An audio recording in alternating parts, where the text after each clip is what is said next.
39 days, not consecutively, but over that period, various floods. So the flood would come and go away and come back again. And when I say underwater, I mean under probably 2 or 3 feet, if at least, of water. So he had to reseed and resow the whole square in March, I think, and that would normally have been done in October. And that is why the root growth on the square is not as good as it should be, and that's why the pitches have not been as easy to prepare for the troubled ground stuff. They've done a great job actually to get any pitches out at all, really. So some mitigation for some of the low scores we've seen here in county championship games. Here's Minto again. And that is the first wicket of the day as Matre, who has not looked comfortable at any stage really, goes for a big hit on the leg side, gets underneath it and is caught at backward square leg. I just sensed that he was fretting a little bit. We've only had 3 overs, but he'd hit the fielders a few times, just didn't look comfortable. And well, you might say, if you were harsh, Brian, that he's given it away a little bit there. He has. I think he would have fancied 6 there. It was not a great delivery, was it? Short on the leg side, but he got it quite high on the bat, and it just went up rather than far, and a relatively simple catch down to long leg. So disappointment for Matre, and England will be pleased with this start. India 14 for 1 in the 4th over. Yep, and the catch taken by Joe Moores down there, took it very comfortably. And yeah, I agree, a good start I think for the England bowlers, and it's a big breakthrough, as you say, Matre, quite an experienced player and the captain today, but he has gone for 5. So 14 for 1 in the 4th.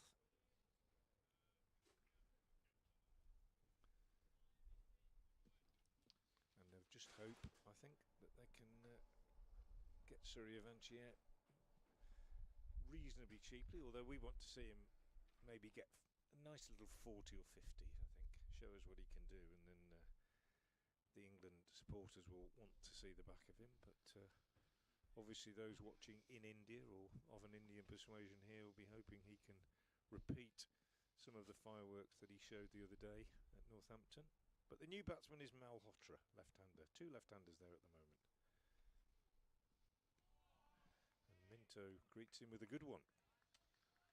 Slihan Malhotra, a dangerous batsman and in good form, 49 and 46 in the last 2 games.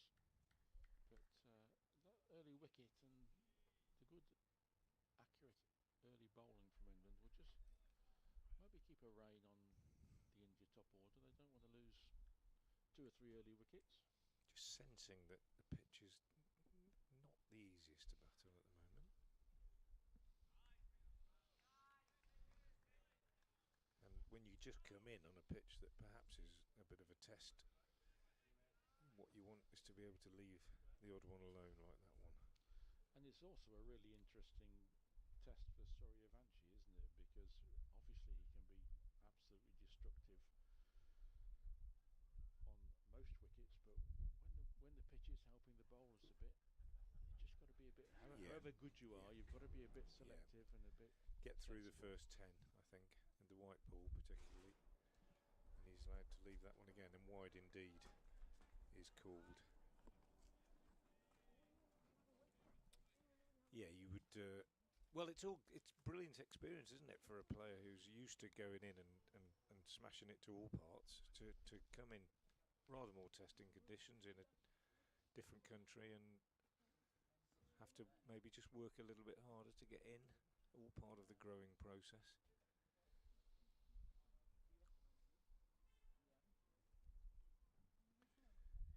Another one left alone. Indeed, I covered the Worcestershire game at Headingley last night against Yorkshire in the Vitality Blast, and we made exactly the same comment about young Isaac Mohammed, who's been playing in this series, but he's not playing in this one, but prodigiously talented, capable of striking the ball a long way, and against even top-class bowling, but as yet to learn to turn 30s into 60s and 70s in the white ball game.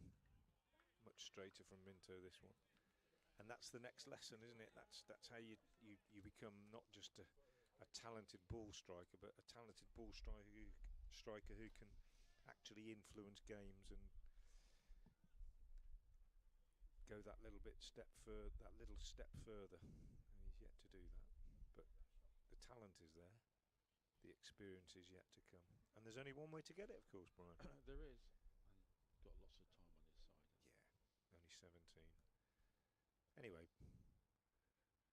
back here, another leave from Malhotra, who's been very judicious in his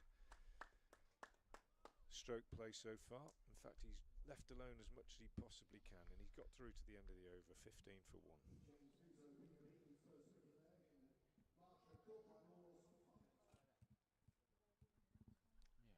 some good leaves as well from Malhotra there, because there was some lift for Minto outside off stump, and that could have got the batsman into a tangle, but watchfully and well played by Bihan Malhotra. Now Suryavanshi has not seen very much of the strike so far, just 5 of the first 24 balls he's faced.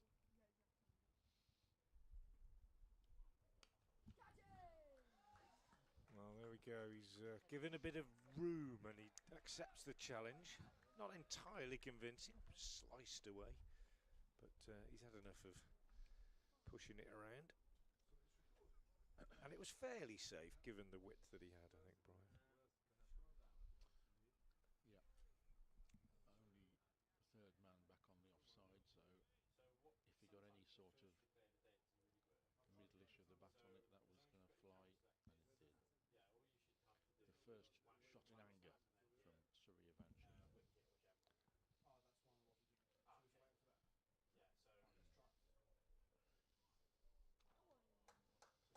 Good response from Morgan. Oh, that's a beauty, wasn't it? Lovely delivery. I just wonder, Frank, if I know these batters are very dangerous, whether it's worth having a second slip in there while the ball is still doing it. But they do have a slip, but it's standing pretty much at second or third. Yeah. They would hate it if he nicked one through there and then went on and got 100. Yes. Wide this time down the leg side. That has been a problem for England in this series. I bowled 26 wides in the second game, and that does hemorrhage both runs and extra deliveries, doesn't it, for the batters to go at. So that's one thing that they'll be looking to improve. But so far today they have sent down, I think, 5 already.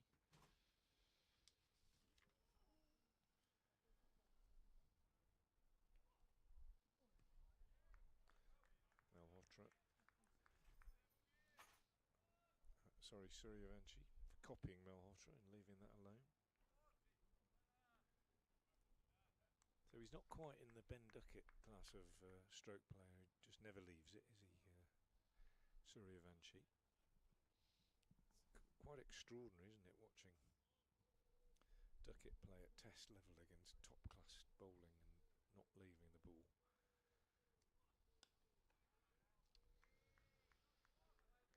But it works for him, obviously.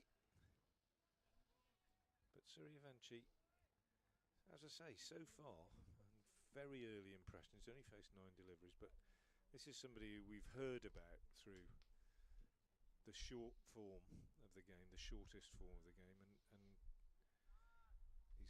done some remarkable things. But so far, appears to be able to change his game according to the conditions.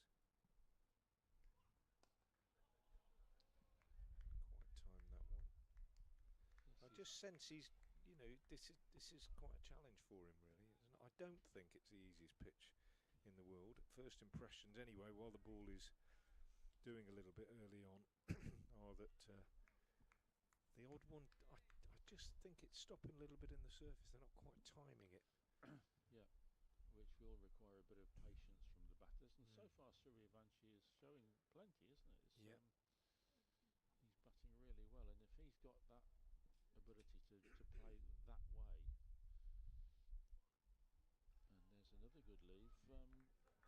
he can be that selective, but with the gears to go through, as he clearly has got in spectacular fashion, then my word, what a player he could be. Absolutely. So good from Morgan. 3 overs, no maidens, no wicket for 13 from him. Generally up in the high 70s in terms of MPH. But it's Minto who's taken the only wicket to fall, and he will continue now from the Diglis end after I'm over the wicket to Malhotra, yet to get off the mark. The tall left-hander.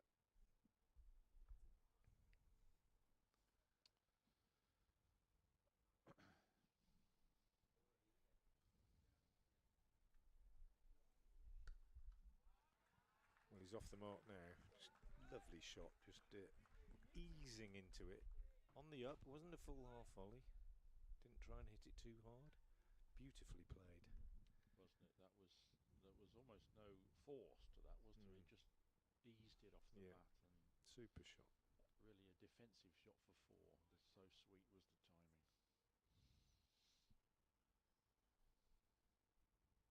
Yeah. Not a half volley by any means. He's had a look at a few.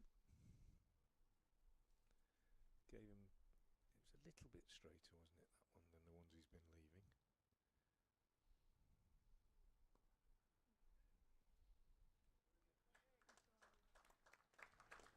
And that one pushed away down on the offside. A little bit of hesitation before they decide that they can get through for the single.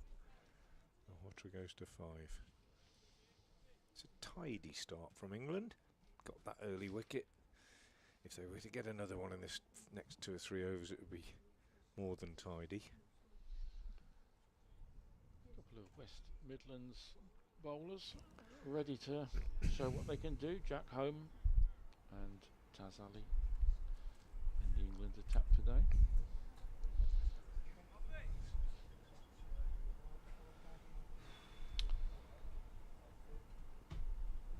A fly slip comes in.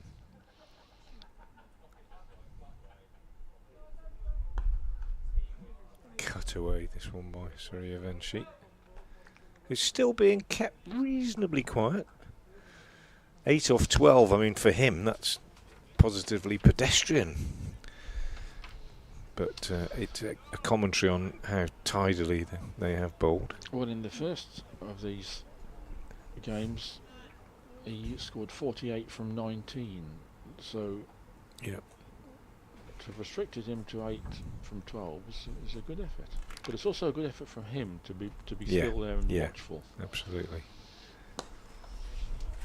Nice footwork from Malhotra, just getting inside this one neatly, clipping it away on the leg side. Engrossing cricket between these two very talented sides in a wonderful ground. Visit Worcestershire New Road looking as great as ever, although I do think they should paint the hotel green. Yes, I think that would improve it no end. Work in progress. Yes, good. Again, nicely worked off his pads by Suryavanshi.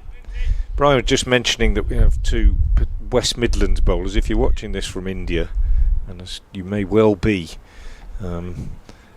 we are in the middle of England. If you have never been here, if you imagine looking at an aerial view of Great Britain, almost smack in the middle really, and this area known as the West Midlands, and the Birmingham area down to Worcester and up to Shropshire, where Jack Home is from.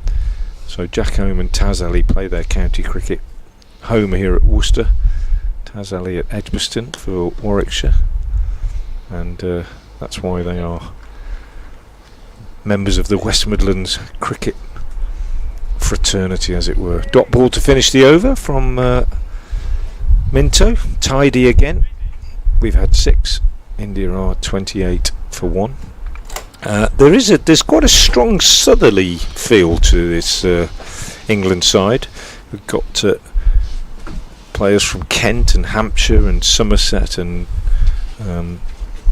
Surrey, a few from the north. Flintoff from Lancashire, of course, and Joe Moore's also from Lancashire, but quite a strong southern feel to it. Southern counties well represented in this side. Thomas Rue, the captain and wicket-keeper from the southwest Somerset. If you're looking at your map of the UK, down towards the bottom left-hand corner, just changing the field. Start of this 7th over. And there we go. First fireworks of the day. A big 6 over long on. Magnificent shot from Suryavanshi. Wasn't a particularly bad delivery from Morgan. In fact, it was just outside off stump, but it was in the slot, wasn't it? It was just on the length, and he moved his feet across to the offside and got it almost inside it, and well, it was effortless. Magnificent shot. Yes, he must incredibly quick to judge the line and the length, isn't it? And just remarkable. The way it went. Morgan's response will be interesting. He's in, bowls, and that's another one. This time slightly on the offside. That's 6 more.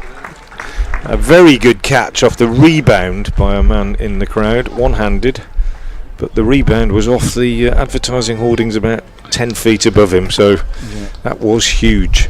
Only just stayed in the ground. Goodness me.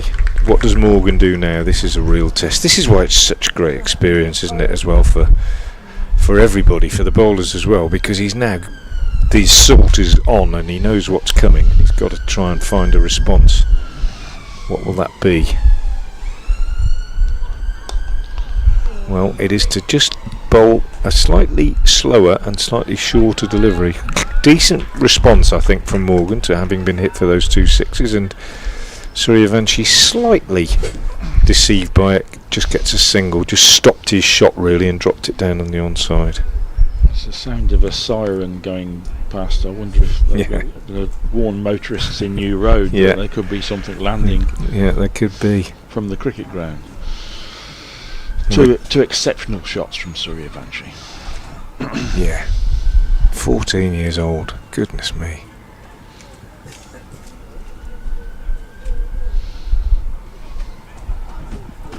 So he has gone to 22 from 16 deliveries, but it's Malhotra on strike.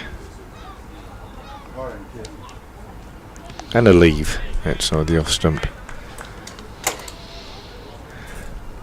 Morgan, coming to the end of his 4th over, might well be thinking just about the right time to come out to the attack. Yes, as Malhotra's got his eye in. Penny for the thoughts of the bowlers to come as they get ready to come into the firing line.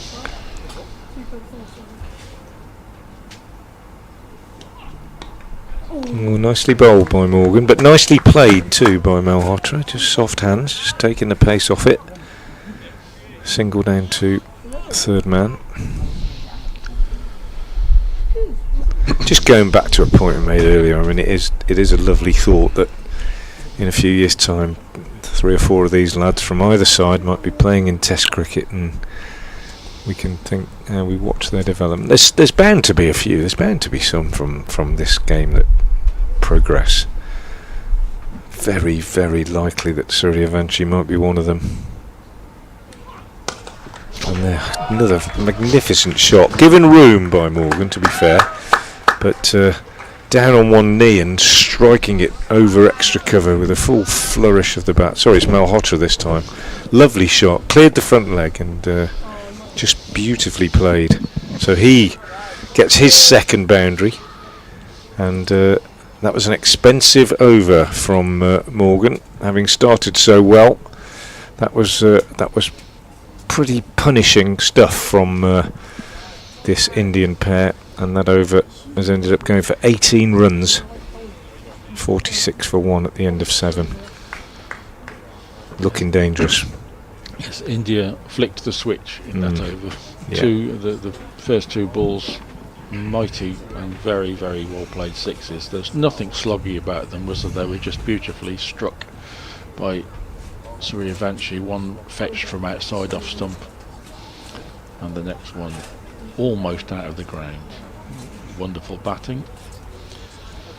India 46 for 1 after 7, starting to lay down a good solid foundation after the England bowlers Morgan and Minto have actually bowled pretty well. Jack Home is introduced into the attack at the Diglis end, and he starts with a good Yorker. This is Home playing at home. He's a Worcestershire player, although he comes from Shropshire, and a very, very strong cricketing family, brothers and dads and uncles. Home family, well known in Shropshire cricket circles. He made a pretty sensational start when he came into the Worcestershire side in the One Day Cup last season. Limited experience since then. Got a bit of pace.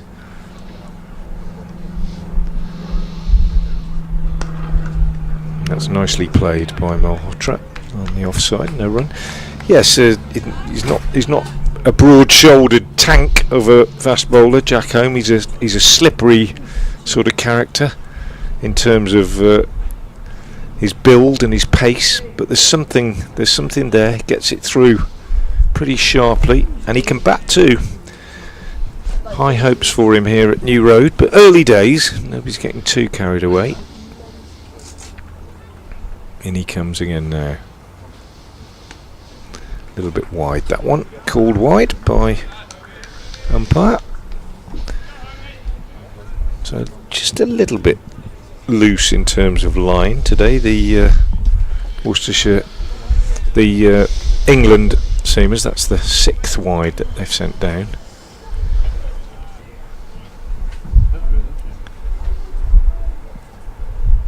Just the signs that the sun might be about to break through here at New Road.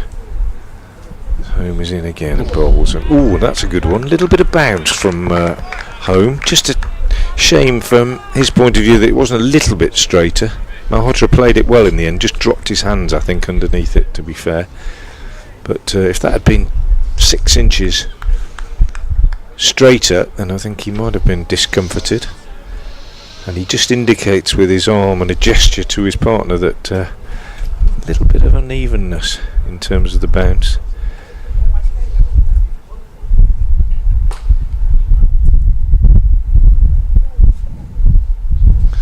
Home is in again, and yeah, just on the blue line, just not quite a wide. Testing the patience of Malhotra, hoping that he might just chase one out there that he doesn't need to. Still got to slip in. Malhotra so far showing lots of patience. There's still lots of time with innings, isn't there? Yeah, absolutely. 50 over. Yeah. It's a long time to bat. And that's 4. This time, Home errs not just in line but also in length. A little bit short as well, and Malhotra again minimum of fuss really, just cutting it away wide of fielder at cover point, who is Taz Ali, and down to the boundary.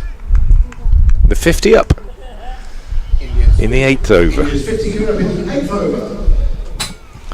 which is interesting given that we think that apart from that 1 over they've been quite circumspect, but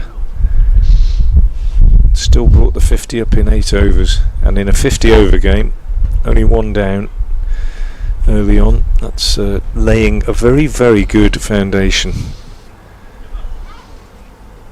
for a big score. It's like changing the field now. We've got a man in on the drive at short extra as Home is in, and goes a bit fuller. It's driven for a single up to mid-off.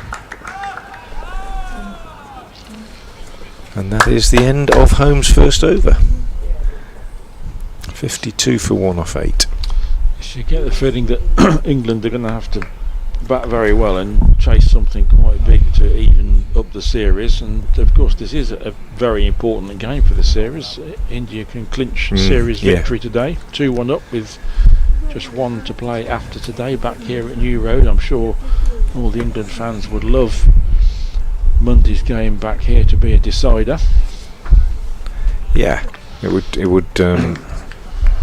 give it a little bit more of an edge, wouldn't it?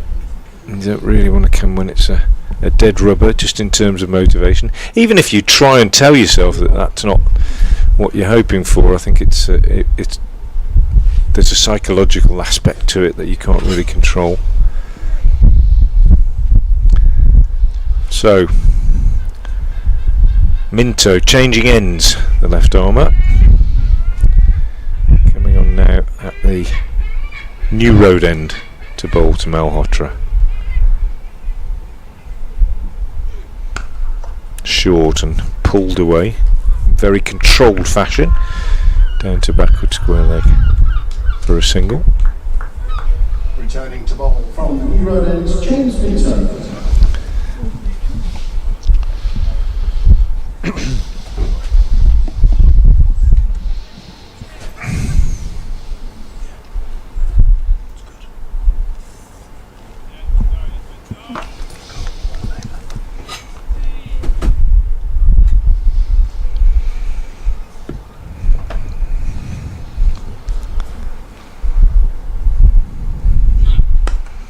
Lovely shot from Suryavanshi, cut away to backward point.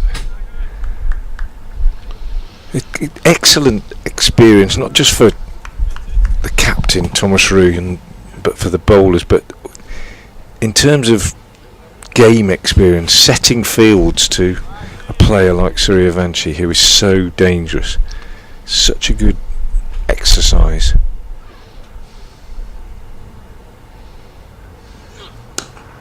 Good from Minto, straight and right on a good length, and Malhotra can't do much with it. And of course it's such a good exercise in resilience as well, isn't it? Because of such a huge part of cricket, isn't it? Whatever you do, you bat, bowl, keep wicket, things are going to happen that you've got to be resilient to take. And absolutely. Seb Morgan's just seen two really good balls disappear for 6. Again good from Minto. Played down on the onside by Malhotra. Minto probably as experienced as any of the seam bowlers. He's played quite a few championship games, I think, for Durham, and it shows, I think.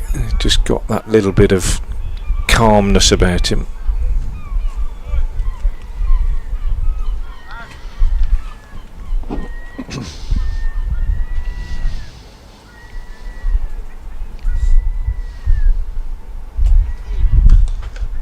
Nice shot from Malhotra, just worked wide of the fielder at mid-on, and they take 2. He wanted 3, but I don't think Suryavanshi was too keen on a third as the throw came in. Don't think they'd have got home. But a nice shot from Malhotra, who's made 15 off 21 without really appearing to be in any kind of hurry. Very mature approach at the crease.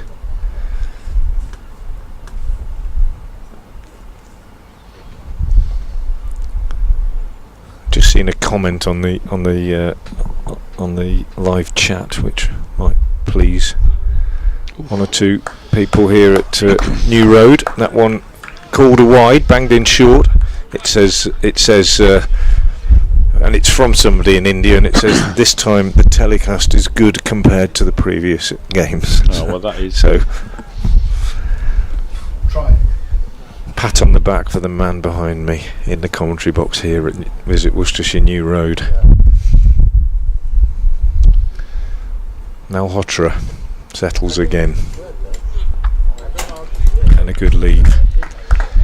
So Minto, probably the best of the home bowlers so far, has taken 1 for 16 from his 4 overs, which is tidy. And to be fair to Morgan, he was tidy too until his last over went for 18. 4 overs, no maidens, no wicket for 31, his figures. And Jack Holmes had just the 1 over, about to continue.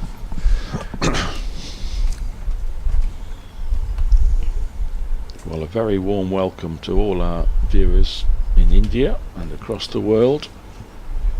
And it's been a very solid start from India. And 2 abundantly talented batters at the crease. What's Suryavanshi going to do here? Well, the answer is he's going to smash it for 6 over extra cover. An extraordinary shot from Suryavanshi, beautifully struck. But it really was almost, well, it was an uppercut played in front of square. I think we're used to seeing the uppercut played behind square, but he's taken it early and he's whacked it all the way. It's not the longest boundary in the world over on that side of the ground, but beautifully struck. His third 6. And I think some fireworks are about to come our way, Brian. Well, he had no right to hit that ball for 6, did he? Certainly not in that direction. I was incredible, because it did lift at him quite a bit, didn't it? Sensational. He adjusted so quickly and levered it. It's not a short boundary over there as well. An incredible shot. So, poor Jack Home. 6 off the first ball of the over. Puts the bowler under pressure. The ball is back. Got nearly 8,000 of you watching now. I think many of those will be in India and they'll be enjoying what they're watching. I hope you are. Don't know what time of day it is there, but nearing noon here at Visit Worcestershire New Road, and Suryavanshi on the charge. Although, good response from Home. Just holding that one back a bit, and Suryavanshi just pushes it out on the offside for a single. And do you know what, Frank, it might sound silly, but I think that shot was as impressive as the previous one. He just hit a magnificent 6, and then that happens, the adrenaline flows. Exactly. The next ball is a really good one, and he plays it really well. Yeah, exactly. And that really, when I mentioned Isaac Mohammed playing last night for Worcestershire against Yorkshire in the T20, and this is a player who's been playing in this series up until today. It's exactly the lesson that he's got to learn, I think. This one from Home is fuller, not timed by Malhotra. I don't know whether we'll get the chance to talk to Vaibhav Suryavanshi later on. It would be lovely. I was just it must be very, very difficult in a way to be that good, that young. You've really got a lot to get your head around there, haven't you? And yeah, managing that will be part of the development process, and much as anything else, I suppose. This one from Home is pacey but ill-directed, very, very wide, and beats the diving Thomas Root. Can't get anywhere near it, down to the boundary for 4 wides. So very loose. That one from Home, 82 miles an hour, that one, but not on target. And poor old Thomas Root, the wicket-keeper, unable to get anywhere near it.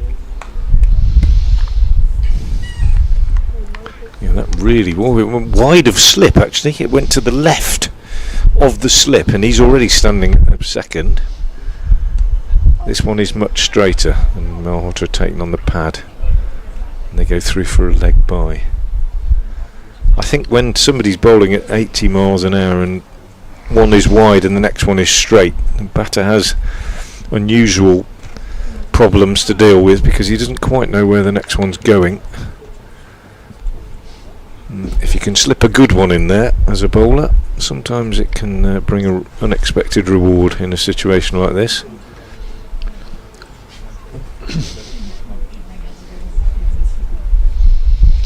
Wides, and we're not through the 10th over yet, so England will be disappointed with that. They're giving runs away and they're wasting their effort. Round the wicket Home. Oh, that's a fantastic shot. Suryavanshi using the pace and the width given to him by Home. He just seems to have lost a little bit of direction, and well, it's just a brilliantly executed uppercut. Knew exactly what he was doing, and you know, a bowler of that pace to have that much time to play that shot was quite remarkable. It really was. You mentioned, Frank, margin for error. There isn't any. Extraordinary, and a wide called by the umpire at square leg this time on height, really. So Jack Home being put under pressure, let's face it, by the 6 off the first ball of the over, and he's tried to find a response, but he's sent down a couple of wides. He's trying to make it difficult. It's a classic case of the batsman imposing himself on the bowler here, and how brilliant from Suryavanshi. 38 off 21. Home round the wicket bowls, and make that 44 off 22, because he smashed this one over. Oh, it's 42, I beg your pardon. It's not gone all the way. Landed just inside the rope at long off, but perhaps didn't quite have as much shape about it, that one, as one or two of his previous shots. He just opened his stance a little bit, cleared the right foot and smashed it. But he has decided the time has come to really impose himself, and he's doing that in fantastic fashion. 42 not out of 22 deliveries, and that after a fairly pedestrian start really by his standards. Malhotra very sensibly at the other end is just ticking it over, and Jack Oman over where he was regularly in the mid-80s has not troubled Suryavanshi in the slightest, and it's 79 for 1 off 10. Yes, Suryavanshi was only on 9 from 13 deliveries, so he was very watchful at first. So he scored 33 from his last 9 deliveries, so he's accelerated ever so slightly. Yeah, just changed from first to 6th.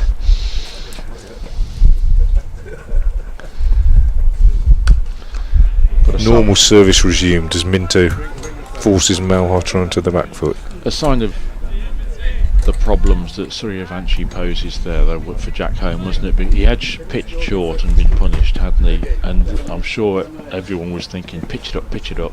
He did pitch it up and disappears over long off. So it's not an easy test for the bowlers out there, but it's a fascinating one. Just seeing a lovely comment from one of our viewers. He says that at 15 years old, my nephew sits at home watching cartoons. Look at Suryana. Yeah, well, there you go. Absolutely brilliant, isn't it, to watch him. I like the way Malhotra's playing as well. I think it's very, very measured, very mature. Minto again. Oh, that's a good one. Done him there, turned him round and got a little bit of movement away from the left-hander. Good response from Minto. 1 for 17 in his 5th. Like I say, probably the pick of the bowlers. And that was a real beauty. It really was. I mentioned that word maturity, Brian. That really is what... we all know these young players are hugely talented or they wouldn't be here, but it's those ones who just develop that maturity a little bit earlier than the others who are going to make their entrance into the senior ranks soonest. And Minto again proving pretty accurate in this over, but to be fair, it's a different game when you bowl at Malhotra from when you bowl at Suryavanshi in this form. Yes, the England captain Thomas Rue has got a bit of thinking to do. Does he turn to spin sooner rather than later? I mean, how do you dislodge these two fine players?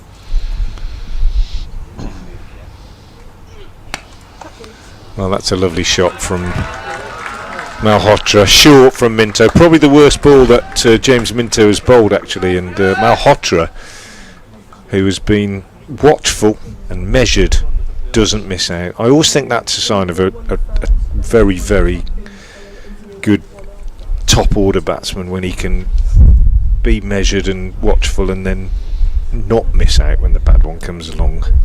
Make sure that he capitalises, and he's done that perfectly. Dispatched it.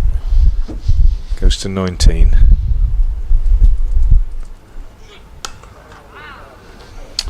Ralphie Albert just fielding in front of us. They're at deep cover. Could be next into the firing line with his spin. And that's another test, isn't it, Frank? When clearly a very difficult test is ahead, and you talk about maturity, also it's a test of how much you want to go into the firing line. Because I must admit, Frank, if I was out there and potentially coming on to bowl, I think I'd do a hamstring call. Yeah. Yeah.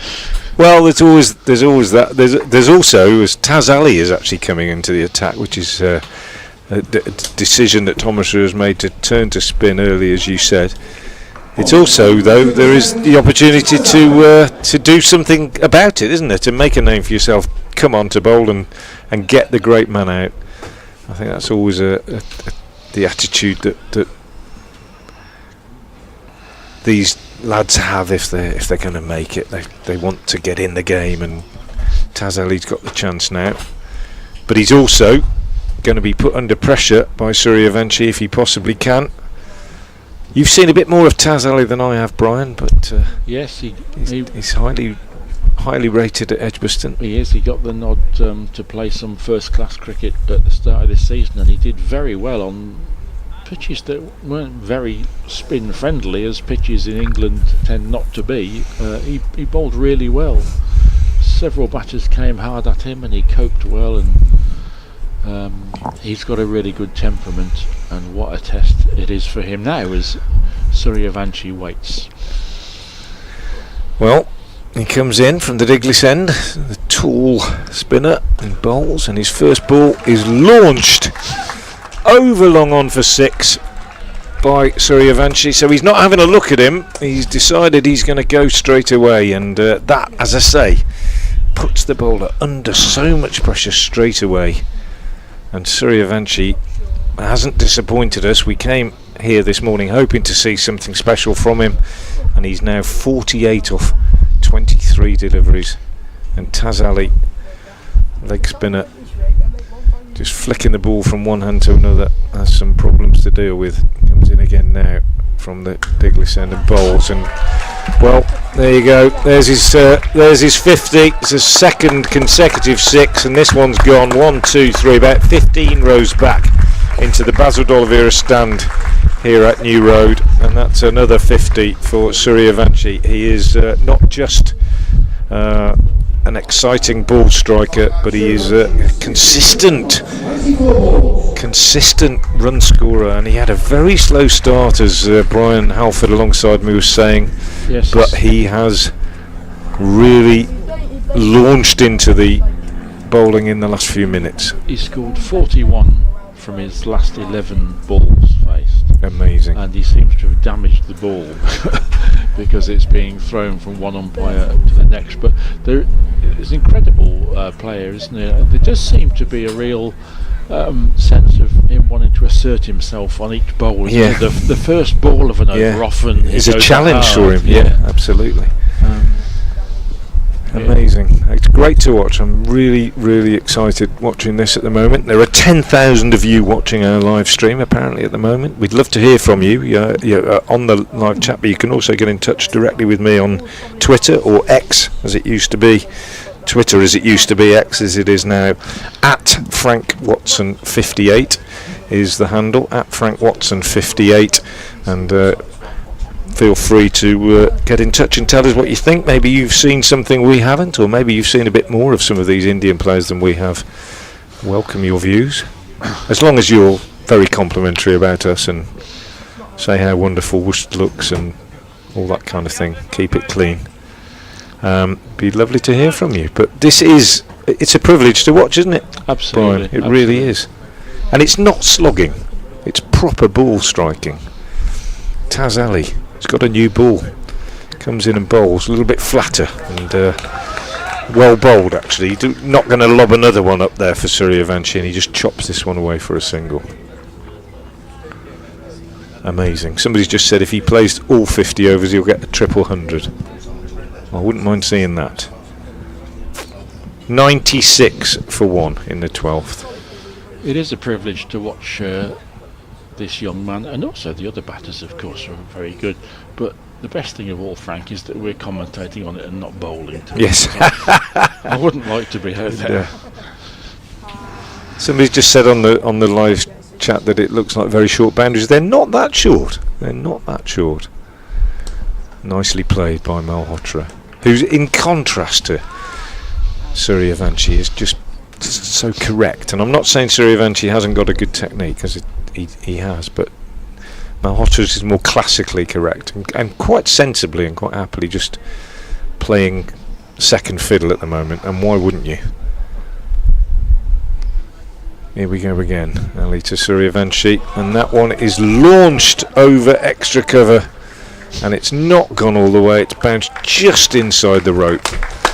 It went high in the air. It was on the front foot. Fielder chasing after it was interested, thinking he might get a catch coming over his shoulder, but not to be, and landed only just about a foot inside the rope at the extra cover. Absolutely magnificent again. 100 is up. 101 for 1 with 1 ball left in the 12th over, and Taz Ali under pressure.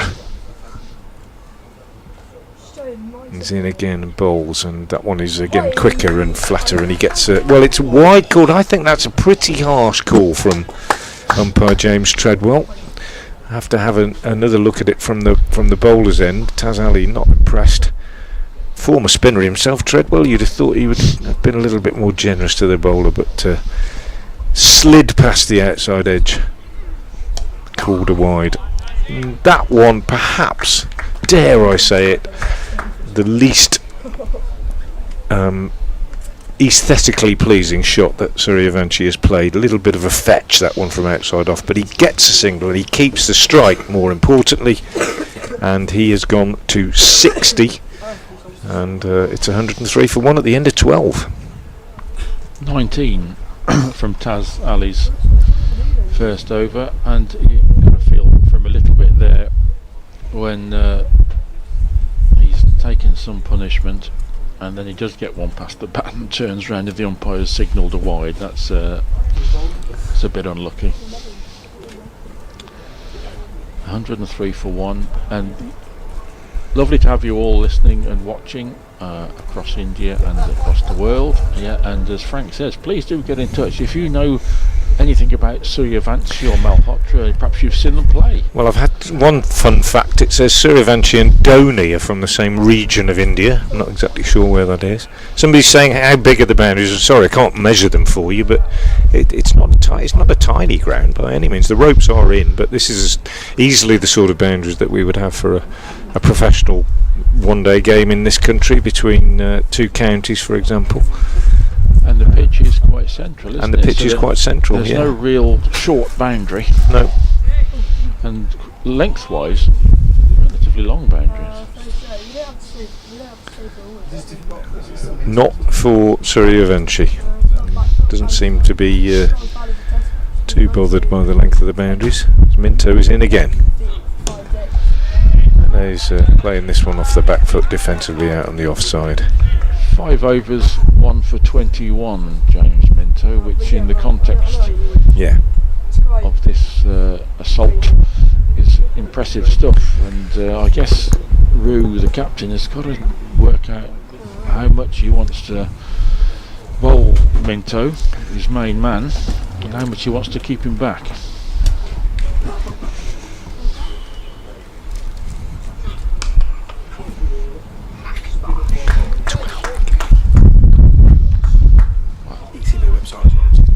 Almost a false shot from Suryavanshi there. Pulled it away to mid-wicket. I think we can forgive him one, can't we? 61 from 29 deliveries, and it is a privilege to be watching him bat here in windy Worcester. How many runs is this young man going to score in Test cricket and IPL cricket in the years to come? Just covering our effects, Mike, with a bit of a foam baffle to stop that wind noise. I hope that wasn't annoying anybody too much. It's a lovely shot, wasn't it, even though it was a dot. I think we're watching 2 top-class players here, but quite different, aren't they, the 2 left-handers? Malhotra's timing is exquisite, isn't it? So, as we saw with that one boundary that he just eased to the offside boundary, it was little more than a defensive shot, but high-class batting. Comment on about Isaac Mohammed. He says he's not playing in this match, but he played in the T20 Blast yesterday. That's absolutely right. Played for Worcestershire last night at Headingley against Yorkshire, as Malhotra steals a single here, and will play for Worcestershire probably tomorrow at Northampton, so missing out today in this game. Isaac Mohammed, but prodigiously talented. not quite yet in the Suryavanshi class, but a prodigious stroke maker. Suryavanshi just enlisting the help of one of the England fielders at the moment to tie his shoelace. Ralphie Albert obliging. Yeah, tell his grandchildren about that. You know that chap Suryavanshi, I tied his shoelace once. He hasn't tied against him. He hasn't tied them together, has he? just to even up. He was tempted, I'm sure.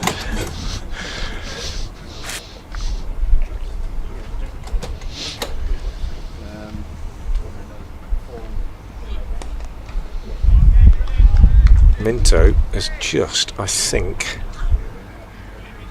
bumped into. Did he bump into the? I thought he might have bumped into the stumps at the non-strikers end. No, he didn't. I thought I saw a bail come off. Single taken. Lots of commentators, people saying, lots of comments, people saying the boundaries are tiny. They're not. Honestly, believe us, they're not tiny boundaries. It's the rope is in a few yards from the edge for safety reasons, as it always is, but it's not. They're not tiny boundaries by any means. This one is swung away with swivelling hook shot and very nicely fielded out on the boundary. Good tumbling save, falling to his left from the fielder out there. Just trying to have a look who it is. I can't see a number on his shirt, but very good work out there, keeping them to 1, and that's the end of another tidy over from Minto, who's easily been the pick of the bowlers for England so far. 6 overs from him, and he's gone for just 25 runs. 6 overs, no maidens, 1 for 25. Some drinks for the batters and some time for Tazim Ali to ponder his second over, which he's about to deliver, the first one having gone for 20. So I'm being asked what our response is to seeing Suryavanshi play. Well, I think we've made that pretty obvious already, that it's exciting and thrilling and a privilege really to watch him. absolutely. He's played magnificently so far. Started fairly sensibly and circumspectly, but has been punishing in the last half an hour or so.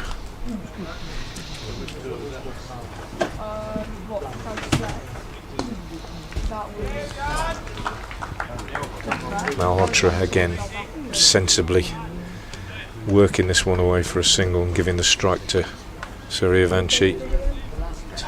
Yeah, in terms of what it's like to watch Suryavanshi play, I'd say it is a privilege to see such a talent so early on in his career. Absolutely. And he just looks like so much more than an aggressive batter. Yes. He's a really high class, selected batter.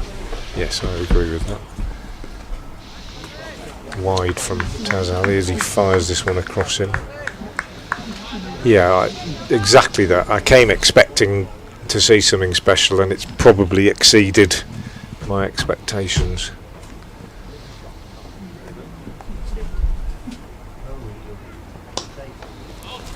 And I like that as well, that, you know, he's not just about hitting sixes, is he? He just works that one nicely with the spin. It would be very interesting to see how quickly his career evolves. How soon could he be in the test side? Yeah, absolutely.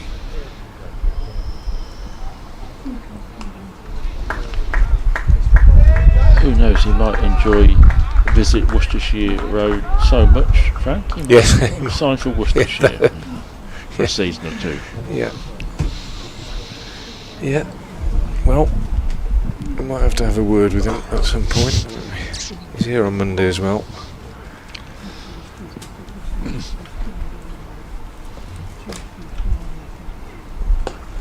Well, that's a good shot from Suryavanshi, just down on one knee. Conventional sweep shot, just lifting the ball over square leg. 4 more. 100 partnership now between these two. Malhotra's made 24 of them. Suryavanshi has just cruised to 67. England could be facing some serious scoreboard pressure could when they embark on the chase. 115 on the 14th over.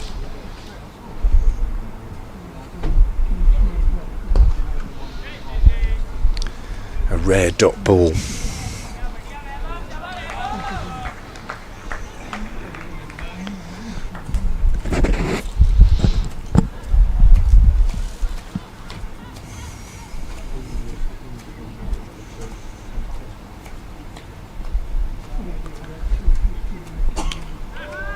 Oh, he's got away with that one though.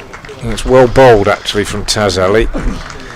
And Suryavanshi going for a big hit on the leg side, and he gets an outside edge, and he's fortunate that it goes between two fielders inside the circle on the offside and down to third man for 4. So a rare mistake, but he gets away with it. And lots of comments on the live chat, not so many on Twitter. If you do want to get in touch on Twitter, it might be easier to respond on Twitter because the live chat comments come through so quickly, but it's at Frank Watson 58 or at Brain Haldorf, isn't it? BRAINHALDORF, at Brain Haldorf or at Frank Watson 58. One comment which we could both answer, Ryan, somebody says, which player from the past do you remember having as much talent as Suryavanshi? That's a tricky one, I think. I remember a young Graham Hick coming here to Worcester as an 18-year-old and playing prodigiously, but the game has changed so much. I don't think anybody ever played quite like Suryavanshi at that age, but the game has changed so much. But Graham Hick was certainly impressive. And we've been asked about the boundary sizes, so we've found them out for you. What a service that is! Goodness me, I hope you appreciate. This is from the groundsman as Jack Holmes starts a new over with a dot outside the off stump. 65 yards, I think it is, rather than metres, straight on both ends, and 62 on one side, 65 on the other. In a couple of pockets in the corners of the groundish where it's about 68 yards, but 65 straight, 62 one side, 65 the other. So there's your boundary dimensions. Thank you very much to Joe, who's helped us with that, and to the groundman Steve. And that one is stroked by Malhotra. It's a lovely conventional cover drive, but very good fielding.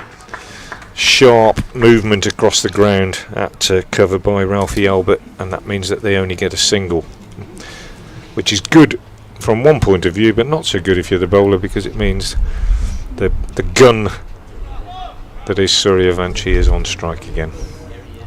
But it genuinely, I think we feel it's a real privilege to watch this. It's not one I'm going to forget. I'm already looking forward to Monday. I hope he plays again.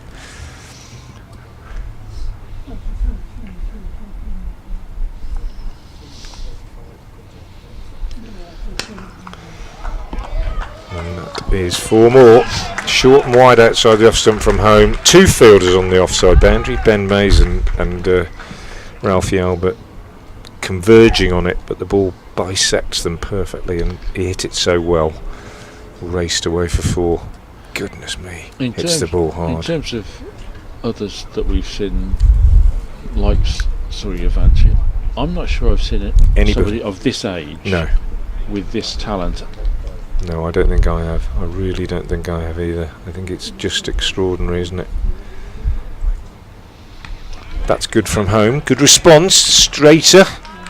Good length. The pressure on the bowler is extraordinary, I think, isn't it? These guys bowling at this chap, you're under a lot of pressure straight away. You mentioned Graham Hick. Of course, Ian Bell at Warwickshire was immensely talented, very young. But I think there's a fearlessness about Suryavanshi and a confidence, not in a bad way, but he just appears to have this incredible belief. Yeah, and he can assess a delivery instantly, can't he? And punish it. I've not seen. I don't think I've seen anybody, certainly at that age. I don't think I have. Big swing and a miss this time, though. But the game's changed, hasn't it? It's so difficult for us, Brian and I, two old men sitting here talking about players we've seen in the past. But the game's changed so much that things that players can do now are almost commonplace, that were just unheard of a few years ago. But to see somebody of this age play with such power and selection is extraordinary. I mean, Sachin Tendulkar was amazing at a very young age, but it was a completely different sort of cricket that he played. Tennis ball bouncer from home here, called wide. That's the 21st extra of this innings, the 17th wide, and we're only in the 15th over. That does not augur well. Somebody's asking how many grounds there are in England. How many grounds are there in England? Well, first class grounds. How many, Brian? Probably about 30, 35 maybe. Yeah. This one driven by Suryavanshi just for a single. There are. But in terms of grounds, I mean, cricket grounds, well, just thousands, I suppose. Thousands and thousands. For those that may not be too conversant with English cricket, there are 18 first class counties, each of which has a home stadium, like we're at Worcestershire, here at Worcester. So there are 18 first class centres of county cricket, but within that, counties also play at other grounds as well. So there's probably about 30 or 40 county grounds. That's another beautiful shot.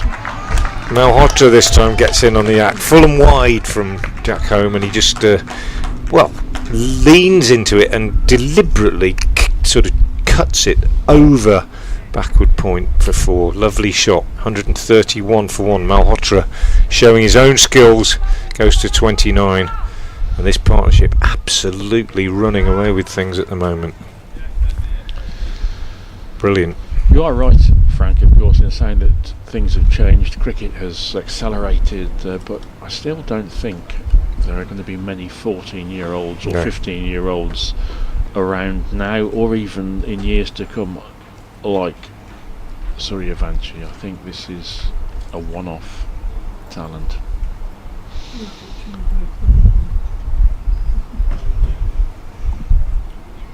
Taz Ali bowls quick and flat. You can understand why he's decided to bowl quick and flat, and that one just skids through into the gloves of the keeper.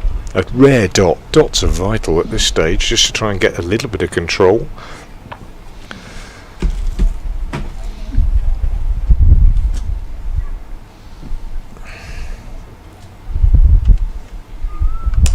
Flat and quick again. He's bowling about mid-50s, maybe even up towards 60 miles an hour, I think, Taz Ali, and he got to, really. He lobbed his first two up and they disappeared. So well, he's a third of the way to a maiden. I mean, a maiden to Suryavanshi. Now that would be something to incredible. Well, it isn't a maiden. There you are. You've tempted him. That's wider than his sixes previously. That is a long way. Doesn't matter how short you think the boundary is. That one's gone miles. It's cleared the boundary by about 15, 20 yards into the car park.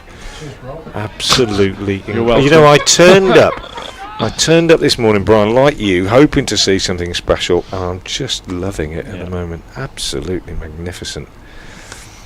Just punching this one off the back foot up to long off for a single. It is like watching a professional cricketer playing against schoolboys, isn't it, at the moment, really? I hope that's not too disrespectful to the England lads, but he is just so good. 138 for 1. 83 off 42. And a leg by here as Malhotra looks to turn it on the leg side. And one thing that does strike me about Suryavanshi is he hits big sixes, doesn't he? He doesn't just clear the ropes. Twice he's almost cleared, sent the ball out of the ground. Immense timing and strength, and at last England are going to go without a slip.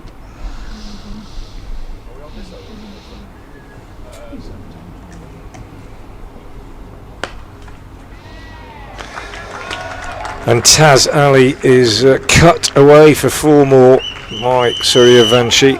Well, I asked for comments on Twitter because I said we might be able to respond to them a little bit more. At Frank Watson 58, if you want to send us one, and Vansheep Bardwaj, I hope I've said that right. He says Suryavanshi is like Yuvraj Singh on steroids. At times like Kohli when he defends. And he's also said he's a generational talent, and I could not agree more. I think that's a fair way of putting it, a generational talent. We may well be looking at one of the greats of all time. This is a ground, incidentally, if you're watching in India, on which Don Bradman has an unbelievable record. The great Bradman played on this ground several times.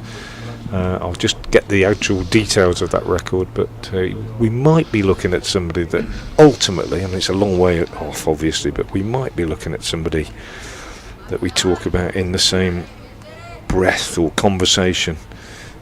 He is that good, I think, at this stage. I mean, I hope that's not getting too carried away.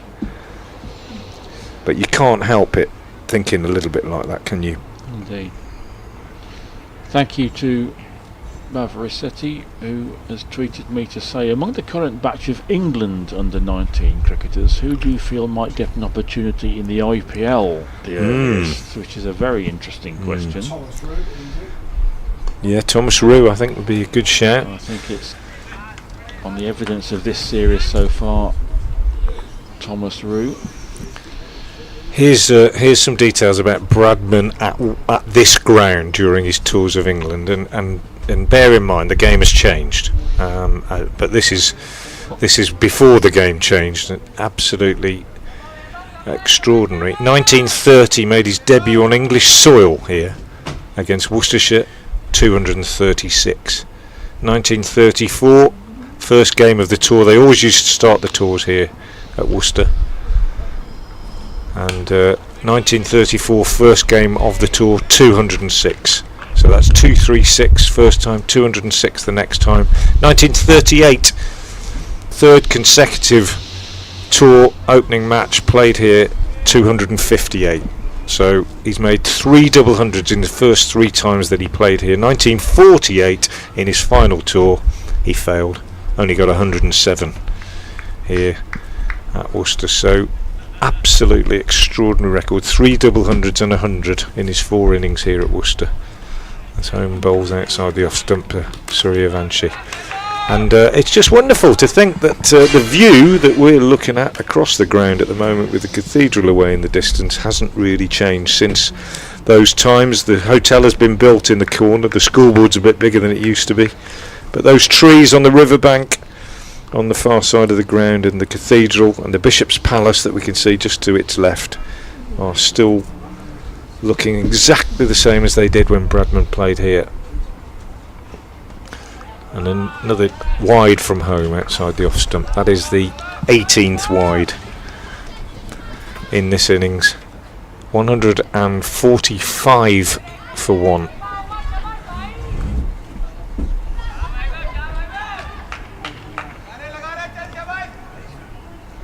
Remarkable from Suryavanshi. 87 of 44 deliveries. Controlled hitting. One shot that I would say was perhaps not particularly pleasing, and he's got 4 more here as Holmes' width is just sliced, chopped down to third man, using the pace of the bowler. Home wayward in line and perfectly understandable that he could be a little bit wayward because he's been put under pressure. Probably would have been a wide if he hadn't got a bat on it, and just sliced down to third man. India's 150 coming up in the 17th over. 87 now to Suryavanshi.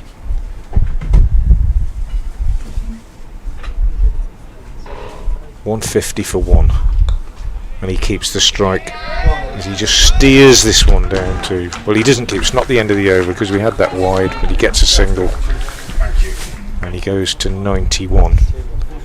I'm just hoping now that if he does get a really big score that he doesn't give it away after that. If he gets 100, I hope he carries on, because this is special. This is really special, and I'm glad that we're sharing it with as many of you as we are. 16,000 of you watching at the moment. As home is in round the wicket and driven straight to the fielder at extra cover this time. End of the over, 151 for 1. As I say, feel free to get in touch at Frank Watson 58 on X, and I'll try and respond. Can't always respond to all the comments on the live chat because there's so many of them come flying through. We're having a drinks break here at Visit Worcestershire New Road. We've had 17 overs, bowling figures so far. Morgan 4 overs, no maidens, no wicket for 31. Minto 6 overs, no maidens, 1 for 25. Home 4 overs, no maidens, no wicket for 47. And Taz Ali 3 overs, no maidens, no wicket for 43. One man out. That was Matre, who was caught by Moores off the bowling of Minto for 5. 14 for 1 at that stage, and a good start for the England under-19 side. But since then, since Suryavanshi has got in, having settled in, took a few minutes to just to find his feet out there, find his timing. But since he has started to dominate, it has been quite breathtaking to watch, and he has gone to 92 off 46 deliveries with 10 fours and 6 sixes, and at the other end Malhotra has played an ideal second fiddle. He has made 30 off 42. Brilliant from the young Indians, and drinks being taken, and welcome relief for the England youngsters.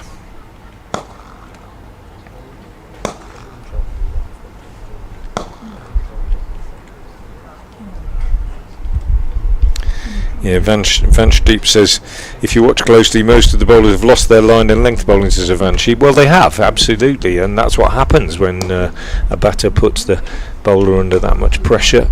I mentioned Graham Hick before. When he first came to Worcester, I remember talking to some people that bowled against him, and they said you do bowl more bad balls at him because as you're running up to bowl, you're actually wondering where he's going to hit it next. And I think that's exactly what we're seeing here today, that especially if Suryavanshi poses himself by hitting the first ball of the over for a boundary, as he so often does, and I think it puts the bowler under pressure, and the bowler is running up, and instead of concentrating on what he's trying to do and where he's trying to bowl, he runs up thinking, oh my goodness, where's he going to hit this one?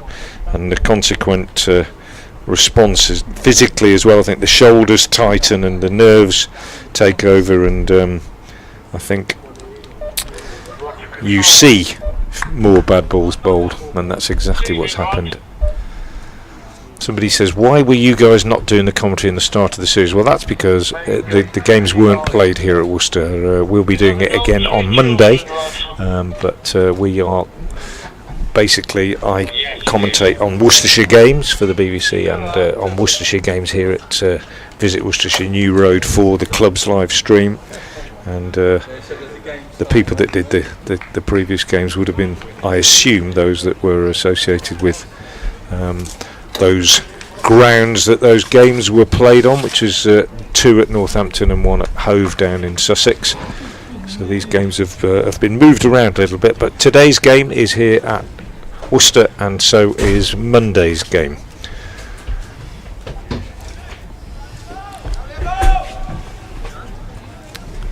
It's Taz Ali to resume after the drinks break, and normal service is resumed as Suryavanshi whacks this one straight as a die down the ground, flat 6. Never got above about 15 feet in the air, but cleared the ropes, and he goes to 98. Quite extraordinary innings this from Suryavanshi. It's been absolutely brilliant, and he's now in sight of 100. And it has been utterly memorable from my point of view. I don't think I've seen cleaner ball striking from anybody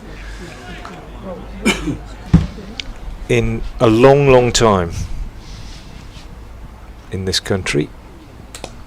Nicely played as he just works this one away on the leg side. Well bowled by Taz Ali. Goes to 99. Do you say that's fair, Brian? Yeah, cricket that I've seen in, not IPL, not Big Bash, but in this country, in the Blast, and in the 100 as well, I suppose. I don't think I've seen better ball striking than this. This guy's a genius.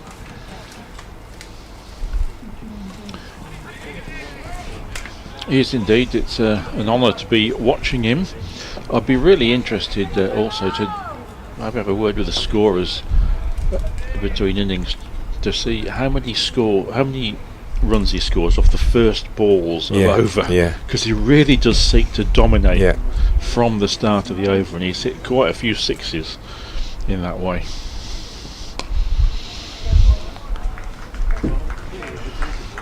Malhotra takes a single. So here we are, 99 not out, Suryavanshi. Facing the last ball of the over.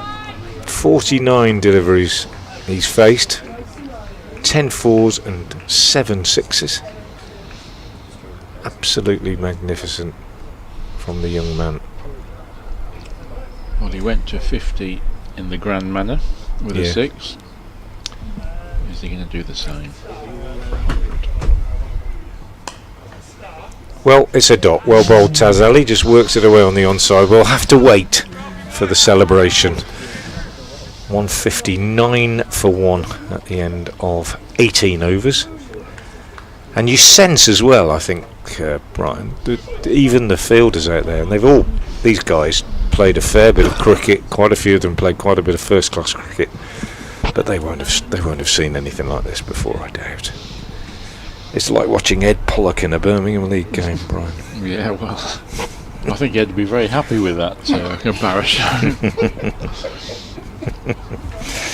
I did once see him hit 8 sixes in about the first 4 overs at Barnt Green.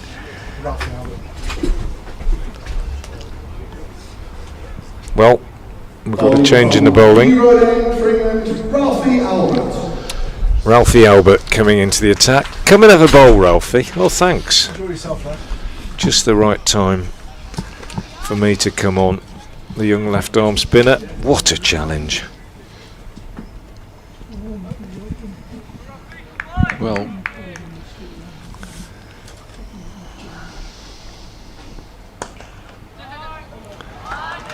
and his first ball is driven through the covers by Malhotra for 4. Over pitched. Nice shot. Interesting that he's round the wicket to the left hander. Gave it a bit of air. Don't think he'll be giving it that much air against the great man at the other end. But it was a lovely shot as well, let's be fair to Malhotra. He's also played very well. There's Albert again, and he's just trying to work this one away on the leg side. And well, Ralphie Albert got something on it. No signal from the umpire. Did miss an opportunity earlier on when he did Suryavanshi's shoelace up. He should really have tied the two shoelaces together. That would have at least affected his footwork. I don't think it would have made much. Here we go. Suryavanshi on 99 then. And he's staying round the wicket, which is interesting. I thought he might have come over the wicket, the left-hander. But here we go. Is this the moment? 99 off 50.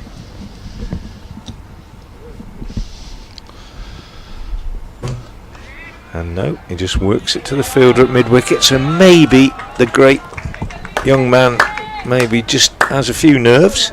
Hasn't shown any, but maybe. A little bit tense. Won't be for long, I shouldn't think. And there it is, as he just goes on the back foot, punches it through the covers, raises his bat, cheers from his teammates who are all on their feet. Absolutely magnificent innings from this prodigious talent.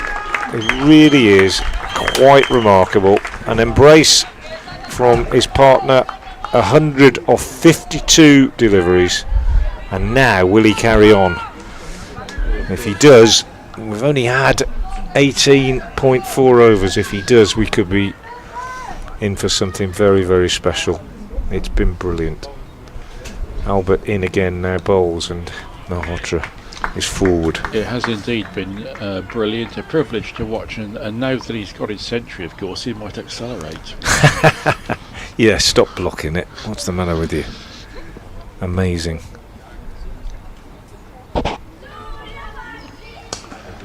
Malhotra drives, nicely fielded in the covers by Ben Mays, diving to his left. A good start that from Ralphie Albert. Yeah. Good, Yeah. solid first over, in which Suryavanshi went to 100 from 52 balls. So his second 50 took 28 deliveries after his first one took just 24. 10 fours and 7 sixes. So that's 82 of his 100 have come in fours and sixes, and a truly brilliant innings. Not the least impressive part of it, Frank, the platform that he laid down, very steady, saw it through.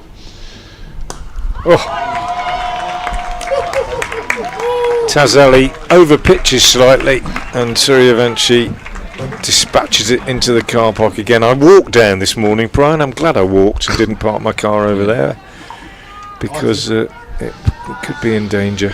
But that's just as I was just mentioning there, Frank. Just it shouldn't be forgotten that Suryavanshi had 9 from his first 13 deliveries. When the ball was moving about earlier on, he was very watchful. He played very well and very left the ball and was very sensible.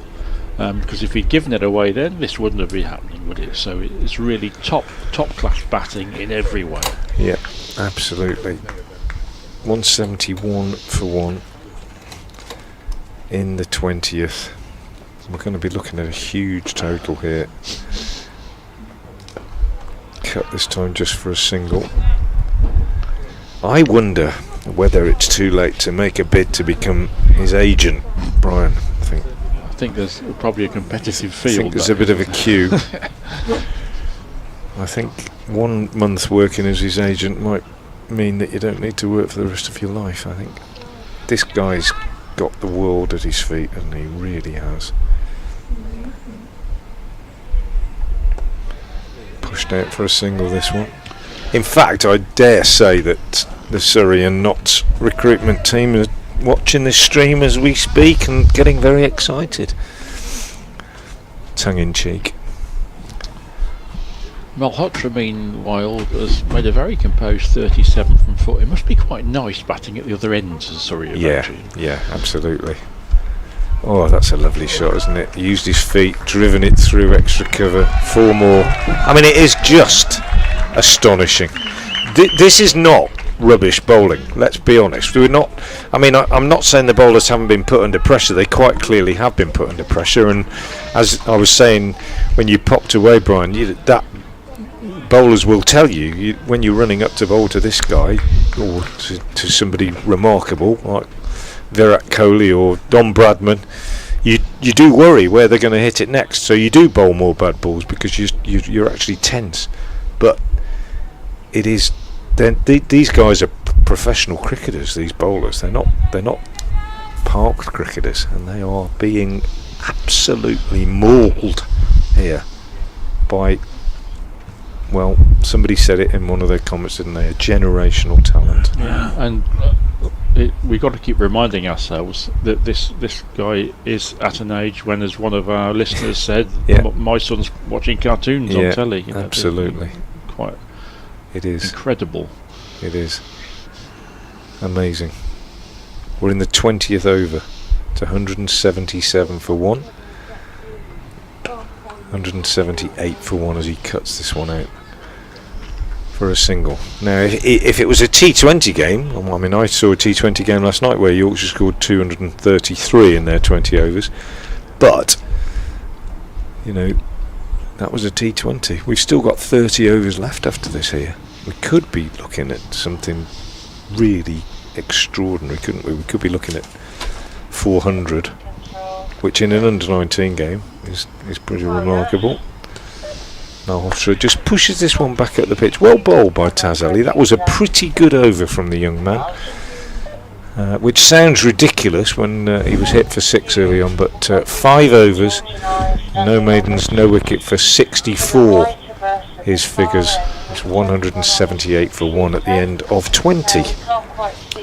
And of course, the bad news for the England bowlers is that India still have plenty to come. Rahul, Kumar next, Harvansh, Pangalia, who scored a 52-ball century at Loughborough in the first match of the tour. Kanik Shuan. England have got a lot of work to do, never mind just to keep a lid on these two, but those to come. India, mightily powerful batting lineup, and it certainly doesn't end with these two.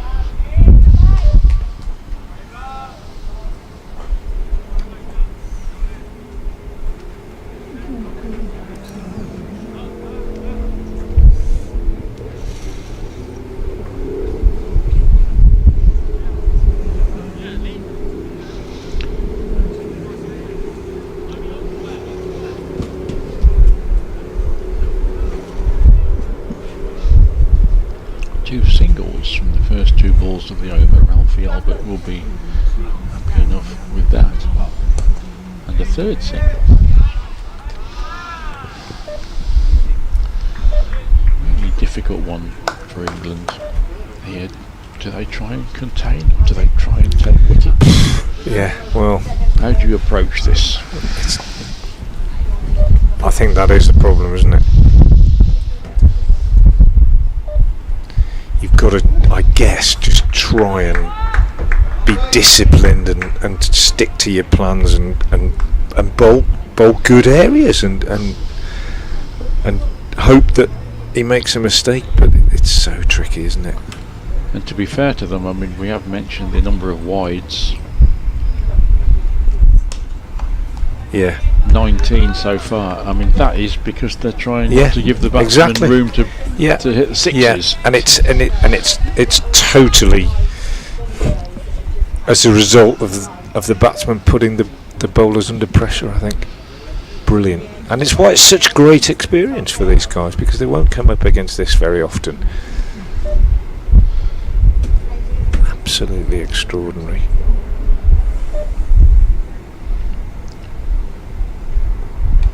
Oh, false shot from Malhotra. First one we've seen for ages. Little leading edge as he pushed at that one from Ralphie Albert.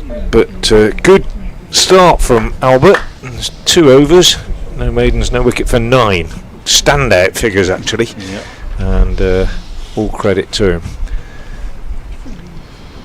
He's had a little breather, hasn't he, after getting his 100, Suryavanshi, and I wonder if that actually is really bad news for the England side, whether they think, you know, he's having a drink now, he's having a little bit of physio, I think, actually, out there, and they just basically, the danger is that you're going to almost mark your guard and start again, which is would be really worrying. I think England players might be hoping that he's going to just lose concentration at this stage, having played so well, but it shows no signs of that. There's 29 overs remaining as well, so yeah, we could be looking at something enormous in terms of a total here. 400 is not unheard of in one-day cricket these days, in 50-over cricket at international level, but I've seen a double 100 in a one-day game here in recent years, when Ollie Robinson, now at Durham, playing for Kent, got a double 100 in the one-day cup a couple of years ago on this ground, played sensationally. But Suryavanshi, well, he could go way beyond that. 114 from 60 balls so far, 11 fours, 8 sixes, and there have been 1 or 2 false shots, but only one really where you'd say he was fortunate, wasn't he? When he sliced one away, he was aiming for deep mid-wicket and it went between short third man and point at catchable height. That's the only real time when you felt that he hasn't been in control.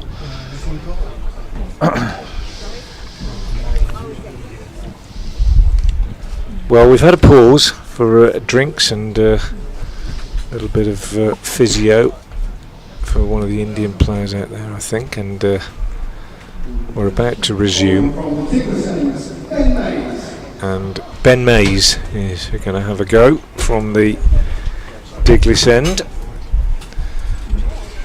Probably, well, not sure that would have been in the plan when play started. He's the 6th bowler that England have used, but I suppose it's another challenge for the captain, Roo. But you've got to keep trying things, haven't you? Because otherwise you're just accepting your fate a little bit, I think. So it's Mays, and he's going to bowl round the wicket with his off spin, I think. And he's bowling to Suryavanshi. And his first ball is pushed away on the onside for a single. Ben Mays, Hampshire product, being talked about as likely debutant in the 50-over tournament later this year. I think we might see a few of these young England lads in the One Day Cup this year. I think Roo certainly will be looking to displace his brother behind the stumps down at Taunton. What a prodigiously talented pair they are, Thomas and James.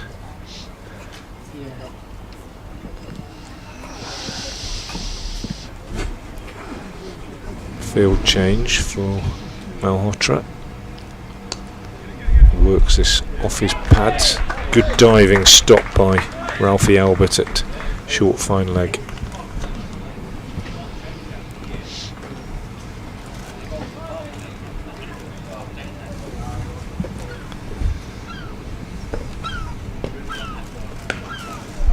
This one a little bit shorter from Mays, and well, he's not going to miss out on that. It was dragged down outside the off stump, and well, really help yourself time. Short and wide, and whacked through extra by Malhotra. He's quietly building a nice little innings himself now, 42 off 54. Probably the easiest 4 runs he's had from that one.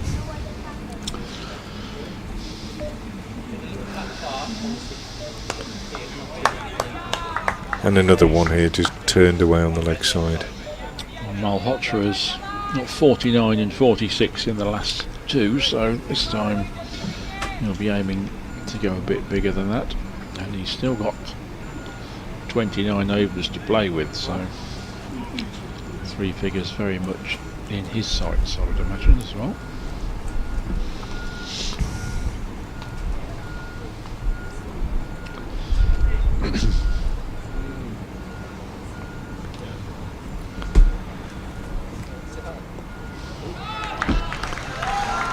Well, 4 more to Suryavanshi, not quite in the way that he's been blasting it down the ground, but quicker from the bowler, and he goes for the sweep and just gets enough on it, and fast hands, and it races away down to very fine leg for 4 more. Yeah, Ben May spearing it in. He doesn't want to get hit straight. Any sort of flight will give the batter that option. Nicely played, keeps the strike.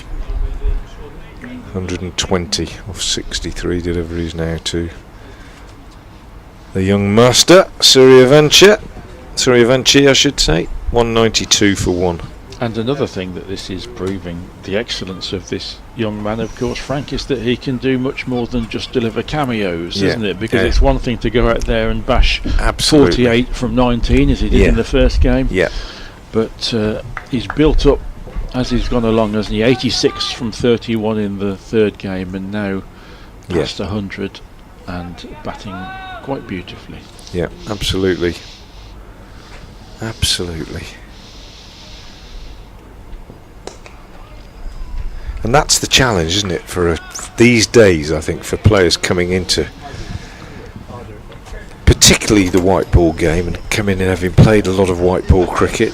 The challenge to deliver more than just cameos, as you call it. This one he just backs away from. Dead ball called by the umpire. to influence games, to change results of games, not just to play a little bit part. Absolutely right. This one driven up to mid-off, no run. Not just a walk on roll, you've got to start taking the lead rolls, haven't you? Yeah. Playing Hamlet, maybe a bit too much of a statement, but it's starting to really influence outcomes, I think. This one nicely bowled again by Ralphie Albert, just cut away for a single. He's easily been the most controlled of the bowlers, Albert, I think. The fact that he's bowled 15 deliveries and only gone for 10 tells its own story. Bowled with a lot of control. Good stuff. Comes in again round the wicket and bowls, and Malhotra just clips him up to long on for a single. Interesting that he stayed round the wicket against both left-handers, I think. I think many left-arm spinners would have gone over the wicket. But maybe just feeling that by staying round the wicket he can restrict their arms a little bit. And he's bowled pretty flat. He's not allowed them to get under him too much. And that is again the case here as he forces the batsman onto the back foot and they just take a single. Just get the feeling that Suryavanshi has just gathered himself again. And there may be another explosion just around the corner. Yeah. He's just played very watchfully since he had that little bit of treatment during the drinks break. Yep. Another single to Malhotra. Yeah, which is very ominous from an England under-19s perspective. But it's a thrill, isn't it, to watch? It is an absolute thrill, and just for our just to repeat for our very welcome listeners across India, these England under-19s bowlers, they're all attached to counties. They're all professional cricketers. Professional. Some of them have played first-class cricket already, and without doubt, most of them will. Yeah, they are good players, but they have just come up against some exceptional batting. And it is a joy to watch these and Suryavanshi, of course, in particularly, but also Malhotra's timing is very, very sweet. Yeah, very good indeed.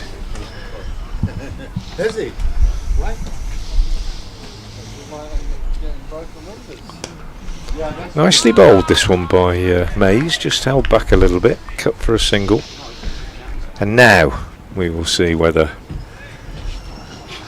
he's ready to go again. I just get the feeling he may want to rustle the leaves in the chestnut tree again. But, Mays round the wicket.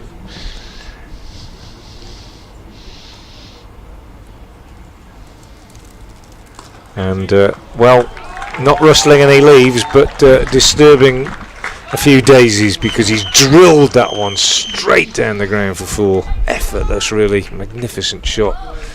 And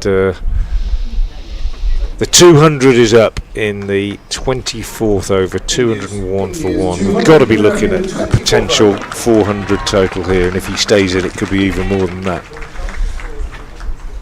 Mays again. Oh, and a false shot as he just pushes this one through and gets an inside end onto pad. He's one of those batters as well. We're sitting square on here, in case you're wondering, and our view of the line of the ball is via a camera rather than our own eyes. We're sitting square of the wicket, and what we can see is that he has a very firm, wide-footed stance, quite leaning quite hard onto the front foot in his stance, but it's quite aggressive. It just in terms of setup, I think. He means business, doesn't he? That's just stroked to mid-off for a single. I think Graham Pollock, by the end of his career, I'm told, adopted such a wide stance, thinking of another left-hander, that he could play forward or back just by shifting his weight one way or the other without actually moving any foot off the ground, if you know what I mean. He's not quite like that, Suryavanshi, but it's a very aggressive and positive setup. Mays bowls well here, beats Malhotra. That's the second time in the over, 1 to each batsman, that has just dribbled away off the pad. Just 6 off the over so far. 1 ball to go. That's good. 202 for 1. Oh, and another dot as Mays fires this one through, and Rue is unable to gather it. But it's the end of the over. Very well bowled by Ben Mays. And at the end of it, 24 gone. India under-19s put into bat, remember, here at Visit Worcestershire New Road are 202 for 1. Well, I would be fascinated to know if any of our friends from India could enlighten us. Is Suryavansh's background? I mean, he's obviously an incredible batter at the age of 14. I mean, how soon has this developed? Or how was he? What was he doing 2 years ago? So 8 and 9 and 10. You know, how has this exceptional talent evolved? Who knows where it's going to go? But already it's quite an incredible story. It is absolutely remarkable. Sets himself again as Ralphie Albert comes in to bowl to him.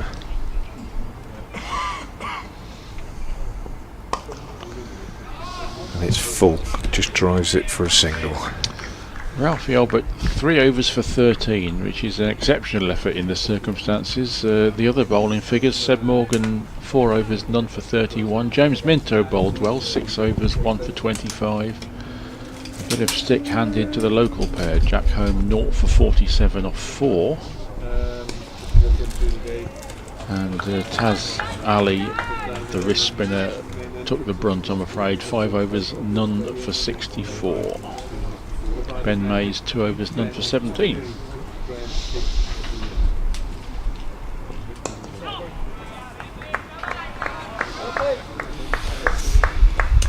Yeah, this is good bowling, isn't it? I think it amidst the mayhem, to have kept his cool as much as he has, Albert, I think is enormous credit.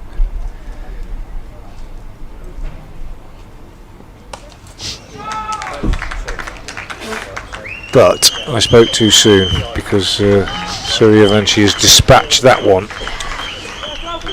Cleared the front leg. That's the authentic slog sweep, really. I think that one, isn't it, Albert? Perhaps just a little bit slower. Just cleared the front leg down on one knee and whacked it over long on. Not the longest boundary on the ground, but cleared it considerably. 134 off 72 deliveries. Beaten by the next one that just bounces a bit outside the off stump. A rare error from Suryavanshi.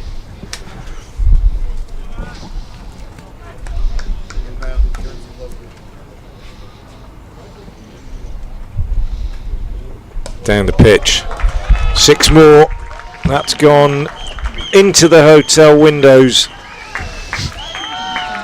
It's just so little risk attached to these shots. Just down the pitch, such certainty of footwork, such timing. And Ralphie Albert, having bowled so well, has conceded 2 sixes in that over.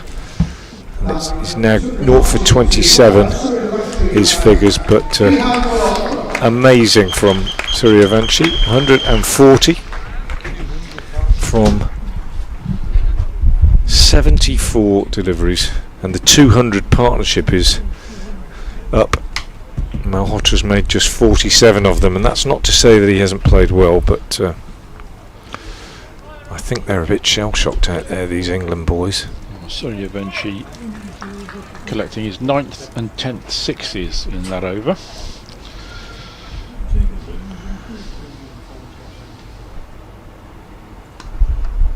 Mays, who's also been pretty tidy, particularly since his second over, where he bowled it a bit quicker and a bit flatter. He's done that there as well.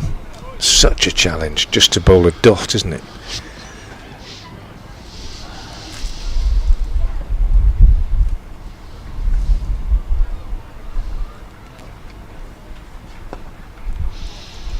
And another dot, as this one is steered straight to the fielder at short third. I think, as they say, this could be a good game to win for England, couldn't it? From this position. They're going to have to chase the thick end of 400, aren't they, by the look of it? I would imagine so. It might even be more, mightn't it? I mean, a lot actually depends on how long Suryavanshi bats for, doesn't it? If he carries on like this, he's going to get 250 himself. 4 to Malhotra, giving a bit of room again. If he's erred at all, Mays, it has been occasionally to drop short outside the off stump, and Malhotra goes to 50. Applause from his teammates. Congratulations from his partner. A bat raised. It's been a very different innings in character to that played by his partner, but it's been superb. 51 off 66 balls with 7 fours. The partnership worth 206, of which Malhotra's share is 51. But he's batted sweetly as well, hasn't he? Even though he's only scored a quarter of the runs, he's batted beautifully.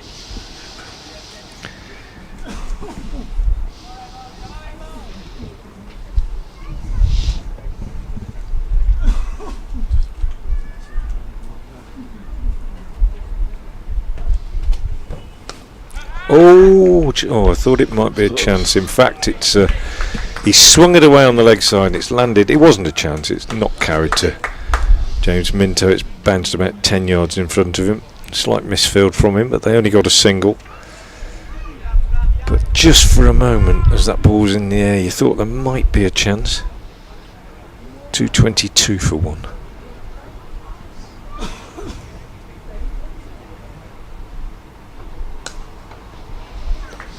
Beautifully played by Malhotra off the last ball of the over. He keeps a strike. 223 for 1. Seems a long time ago now when Matre was out, caught by Moores off Minto. 4-5 in the 4th over. 14 for 1. Since then, an absolute masterclass in white ball batting from the remarkable Suryavanshi.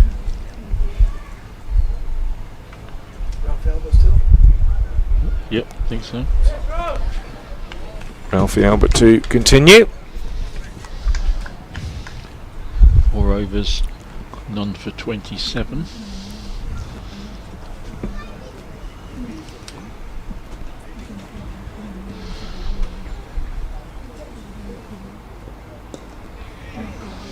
And skipper Thomas Roux has got to evaluate whether he can go back to one or two of the bowlers that have been brutalised. He's got a lot of thinking to do, being captain. Jack Home and Taz Ali in particular took some punishment, but it's actually the 5th and 6th bowlers used. Ralphie Albert and Ben Mays have exerted just a little bit of control, keeping it down to singles, which in the context of this game is impressive. Well, in terms of efficiency from Suryavanshi, that's probably his least efficient shot of the game, because he's put an awful lot into that. Didn't really time it and only got a single. But some of the sixes he's hit have been just effortless. Cleared the boundary by 10-15 yards.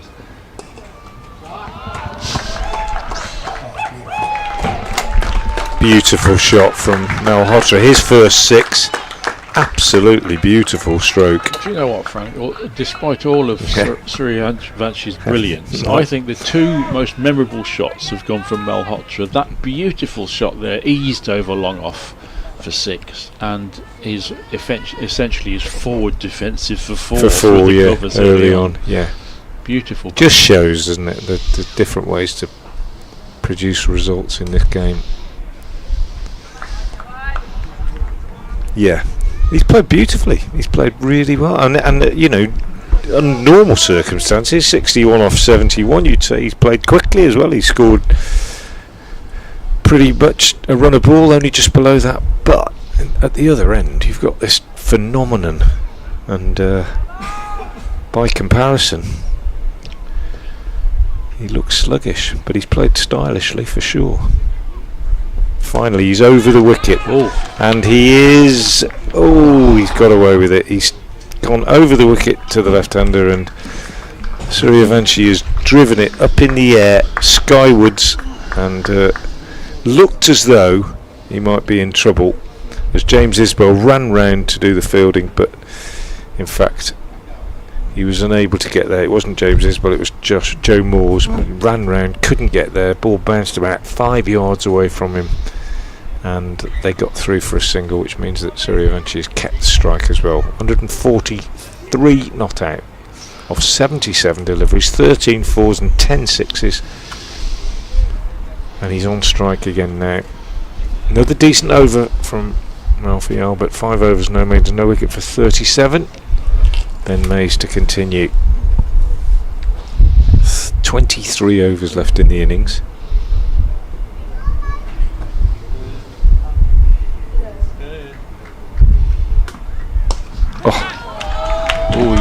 He is going to be caught. He is going to be caught. He is caught. Suryavanshi is caught in the deep by Joe Moores.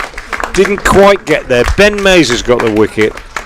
That remarkable innings ends. He is out for 143. A nicely judged catch by Joe Moores. He would have been disappointed if he hadn't caught it, but he made no mistake, and a remarkable innings ends, and it's not one that I'm going to forget in a while, and I think those of us that have been here to watch it will feel they've seen something very special. Everybody in the ground will be applauding shortly as Suryavanshi makes his way from the field, and I'll let you listen to that applause.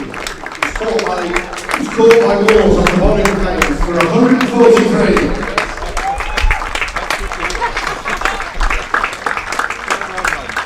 43, 78 balls, warmly applauded back to the pavilion. Doesn't acknowledge the applause, which is a little disappointing, but wonderful innings from Suryavanshi. Batting at 4 for India, Rahul Kumar. 13 fours, 10 sixes, and a glorious innings which it was a privilege to watch. And England now, I wouldn't say the door is open because a lot of batting is still to come. Yeah. But as you used the word masterclass, Frank. That's what we've just seen from Suryavanshi. Yeah, I think a masterclass from an apprentice, really. If that's not mixing the metaphor too much. I mean, he's 14 years old, for goodness sake. The youngest player on either side.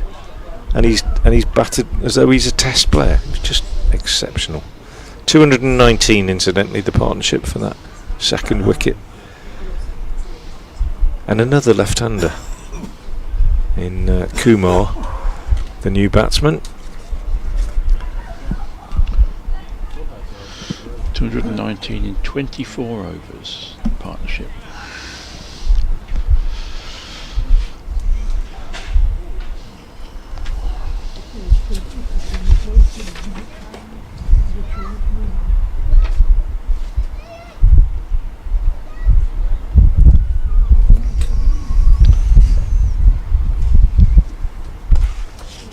Kumar plays his first ball up to mid-on.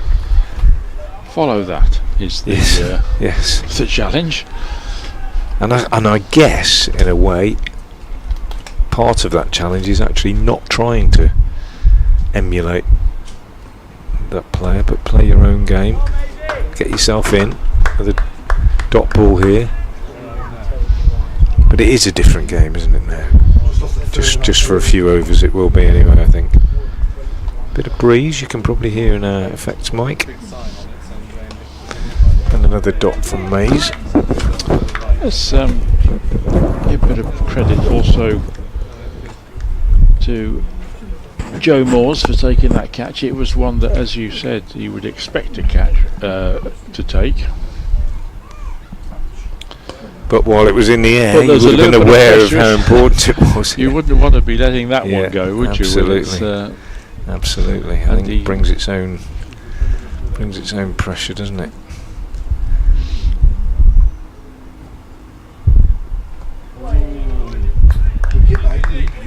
A wicket maiden, good grief.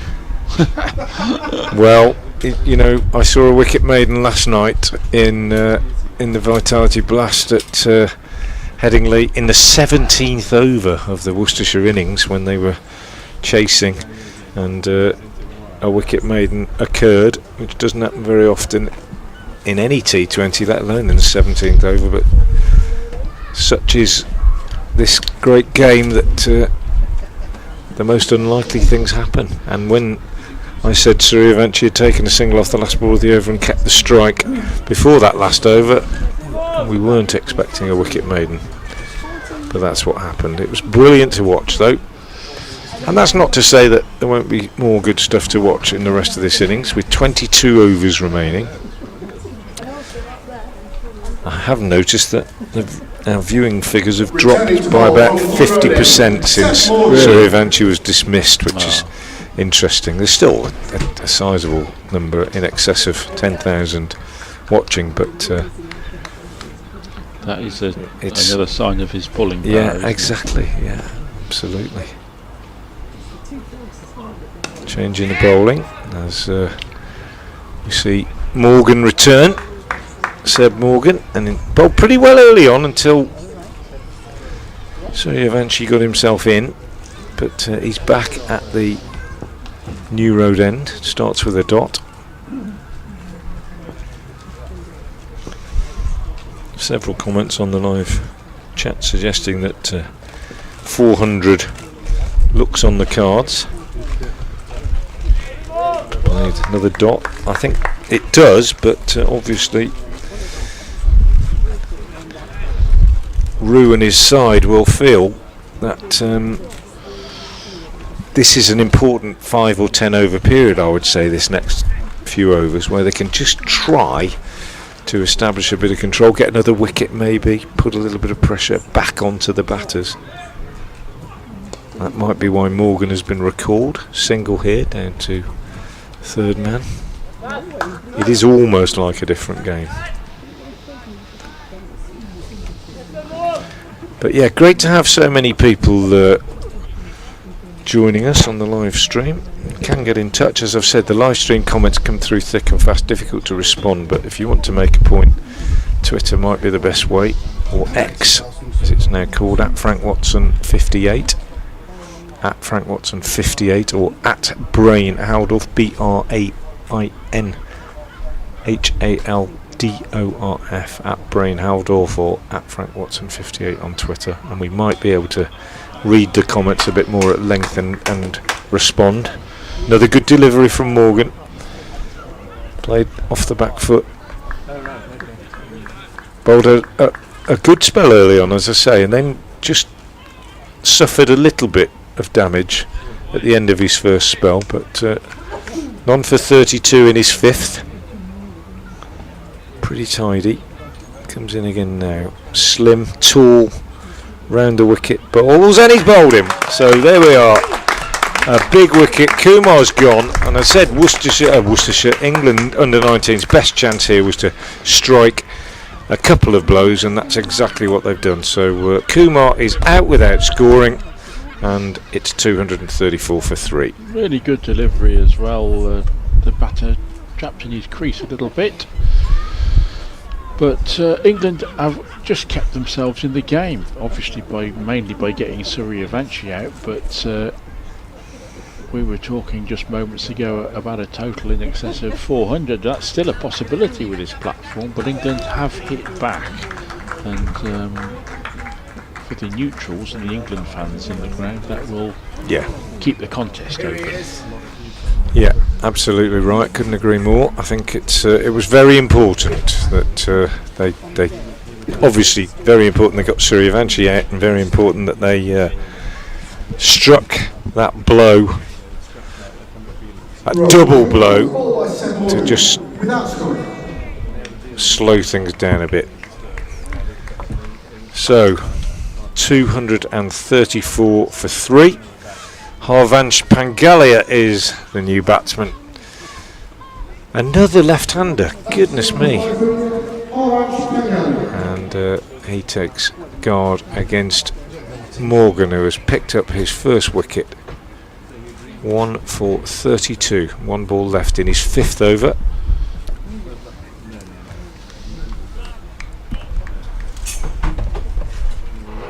Extraordinary number of left-handers in this lineup for the India under-19s so far. Here's Morgan into Pangalia, and he bowled him! First ball, Morgan 2 in 2. Pangalia can't believe it, and that's exactly what England needed. They've struck 3 times in the space of a couple of overs. Another absolute beauty. That's coming a long way from outside the off stump, and Pangalia has gone bowled first ball. Morgan will be on a hat-trick when he starts his next over, and suddenly it's 234 for 4.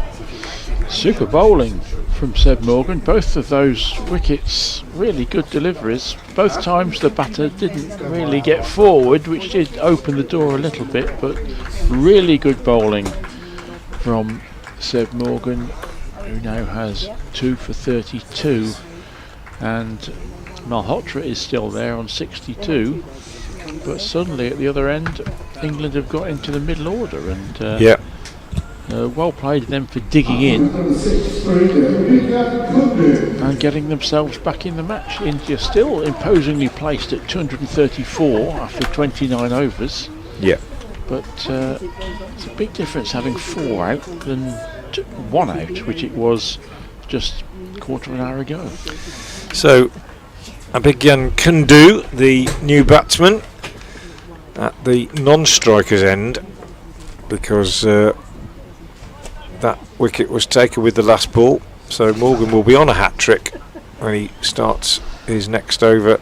Returning from the Douglas end, Taz Ali. Taz Ali coming on at the Douglas end. And I cannot believe that we've got another left-hander there, looking at the non-striker, just trying to look at his gloves. So we've had 1 right-hander and 5 left-handers, I think I'm right in saying, in this. Oh no, 2, 1 right-hander and 5 left-handers. Amazing.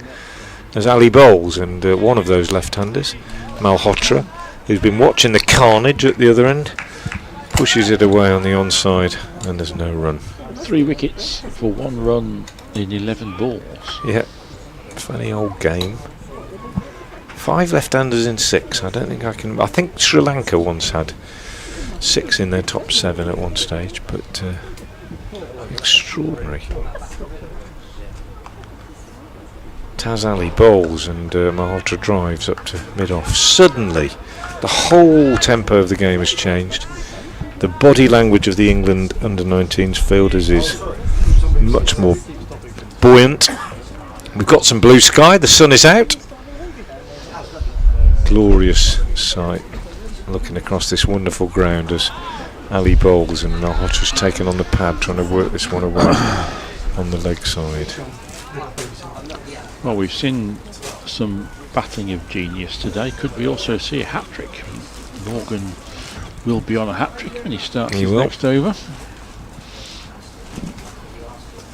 I think again what we've also seen, dare I say it,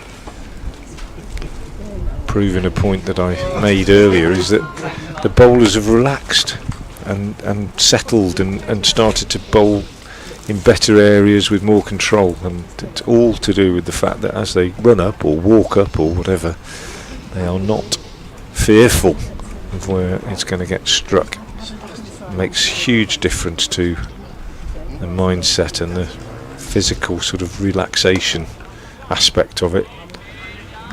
Nicely played by Malhotra up to long on for a single. But Taz Ali hammered earlier on. Now bowling with a lot more confidence and control.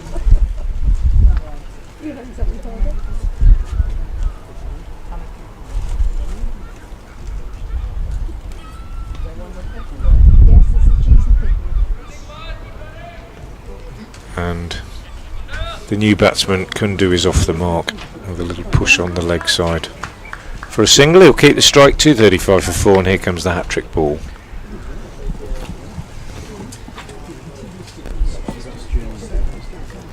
Sebastian Morgan has set himself up for a really what would be a really memorable hat-trick against a very, very fine batting side. He's bowled his side back into the match now with two really good deliveries as well to clean bowl Kumar and Pangalia. Now Abhigan Kundu stands between him and a hat-trick.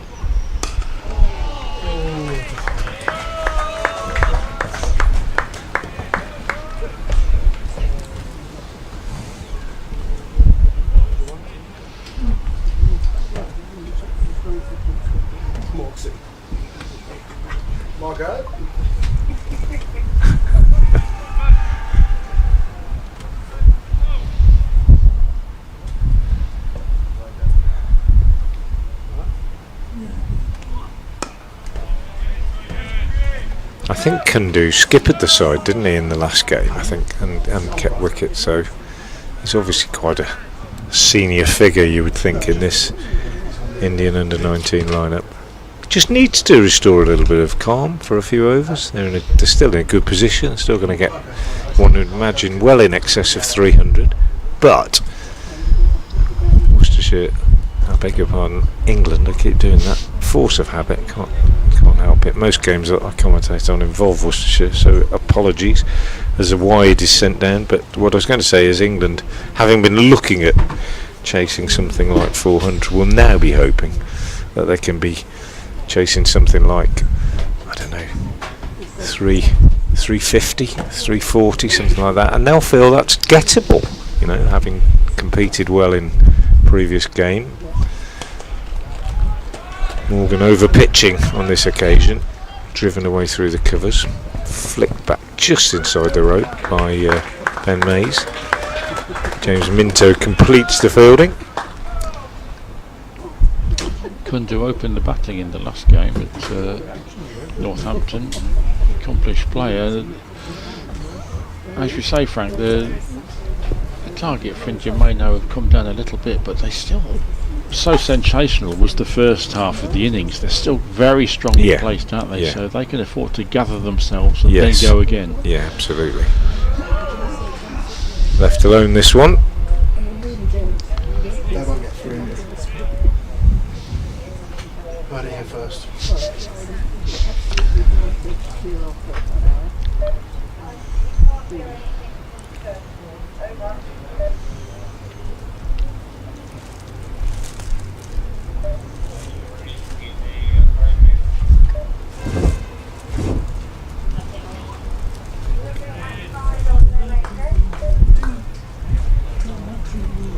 Abhishek Sharma, you're wasting your time. 239 for 4. I can't give shout outs to things that when I don't know what they are, so it's not going to happen. Possibly need to stop reading the live chat. Nicely bowled from Morgan, just took the pace off that last one. Clever bit of bowling. It does look a different game, doesn't it, to be honest? Yes. For all of the bowlers when they're not bowling at Suryavanshi. Brilliant innings from him. 143 from 78 balls, 13 fours and 10 sixes. He's 14 years old. Absolutely astonishing. Bright sunshine now at New Road. Lovely picture as we look across the famous old cathedral, one of the most iconic views in English cricket. One of the India lads is having his picture taken with exactly that view in the background there. Exactly. I think it's Suryavanshi. Yeah. There'll be a few teams interested in employing him, I would think, Brian, in the next few years. Nicely bowled by Taz Ali. Well, that dear old cathedral has seen many a fine innings and many a fine player. Not too many to compare with this morning's work from Suryavanshi. Truly brilliant batting.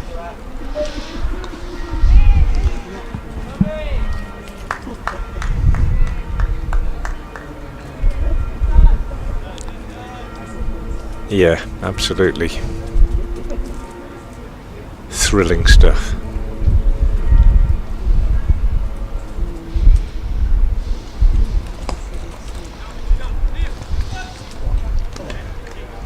Cheeky single, nicked as the ball is just pushed away to mid-wicket.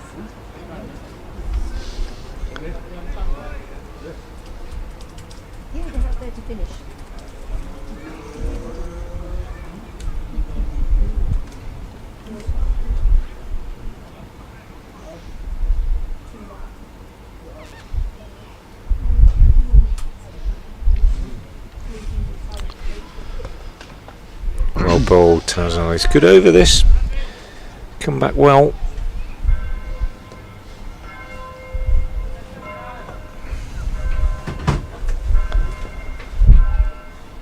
So here we go. Just pushed away on the onside for another single, but a good over from Tazali.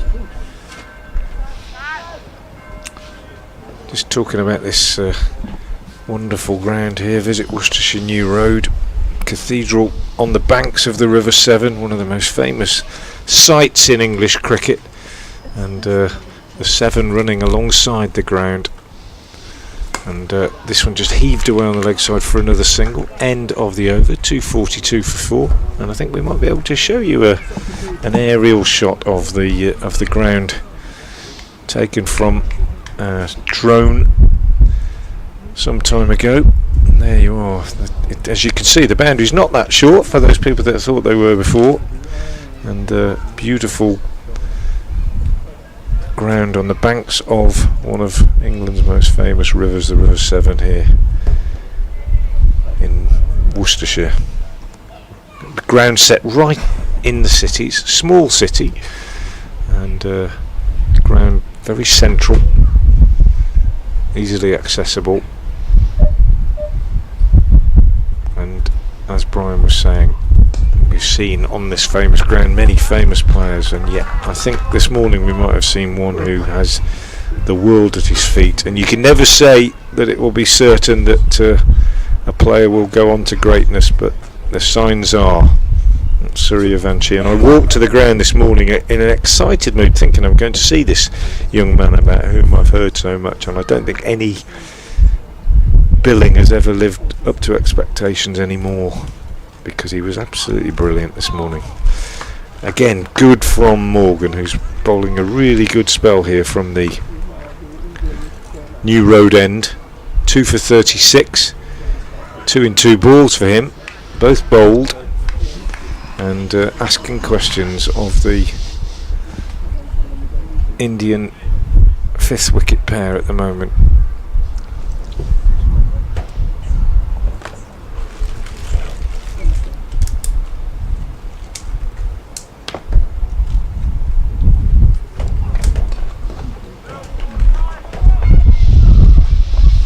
And at the moment, boundaries have dried up completely in this innings. In fact, we haven't had a boundary for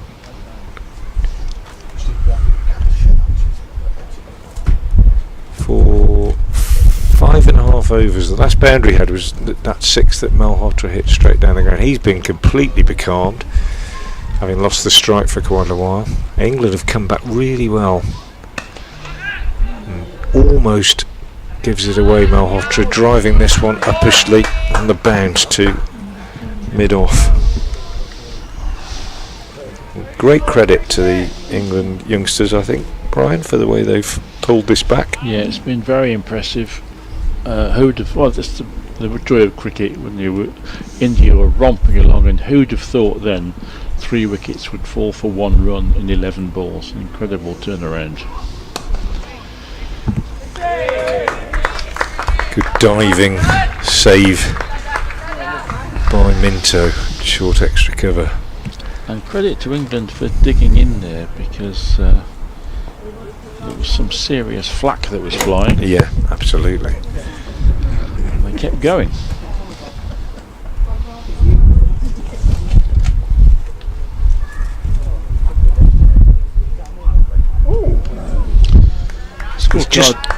Sorry, Brian. Sorry, I was going to say he's lost his cool a bit, hasn't he, Malhotra? He has a little bit. The scorecard's got an incredibly lopsided look to it, Yeah. hasn't it? 143, 66, and then the next highest score at the moment is 5. Yeah, and 2 noughts.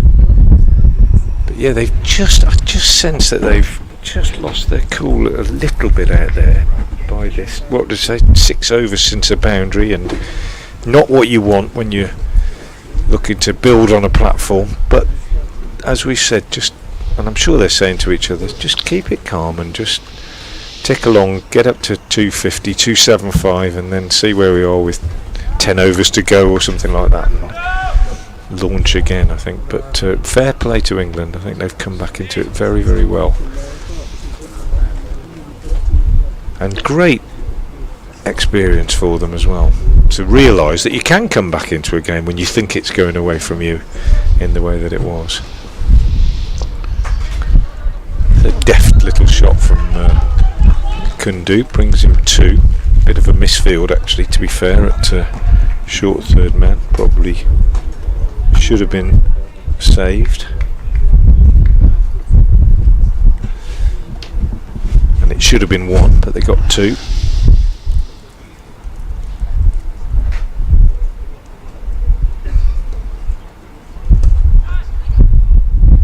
Nice shot again from Kundu, played out on the leg side.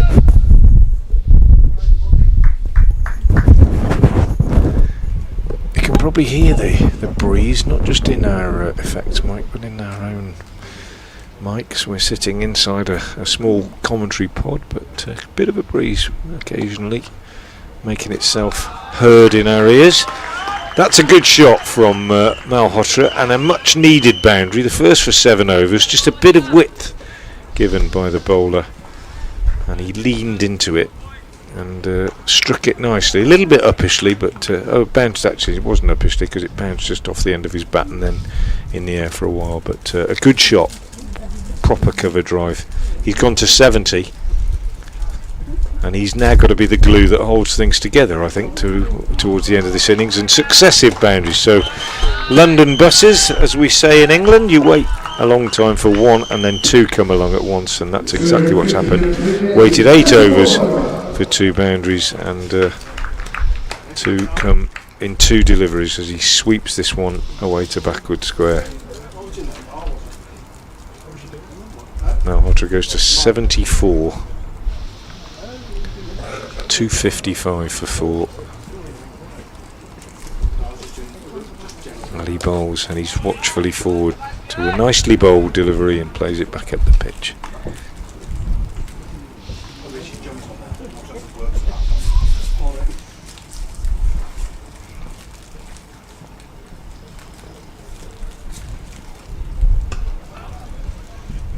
A good shot, but well fielded by Ben Mays at short mid wicket. So 34 overs completed, 16 left, and a drinks break, a little time out. The coaches make their way out to the middle. So we've had, I'll give you the scorecard so far. Matre was Courtmore's bowled Minto for 5, partnership of 219 for the second wicket, before the remarkable Suryavanshi innings came to an end. He was out for 143 off 78 balls with 13 fours and 10 sixes, and then 2 in 2 balls for Sebastian Morgan.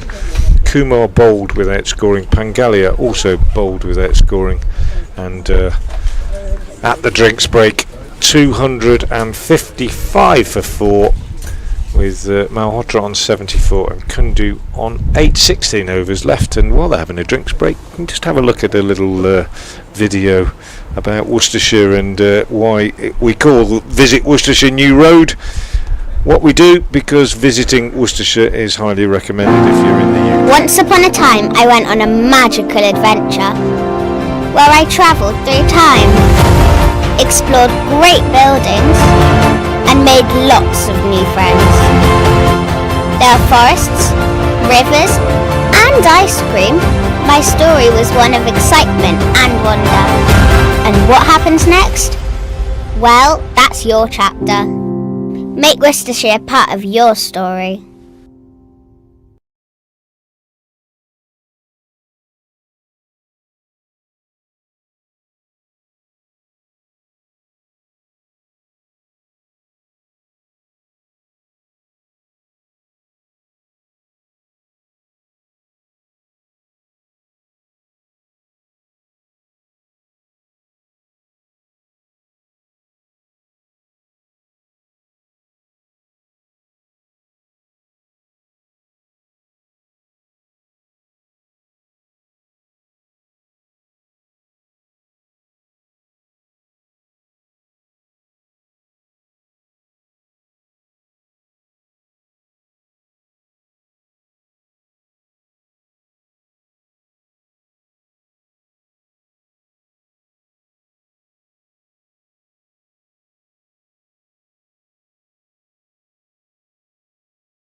300. Well, I say 355. I say.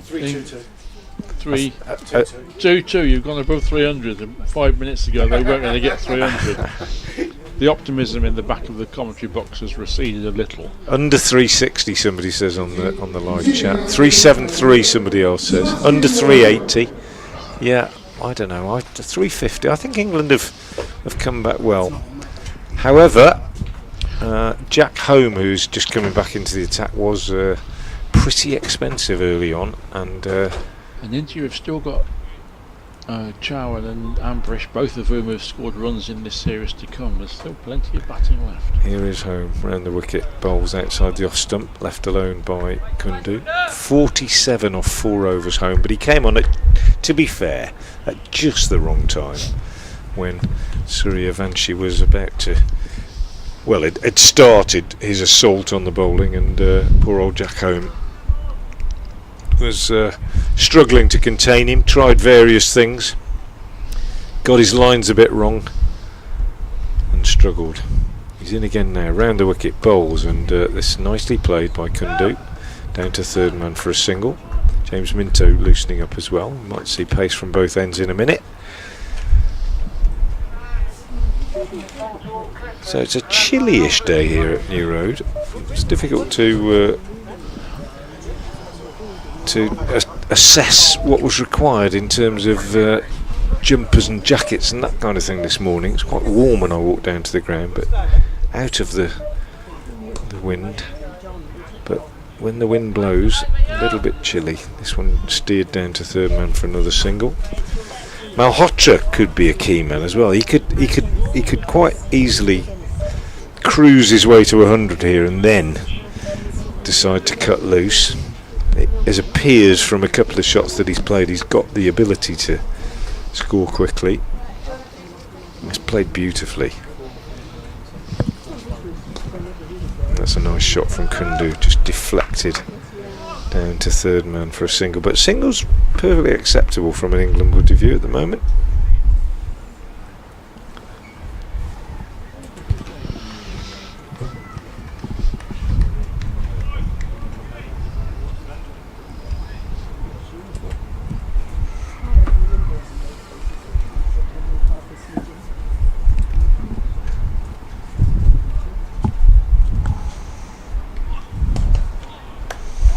Home in again, driven, nicely fielded by Minto in the covers.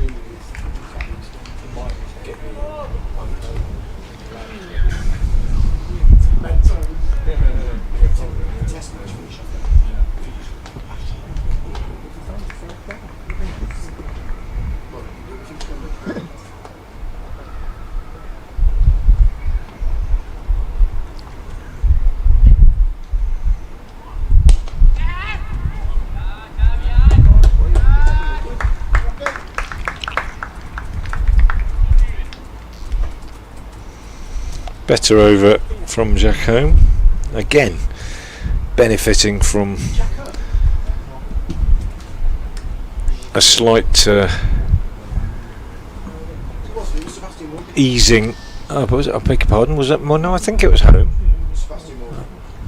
Oh, okay, beg your pardon. I thought Home had come back into attack. It was Morgan. I beg your pardon, everybody.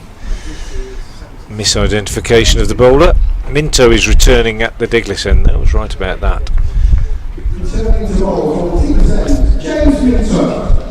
So all that rubbish I came out with about Home settling down after an early spell was inappropriate. It might be appropriate if he comes back into the attack. Apologies for that. We are quite, as I say, a long way away and square of the wicket, but it's James Minto, the left armer from Durham, from the Diglis end, in now to Malhotra.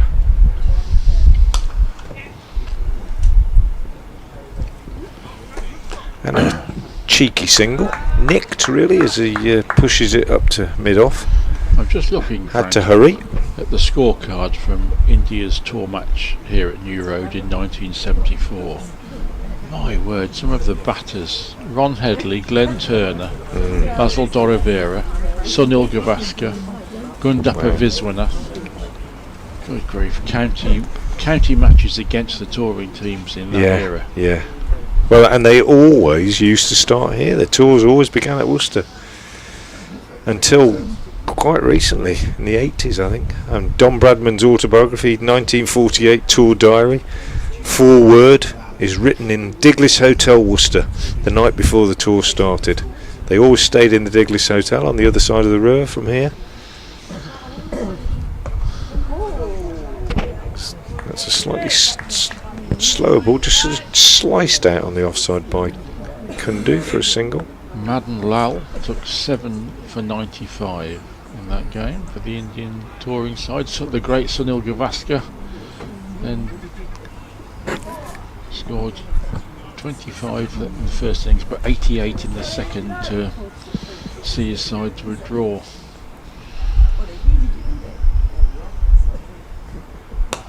And it was a fine Worcestershire side in the mid-70s as well, I think. Oh well. Oh, a slight misfield here. There's some runs in that top order, isn't there? Ron Headley, Glenn Turner, Alan Ormrod, John Parker, Basil D'Oliveira. Yeah, John Parker, Kiwi, that a lot of people don't recall that much in comparison to the great Glenn Turner, but Parker was quite a productive batter for Worcestershire as well in that side.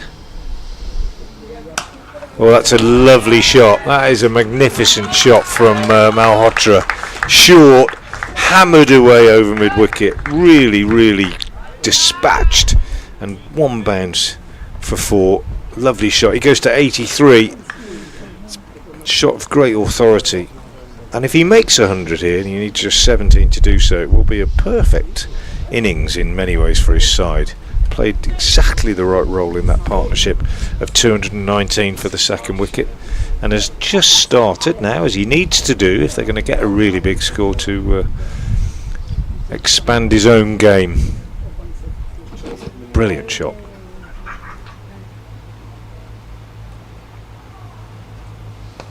Good response from Minto, a Yorker, and squeezed out of the block hole for a single by Malhotra.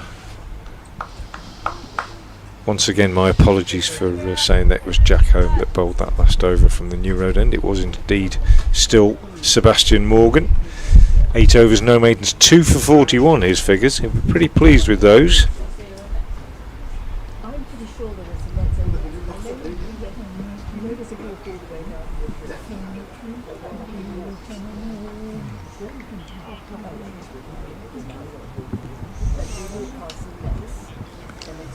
Tall figure of Ben Dawkins goes into slip. Sorry.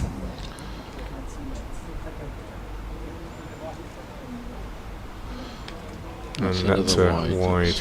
Yeah. 21st wide of the innings. That's certainly something to work on if you're one of the England coaching staff, I think.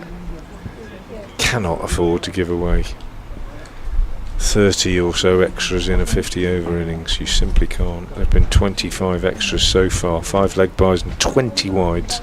How many extra deliveries, how many runs have come from those extra deliveries? Yeah, exactly. This one pushed away on the onside. So good over. 14 overs remain. They'd be looking for a minimum of 6 and over from those, wouldn't they? Probably, hopefully 8. So I don't think India will have ruled out 400 yet. A couple of really big overs. So England have fought back brilliantly, but they need to keep going. They really do with getting Malhotra, and they need to keep taking wickets, because in all forms of the game, isn't it? Taking wickets is the way to 100% build pressure. Matre out for 5, Suryavanshi 143, Kumar without scoring, Pangalia without scoring. The men that have gone. Malhotra possibly now the key to whether they get 350 plus.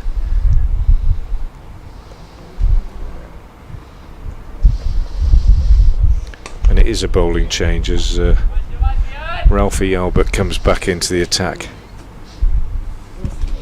at the New Road end.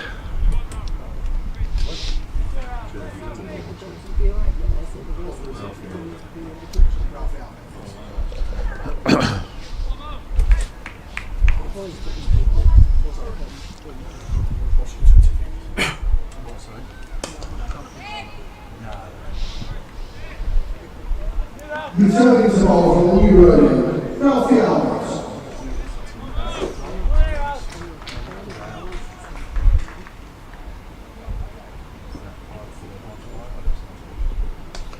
I think Thomas Roux has handled his bowlers pretty well, given that it was a bit of mayhem when Suryavanshi was striking it to all parts. Agreed, and also those bowlers have responded well, haven't they? They've stuck in there and taken the punishment which you have to do when you're bowling to a genius. And I watched a T20 game at Headingley last night where I saw a partnership between Luxton and Wharton for Yorkshire against Worcestershire put a lot of pressure on the bowlers and on the captain in the field, who had to keep making changes that he didn't want to make and having to come up with new plans, and it's very, very difficult. And I think for a captain like Thomas Roux at this young age and with relatively inexperienced, to have that same sort of experience out there has been vital, I think, as well.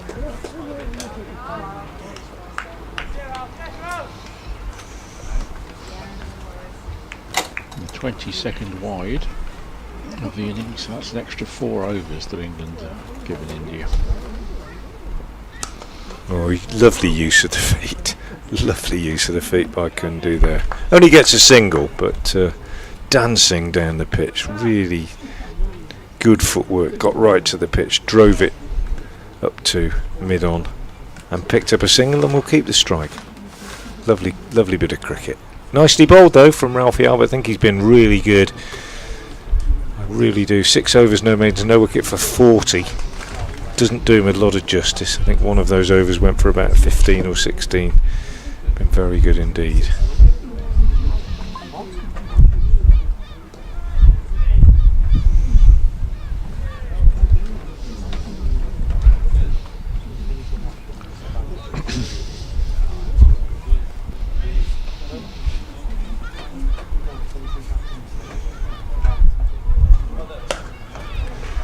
A little bit short this one, pulled away, but he'll only get one. Good sharp fielding by Joe Moores.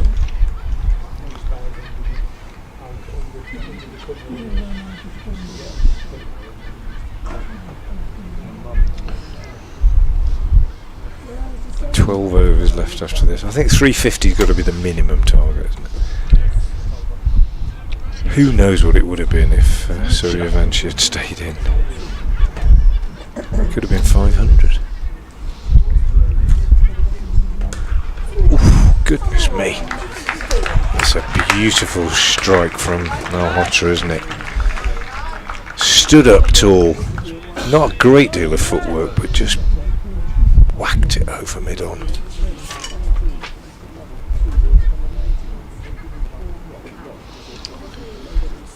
Hardly any footwork at all, just a beautiful shot. Timing, wasn't it? Yeah. Doesn't look a bad pitch, Brian. No. I thought the odd one might have stopped a bit early on, but Malhotra goes to 90 off 101. By comparison, it's slow, but it's still been very, very good. And much more conventional in many ways than what we saw from Suryavanshi, which is not to say that it was slogging or in any way untechnical, but more classical, shall we say, from Malhotra. Stands up tall left-hander, always good to watch, and is hit straight down the ground a lot of the time. Most of his big shots have been straight down the ground, including a push for 4 early on that signalled what a great timer of the ball he is. And there's another one. He just picks this up over mid-wicket. Looks to be pressing the accelerator exactly the right moment for his side, really. And Minto having been gone to the boundary twice, wants a change in the field here. Not sure he's going to get it. Yeah, third man is coming up, and I thought he was going to drop. He's dropping a man out on the leg side. Tazali going out to mid wicket. Might have been better off dropping a man out straighter. In fact, they're changing now. Joe Moores, who's obviously a specialist skyer catcher, from what we've seen, has gone to deep mid wicket. Taz Ali moves round to backward square leg.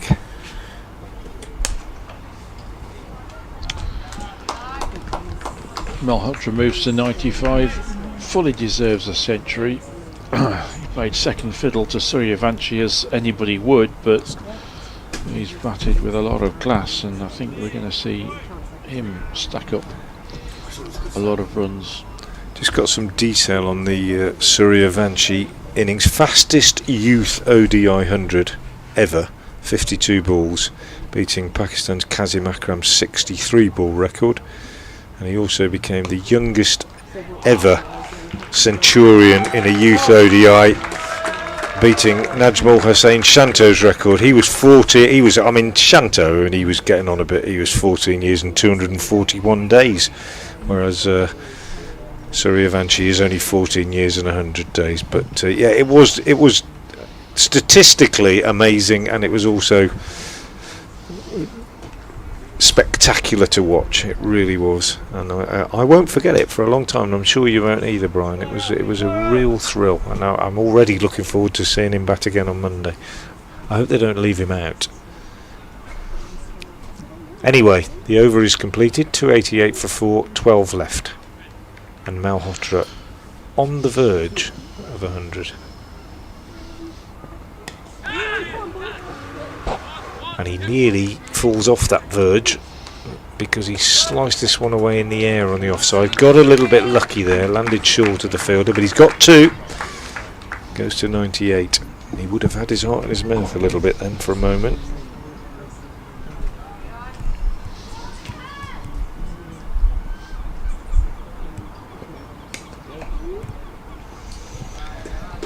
Pushes this one to long on, goes to 99.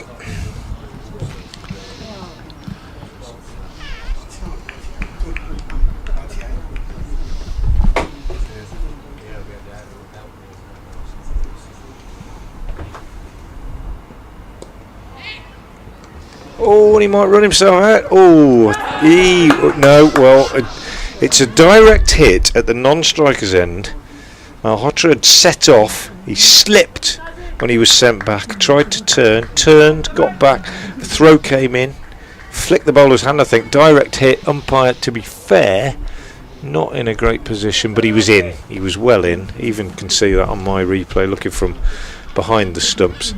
I think he was past the stumps almost, but showing us signs of a little bit of nerviness as this one is driven in the air past the diving Minto at short extra by Kundu. Single taken. So here we go.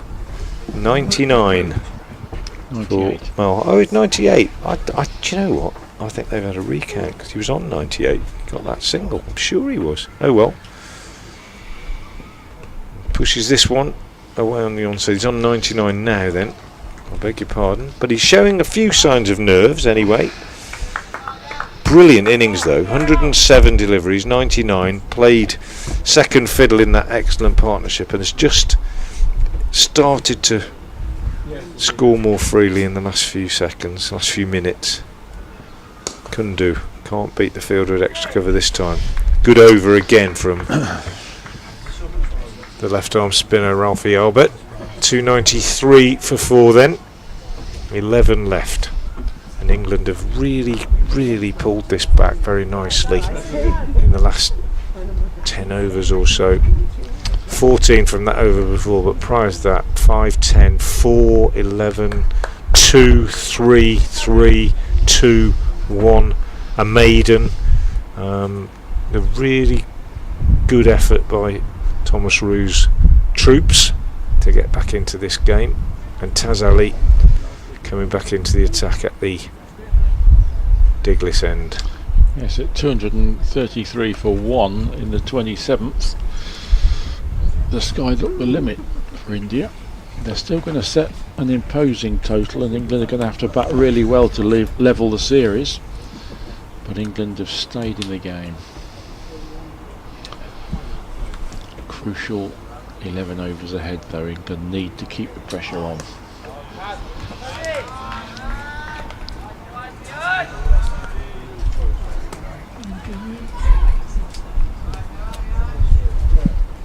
Chasing 350, I think they'd fancy 400. Difficult. Oh. Nervous 90s, nervous 99s. Nearly ran himself out then. Wanted a run. I think he would have got one, you know, if they'd both gone early on. But he was hesitant, and in the end Minto raced around and did the fielding, and he had to scamper back. It's a big moment for any player. But in an ODI for a youngster, 100 is huge. And there it is. And his teammates are on their feet. 110 balls, 12 fours and 1 6. And that has been a very mature innings, in my opinion, Brian. It's a lovely innings. He played the perfect foil to Suryavansh's onslaught, and has just kept things together after that collapse. 3 wickets for 1 run. Super knock from Malhotra. Can do. Very characteristic wristy style, can do, the little left-hander. Just flicks the wrists through as he plays the ball. And now it remains to be seen how much on the offensive Malhotra will go in these closing overs. Ali in bowls and just works this one away on the leg side for a single. Doesn't look the sort of player that'll chuck it away.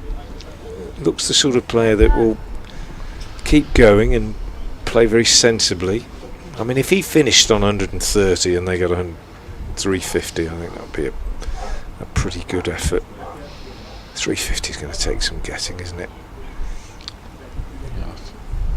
Ali in bowls and can't do anything with this one. I think they'd be disappointed with 350 from this position though, Frank. That's just another 50, isn't it, with 10 overs left? Yeah, you're right. I mean, they will. But if Malhotra gets out, then I think possibly that's England's best hope of keeping them to that sort of total.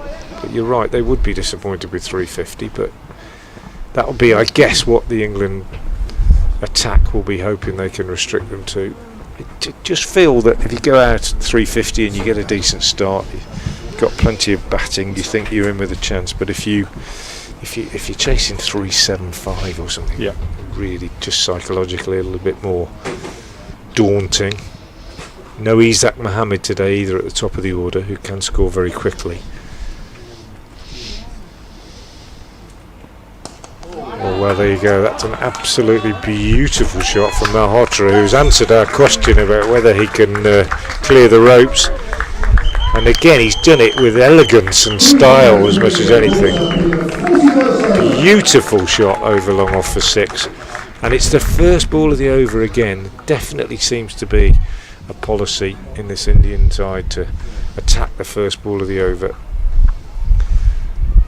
And he now plays the first sign of anything in terms of white ball cricket that is more T20 than 50 over cricket from Malhotra. A little reverse.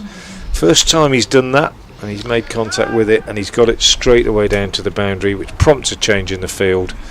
And Ralphie Albert is being put under pressure. 10 runs off the first 2 balls of the over, and already that 350 that we're talking about, the nominal 350, looks well within reach.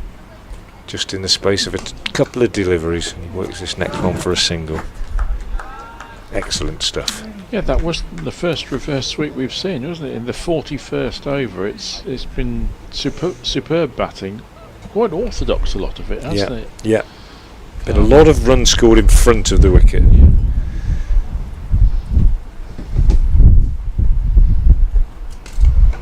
Kundu just playing the junior role now, works this one up to long on for a single. Yeah, he's played it really well, hasn't he, Kundu? Because they've Scored off nearly every ball he's faced. Yep, I think. 20 off 29, and after 3 wickets fell for just 1 run. And you just needed to steady it, and Kundu has done that beautifully. That's another super shot from Malhotra, just a little bit short from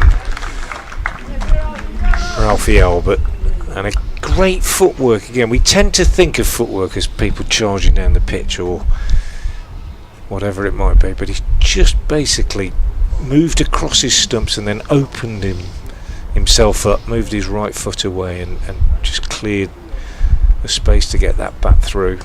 Beautifully played, and equally beautifully played that last ball, just steered up to long on for a single, so he keeps the strike. Really, really mature cricket from Malhotra. None for 64 for Raphael, but which better than that. I think is a bit tough, isn't it? Yeah. From 8 overs, none Yeah. for 64. He Definitely. has taken stick in a couple of overs, but others he's looked dangerous and imposed some control, which England desperately needed at the time. So that is a case, I think, of figures being very unflattering. Yeah, I agree with that. I'd say he's bowled a lot better than that. Very tough. 313 for 4, 9 overs remaining. Are India going to get to that 400? They could do with a couple of big overs.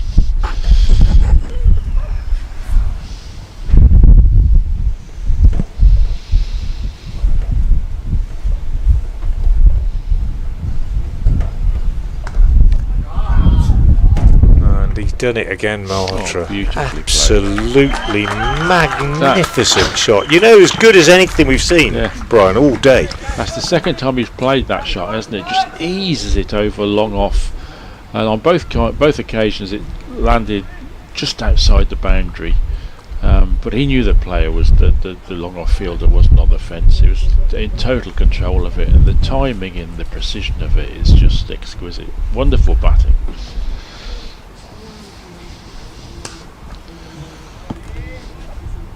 Another single here. He looks like a class player, doesn't he, Malhotra?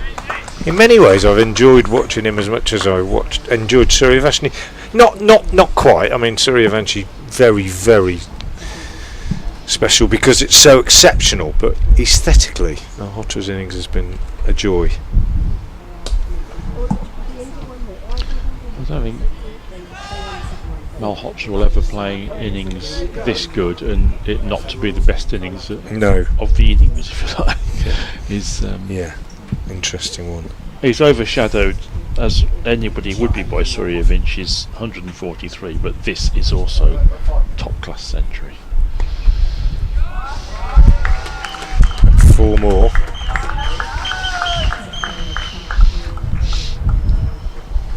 The accelerator button has been well and truly pressed again. Absolutely.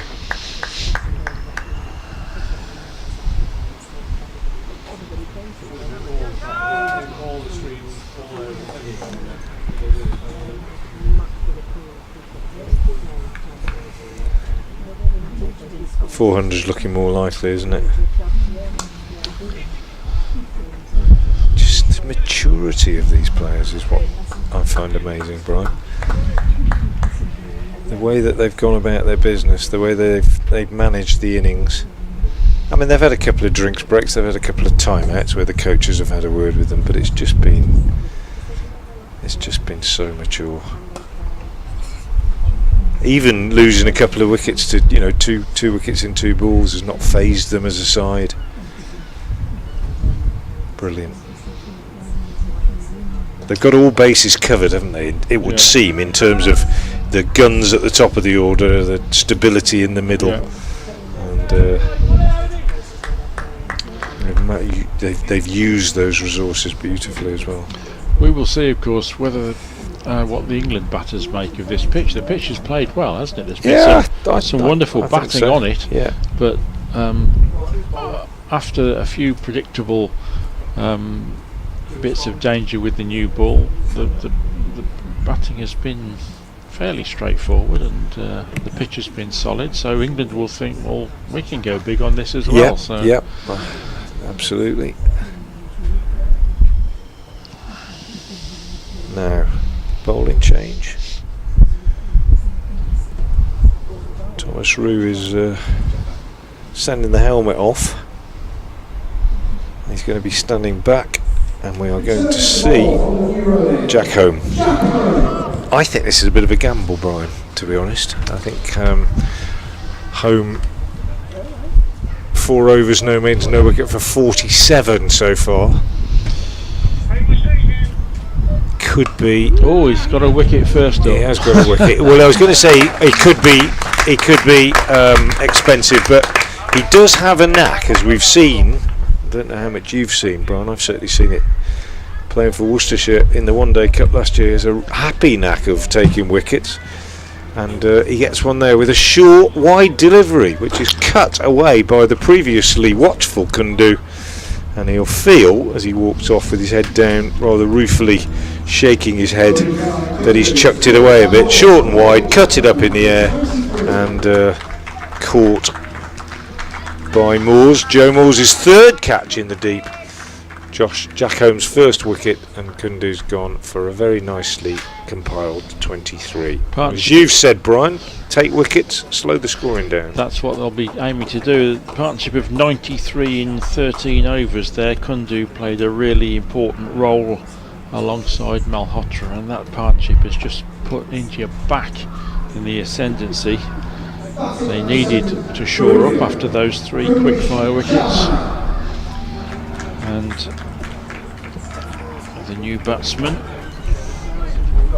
is Kanish Chauhan, who has shown some form in this series. 43 not out in the last game, 45 in the previous, and he's come in with a licence to hit. 5 wickets still in hand, just 7.5 overs remaining. Jack Holmes strikes with his first ball back.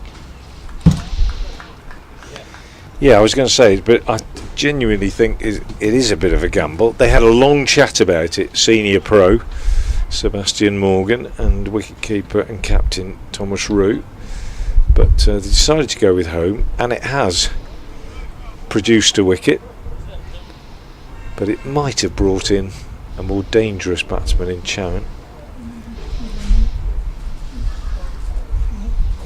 He's almost gone to his first ball, which is short and wide outside the off stump, and he flashes at it.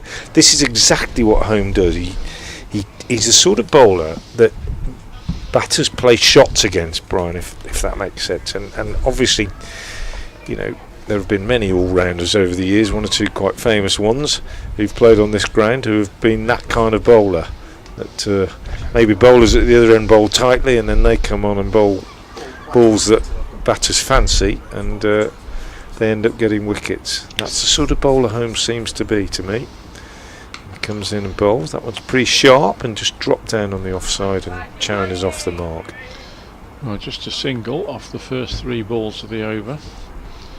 That's exactly what England would want. Now we'll see if Malhotra climbs into Home.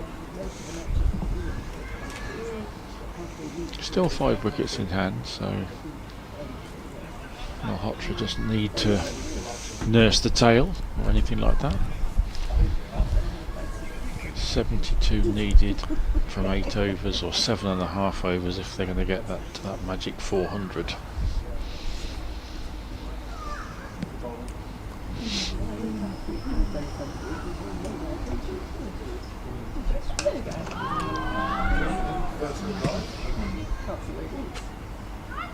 Well caught. And Jack Home has done it. He's picked up 2 in the space of 4 deliveries. And Malhotra's brilliant innings is ended. Tries for a big hit on the leg side, got right underneath it, went up and a long way, and nobody really fancied it. I think about 4 fielders probably could have got there, and in the end the nearest man took the responsibility. I'm just trying to identify the catcher, and he kept his eye on it, and the whole ground was hushed as he took the catch. I think it might have been Ben Mays. Watched it very closely into his hands, and a lovely innings comes to an end. 129 from Malhotra. Beautifully played, beautifully put together innings. But just when they needed to get 2 new batsmen at the crease, England have done exactly that. 328 for 6. Wonderful batting from Malhotra, and really the crowd here at Visit Worcestershire New Road today has seen 2 excellent top-class centuries. Good over this from home. One run and 2 wickets.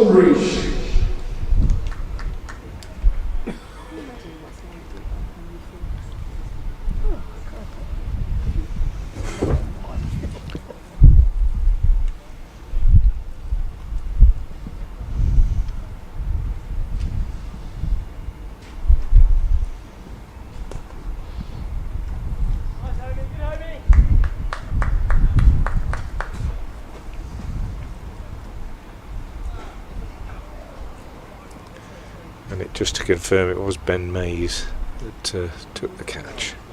But Jack Home, none for 45 off 3, 2 for 49 off 5. So well bowled to him. He'll feel a bit better, I think. 43 overs completed. 7 left.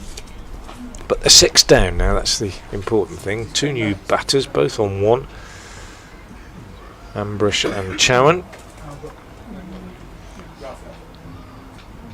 And another change in the bowling. Bowling from the Digless end, Ralphie Albert. As Ralphie Albert comes on at the Digless end. He's bowled 8 overs for 64. Both Brian Halford alongside myself, Frank Watson, consider that he's probably bowled a bit better than that. Came in for a bit of tap twice. Once from Suryavanshi, once from Malhotra. Other than that, he's been pretty tidy throughout. And just a single off this first ball, tucked away on the leg side.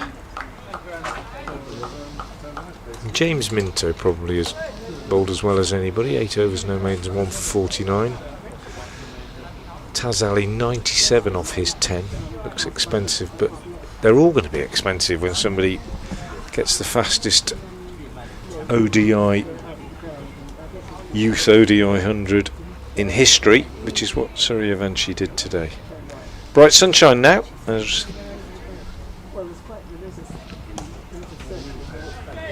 Ralphie Albert comes in round the wicket. Dot ball. Thank you for a message via Twitter from Bhavaret Seti Sal Krishna, who is suggesting that it's time for one of the county teams to sign Suryavanshi for the One-Day Cup. I've got exactly the team in mind. Worcestershire. Do you know what? I don't know. I don't think he'll be playing. He's got a good record. I don't think he'll be playing anywhere in the One-Day Cup. Yeah, you know you like playing on this ground. Come in a bit. I might stay an extra month, lad. We could kidnap him on Monday night, lock him in the school box. That's well bowled by Ralphie Albert. I have to say, if I supported the county team, I wouldn't mind them signing Malhotra for the no. Do you know what, Brian? It's interesting. So exactly that thought went through my mind about 15 minutes ago. I think he's got a great future as well. Well bowled by Ralphie Albert. Good over this.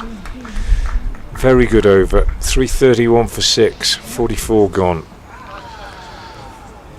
Yeah, but you can't help thinking like that, can you, when you see some new talent such as we've seen here today? But yeah, I like the look of Malhotra as well. I think he's a player that we might see playing at the very highest level in the future, which is not to take anything away from Suryavanshi. He is a hugely exciting talent. quite different players, but I've been in some ways as impressed with Malhotra's 100 as I was with Suryavanshis. It's just been a joy to watch them. It has. The best young players, some of the best young players in the world, and it's great to watch. And all credit to England that they've weathered those storms and stayed in the game. And Jack Holmes' 2 wickets in that last over has just put a little break on again. The 2 new batsmen have faced 10 balls and scored just 4 runs. Yep. And just when England needed to apply a bit of a break, they have done. 331 for 6 overs to go. 2 new batters at the crease.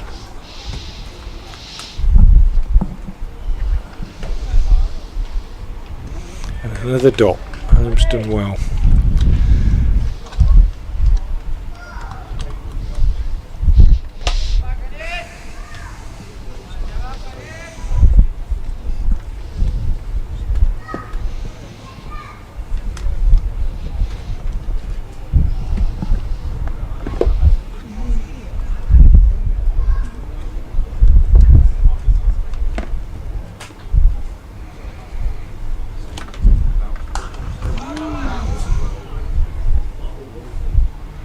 And he's got another one. Living up to my billing as the sort of bowler that makes things happen. Jack Holmes has picked up a 3rd, caught it long off, and the best way, as Brian Halford has said since the start of the day, to slow down the scoring rate is to take wickets and chow and hold out to long off. And Jack Holmes has picked up his 3rd wicket, 3 for 49 now for the Worcestershire man. 3 wickets in 8 balls. It's a great way to end the story. And it's been an innings of many collapses, hasn't it? 3 wickets for 1 run. Yeah. Earlier on. 2 partnerships, really. Yeah, that's right. 2 wonderful centuries, and apart from that, only Kundu has got double figures. Batting number 9 for India, Dinesh Devendra.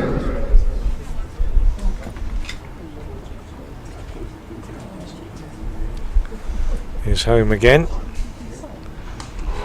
Another dot. Bowled well in this 2nd spell. Jack Holmes came on when it was liable that there was going to be a charge towards 350, and he's picked up 3 wickets in next to no time, and that's the best way to slow down the scoring rate. Just a single off this one. It's been a pleasure to watch this young Indian side, and indeed the young England side, staying in the game. It's been great to see the numbers of people that have been watching us. 15,000 or so at one stage on the live stream. I believe many of those would have been in India. Great to have you with us. Been lots of chat on the live chat. You can always get in touch on Twitter as well, or X as it used to be called, or as it is called, Twitter as it used to be called, at Brain Haldorf, BrainHaldorf, Brain Haldorf. That's Brian's Twitter handle. I'm at Frank Watson 58. Love to hear from you. See those comments with a bit more time to deal with them, because the live chat comments come whipping through very quickly on our screens. So at Frank Watson 58 if you'd like to have a lengthier comment and perhaps get a response if we can get round to it. But great to see the interest worldwide in this one-day international, given that there's a test match going on as well at the same time, and thrilling cricket we've seen from these youngsters here today.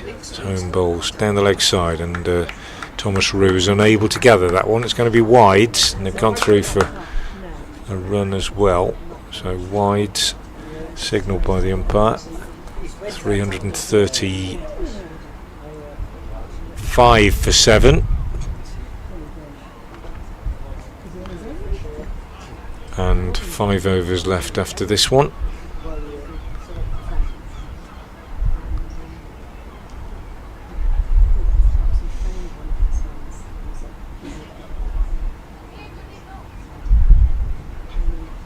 Home again. He's in and bowls, and outside the off stump, and an appeal for caught behind. They maybe thought they heard a noise. Jack Home was disappointed, thought he picked up his 4th wicket. Umpire Milnes not only doesn't uphold the appeal but actually signals wide.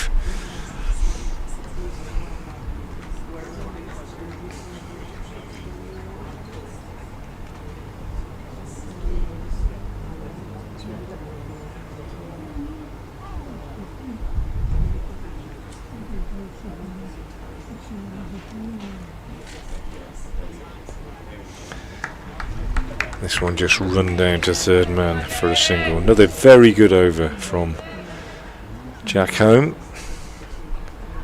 So just 5 left now. 3:37 for 7.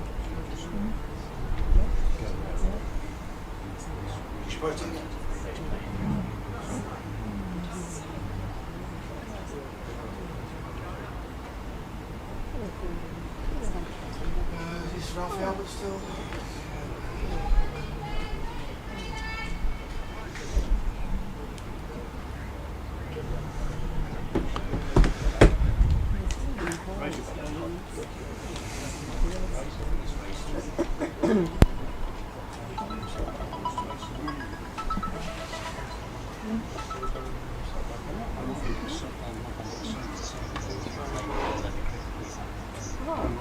Ralphie Albert from the Biglis end starts a 46th over.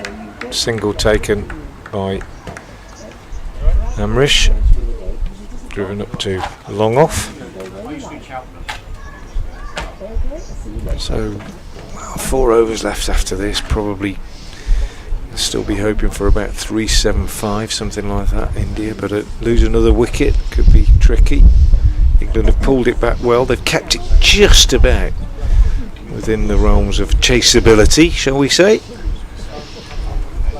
Albert round the wicket, drives, does Deepesh, and they pick up a single. Deepesh Devendran, the new batsman. 3:39 for 7. Albert, big full toss, and gets away with it really, because it's only going to cost him a single as it cut out to deep cover by Ambrish.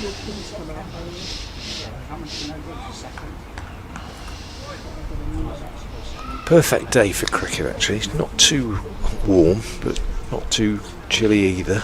Good light, very comfortable playing and spectating conditions. Bit of a heave, this one from Deepesh out on the leg side, picks up a single, but one off each delivery at this stage, more than acceptable I would say for Ralphie Albert, who I will repeat again in case his mum and dad are listening. They're probably here anyway, but maybe some family members watching. He's bowled better than his figures suggest. He cut away for another single here, but he's bowled. He's got his figures 0 for 70 in his 10th over, and I think we both feel here in the commentary box that doesn't do him justice at all. Especially early on, I thought he bowled very well. Absolutely, he came on as well when the flak was flying at its highest and did really well. Dot ball to finish the over. Well bowled, Ralphie Albert. 10 overs, no maidens. No wicket for 71, I think, his final figures, and that's a pretty good effort. 3:42 for 7, 4 left. Ben Mays, 4 overs, 1 maiden, 1 for 24. We haven't seen him again, have we? No, which is probably, well, hindsight is a wonderful thing, isn't it? And we said earlier captains have to make these decisions on the hoof, but yeah, he did. He bowled pretty well, and he also bowled when Suryavanshi was going. Yes. So very good effort, and he might well have bowled more in a different innings. I have every sympathy though for a captain who's having to think on the hoof out there when the flak's flying. Wide from home. If there's been one failing in the bowling from England, it is the number of wides. That's the 26th wide, if you include the ones where they've taken a run as well. Pretty untidy at times, with mitigation, it must be said. Less so perhaps now.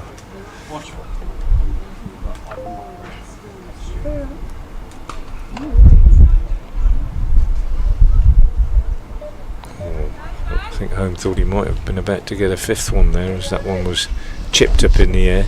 A fourth one, I should say. Landed safely. So 2 bowlers have completed their spells. Taz Ali 10 overs, no maidens, no wicket for 97. And Toby Albert,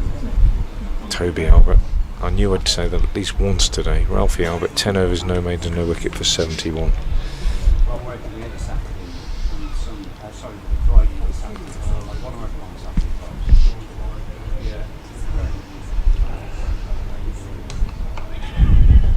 Got ball from Home. It's been good this spell, Home. Although he has bowled 10 wides so far, he's probably been the biggest culprit. Taz Ali bowled 2.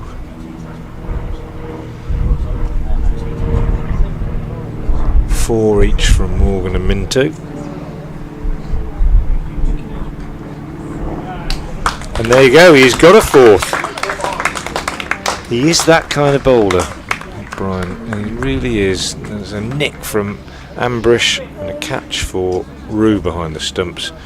And Jack Home has picked up a fourth. And he's got every chance of picking up a little five for here, having taken none for 45 at one stage. He's now got 4 for 58. Well, he's really played a big part in hopefully giving, for the match's sake, giving England a chance here, because Jack Holmes' first spell was very expensive. He ran into the teeth of the storm of Suryavanshi, but he's bowled wicket-taking deliveries, as you suggested. He has the capability, Frank, and he has really ensured that this India innings peters out a little bit. Yeah, it's stalled a bit, isn't it, really? From 327 for 4 to 345 for 8, and the late order batters have failed to take on the charge. And I think that dismissal of Malhotra was really crucial, because he was very classy and showing that he could change gear. And barring another late twist to the plot and some big hitting from the India tail, the momentum will almost be with England now, won't it? Because they've come right back into the game. Yeah, they have. And Holmes played a big part on his home ground with some real pace, actually. He's been quite aggressive. He always is. But I thought, as I said, when he came on, I thought it was a little bit of a risk, because he does bowl with pace and he can be sort of scored off behind the wicket, but he's got his lines pretty right in this spell, and finish it well, another dot, and he's picked up, as I say, 4 wickets in quick succession. 2 in the 43rd over, 1 in the 45th, 1 in the 47th, and his figures 4 for 58 at the moment, with 1 ball left in this, his 7th over.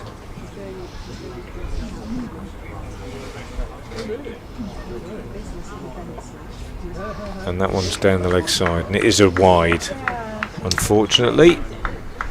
Guha unable to get a bat on it. Big lad, Guha, tall, broad-shouldered Indian number 10 pace bowler, and couldn't make contact with that one. Does make contact with this one, but only off the edge. It flies to short third man, and they pick up 1, think about 2, decide against it. Guha will keep the strike. The end of the over from Jack Home. We have 3 left in the innings, and the Indian under-19s are 347 for 8, put into bat, and the cornerstones of the innings. A blistering 78 ball, 143 from teenage sensation Suryavanshi, the fastest youth ODI 100 ever, and a beautifully crafted 129 from Malhotra. Other than that, only Kundu with 23 has reached double figures. Sebastian Morgan back into the attack.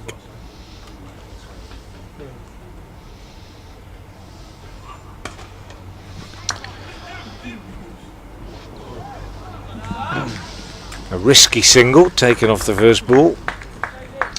I think Guha would have been struggling had the throw coming in from Ben Mays hit the stumps, but it didn't. And after all the fluctuations, Frank, the incredible batting, flurries of wickets, probably the total's going to end about par, I would think. Ooh. Wow. Wow, that's a great catch. I think he might have been over the rope. Was he over the rope? No, caught at long off, in the deep, running catch by Ben Dawkins. I thought he might have stepped over the rope, but in fact the catch is completed.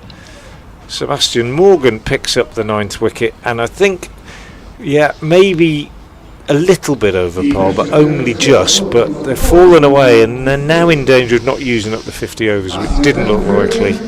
And as you said quite rightly, from 327 for 4, if they only get 350, that's a really sad demise to the innings. And as you say, it will give the England team a lot of hope, a lot of belief, indeed, and momentum. And from 233 for 1 as well.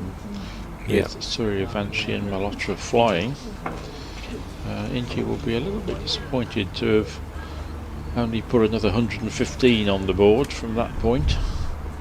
Absolutely. Good fight back by England. I need to carry it on with the bat.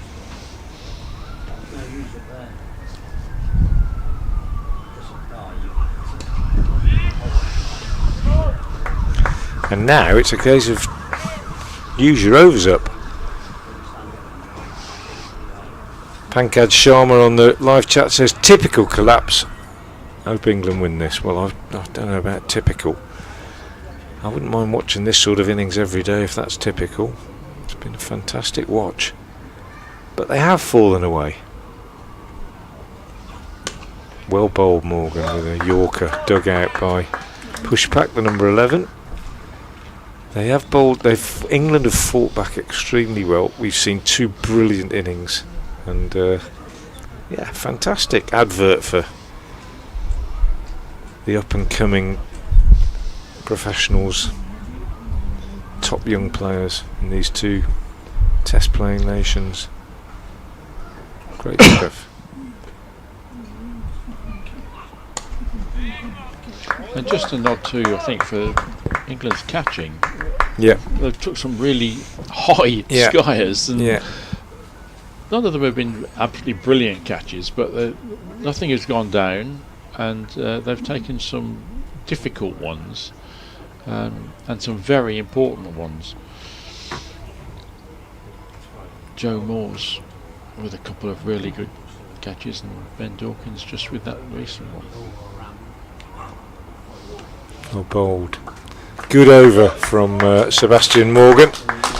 9 overs, no maidens, 3 for 42, and arguably the pick of the bowlers. A super effort from him, and England have dragged it back. They really have dragged it back. 2 overs left. 353 is looking a decent shout, Brian. 353. Somebody think that's what I said. Yeah.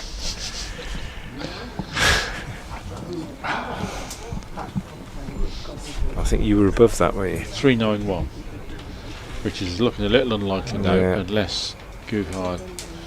Look at, there you are, the worm's interesting. Look at the clusters of wickets. It's extraordinary. Those 2 partnerships stand out, absolutely. Just three, well, only one double figure contribution, 2 treble figures, and the rest single figures. First ball Curious of, scorecard. first ball of the next over, cut away for a single. Somebody's just put on the live chat, oh, you can read the comments. I didn't realise you could. Yeah, that's why we always say keep it clean. Don't be rude. We can read them out on air. Not that we do very often, but they come through so thick and fast. But it's been great to share this broadcast with so many viewers in India. I hope you've enjoyed it. And we'll be back on Monday. Home in, bowls, and pushed out on the offside. They go through for a single, a throw for a run out. He misses. Good backing up from Sebastian Morgan. But they get home for the single. The 350 is up in the 49th over.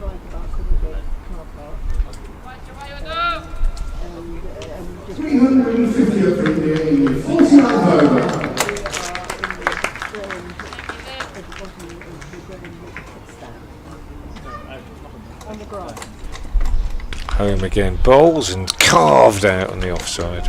Single. Oh, going to get 2. No, they could have got 2. Didn't anticipate the misfield out there. So he's got away with it.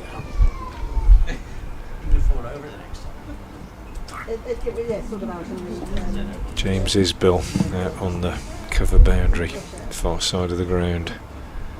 351 for 9 then. 9 deliveries remaining, potentially. Home bowls. That one's pushed up to mid-off.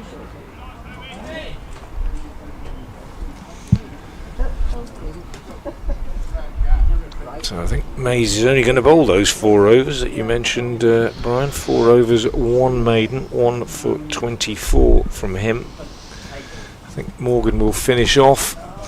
Minto, 8 overs, no maidens, 1 for 49. Taz Ali, 10 overs, no maidens, no wicket for 97. Left alone this one from home. And Albert, 10 overs, no maidens, no wicket for 71. But yeah, we think he isn't flattered by those figures. And Jack Home is going to finish off. This is his 8th over. So he's going to bowl 8. And Morgan will end up with his full complement of 10 if he bowls this last one. Home is in, bowls, and again a dot ball as he varies his pace and beats the batsman outside the off stump. It bounces in front of Root, and Jack Home finishes. Figures of 8 overs, 4 for 63 I think, and Sebastian Morgan to finish off from the Diglis end. 351 for 9. If they get 2 off this over, I'm off to buy a lottery ticket. Well, actually that would be silly. I won't get 2 predictions right in the same day, will I? Morgan it is to finish off. 351 for 9.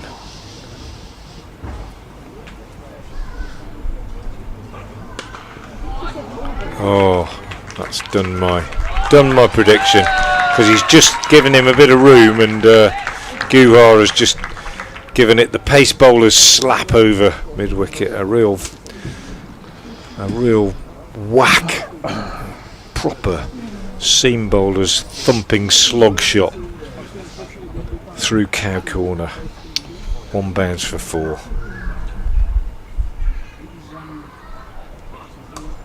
Morgan's response is a very good Yorker, but it's dug out and it's very good running as they come back for 2 as Albert comes in off the mid-wicket boundary. Saw quite a lot of that last night at Headingley from the Yorkshire pair of Luxton and Wharton. Balls just hit to the edge of the circle and they whizzed through for 2 real whippets between the wickets. Good running. Good response from Morgan, full and straight, goes through him. 357 for 9. 3 balls left. And then we'll have a break of half an hour. I think, is it half an hour between innings or 40 minutes? I think it's half an hour.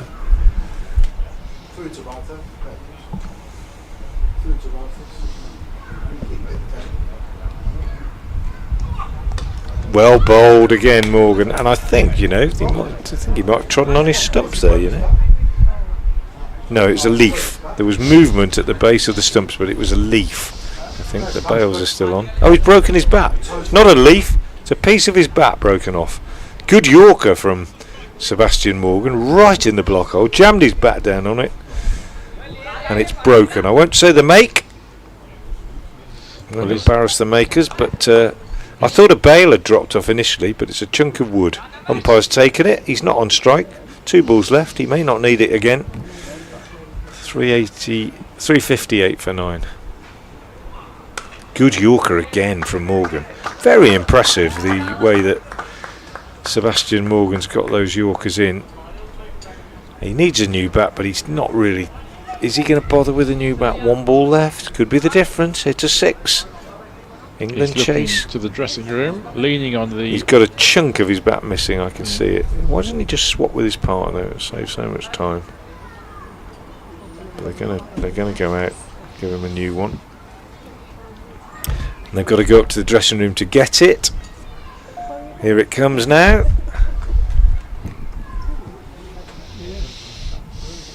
And Guha takes his new bat with 1 ball remaining in the innings. 359 for 9 is the total, and Sebastian Morgan is about to complete his 10th over. And again he looks for the Yorker, and the new bat does the job because he gets it just slightly wrong, just slightly over pitched, and Guha clips it away to the boundary, and he will finish unbeaten on 15 and push back unbeaten on 2. And Sebastian Morgan finishes with figures of 3 for 54, and I think he bowled really well. Not flattered by that, he bowled very well indeed. But there were 5 leg byes and 27 wides in a total, so 32 extras, and the total for 9 wickets in 50 overs, 363. So England will need 364 to win. Just give you the final bowling figures. Morgan 3 for 54, Minto 1 for 49, Home 4 for 63, Ali none for 97, Albert none for 71, and Mays 1 for 24. Suryavanshi a brilliant 143, Malhotra a beautiful 129, India under 19s 363 for 9. We will be back with England's response at around about 3:15. Been a joy to have you with us this morning, and I hope you will join us this afternoon as well. Until then, from myself, Frank Watson, and from Brian Halford, a very good afternoon to you from Visit Worcestershire New Road.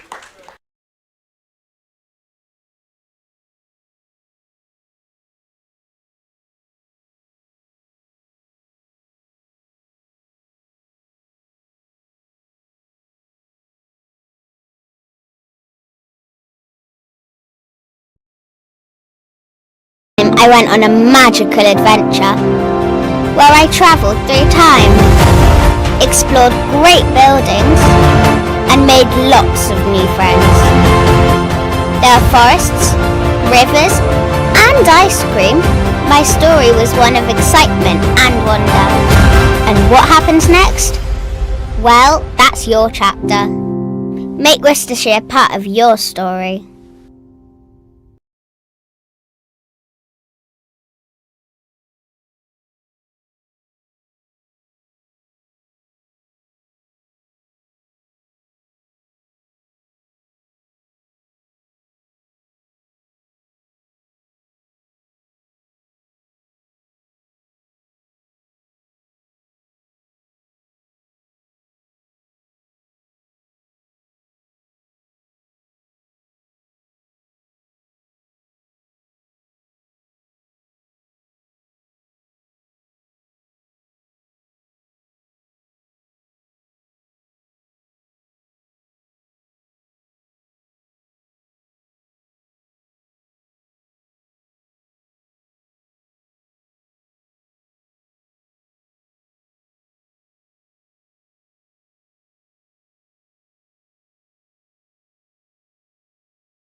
for this second innings of this fourth youth ODI between England and India.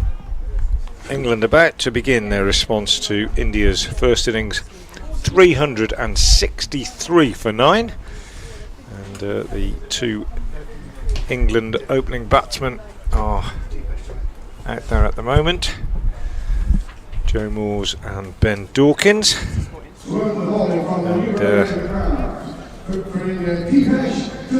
Deepesh Devendran to open the bowling for India.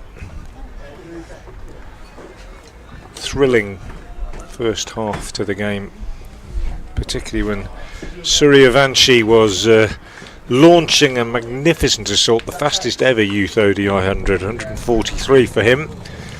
Also a sublime 100 from Malhotra, but England fighting back very well, having looked at one stage as though they would be conceding a huge total, 400 plus. They pulled it back really, really well and ended up with a more manageable 364. It will still take a heck of an effort for England to win it, but at least it doesn't look an impossibility. Ben Dawkins on strike, and Devendran in and bowls to him outside the off stump. Through it goes to wicketkeeper. In fact, it's not Devendran, it's Guha. They've changed their opening bowler at the New Road end, so maybe Devendran will bowl from the Diglis end. But no reason why England can't set about this with some positivity, and as we suggested, myself, Frank Watson and Brian Halford, who is alongside me, England will have felt in good spirits at the end of the Indian innings, having come back so well. As Guha is in again and bowls, and Dawkins, very tall figure, is forward and pushing this one up to mid-off.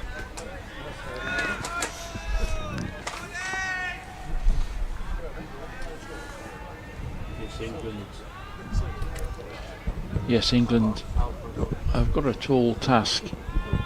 What they must avoid, of course, is the loss of early wickets. A solid foundation really essential. I think India will be striving hard to make those early breakthroughs. England need a solid platform for this tall chase. Left alone outside the off stump, that one.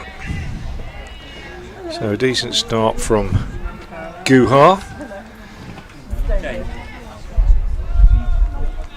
Hit the last ball of the innings for 4 himself, having just broken his bat. He changed it for a new one. 1 ball left in the innings. Guha on strike, and he managed to squeeze it down to third man for 4.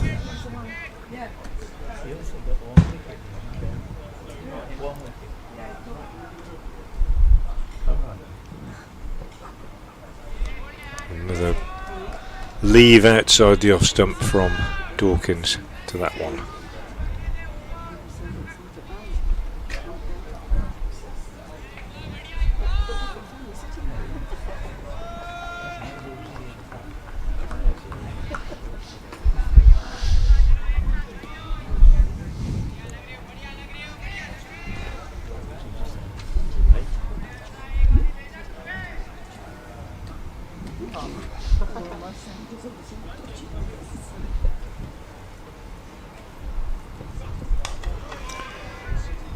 Good start from Guha, very tidy. Still yet to open their account, England.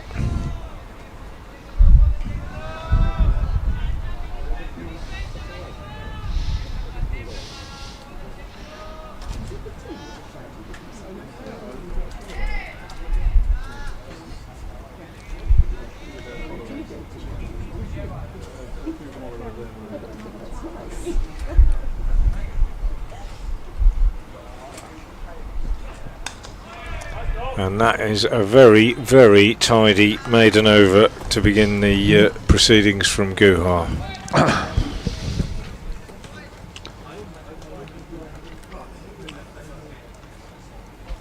Yes, the target remains 363 now from 49. Frankly, in some ways it's a little bit hard to evaluate the pitch, isn't it? Because two batsmen made it look an absolute road, and the others struggled. But when you see batting of the quality of the two Indian Centurions, you just wonder whether they were just so good they made light of the pitch, or whether it is the sort of pitch where England will think, yeah, we can get these, we can chase down 363. Yeah. Deepesh Devendran from the Douglas end, by the way. It was truly wonderful batting from Suryavanshi. Devendran bowls to Moores and wide called as they appeal for a catch down the leg side as the keeper dives away to his right to take it. And almost as much so from Malhotra. Suryavanshi 143 from 78 balls, sensational innings. Malhotra 129 from 121, very high class batting, and they have set England a tall total. Well, the first runs of the innings as Devendran drifts into the pads of Joe Moores, and the left-hander just tickles it away down to fine leg for 4. I'm just looking to see if I can find a list of the India players with their numbers, their shirt numbers, because it always helps if you can get those written down. But that list has disappeared at the moment from my screen. This one edged, falls short of gully. So for fielder identification purposes, but at the moment we've got just the one slip in alongside wicketkeeper. The rest of the field fairly well spread as Devendran is in again, and Moores is just pushing this out on the offside.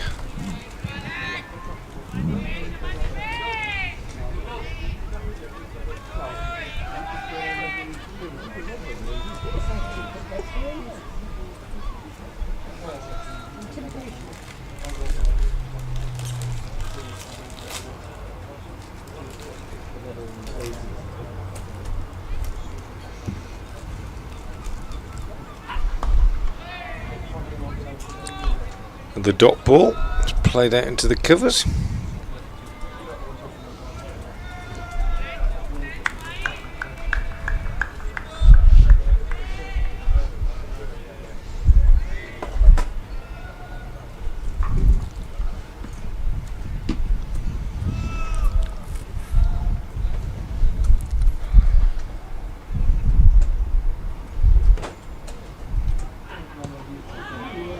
Devendran strikes him on the pad with that one,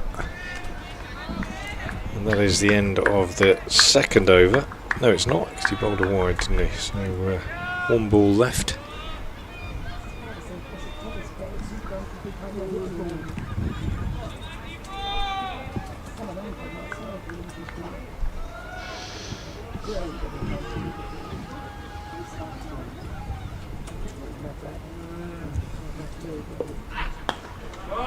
That's over-pitched outside the off stump, and the left-handed Moores drives it beautifully through the covers, and a second boundary of the over for him.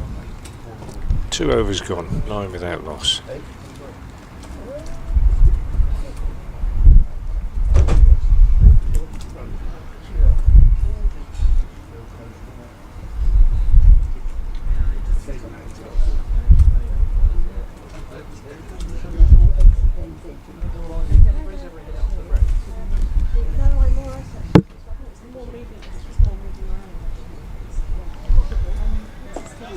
Guhar to continue from the New Road end.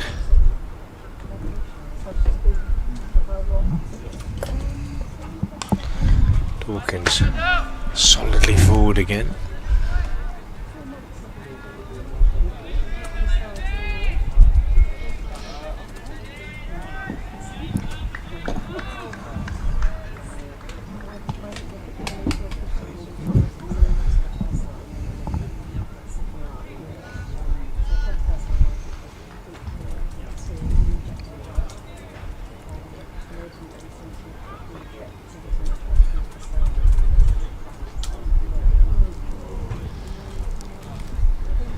364 the target. Dawkins driving at this one on the offside, but unable to beat the field.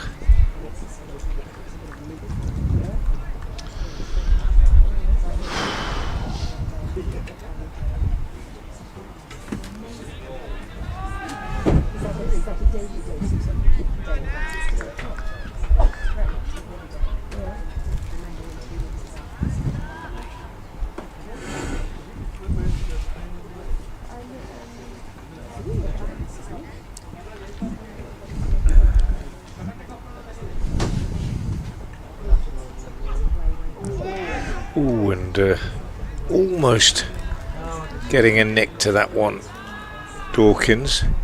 First time he's done anything a little bit rash, looked very calm and composed up to that point, but just went on the walk, a little bit fretful maybe, having not got off the mark. Just threw his hands at that one. Maybe fortunate not to nick it to slip.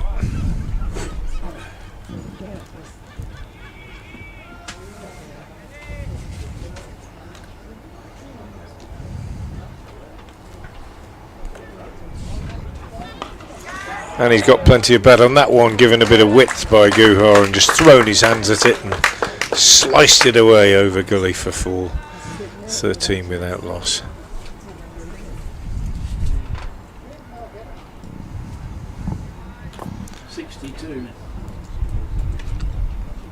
.62 in the last match, Ben Dawkins, so his confidence is high. Johannesburg born, coming through the Kent system now. As you said earlier on, Frank, quite a big southern contingent in the team.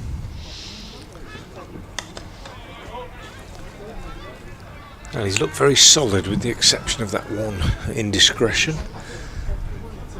But he'll feel better having got his first boundary away. No need to do anything mad. 50 overs to get 360 odd, just over 7 and over. Plenty of batting yet to come. But they need a positive start. And indeed they've got one. 13 without loss in the third. And, ooh, well, he gets a bit lucky there, Dawkins. Decided to force the issue, used his feet down the pitch and hit that in the air, but over extra cover. And it goes to the boundary. So the end of the third over. And England needing 364 to win are 17 without loss. Earlier today, India 363 for 9 in their 50 overs. 4 wickets for Jack Home on his home ground. 3 for Sebastian Morgan. 2 centuries. Suryavanshi 143 off just 78 deliveries, and Malhotra 129 of 121 deliveries in their own way, both magnificent innings.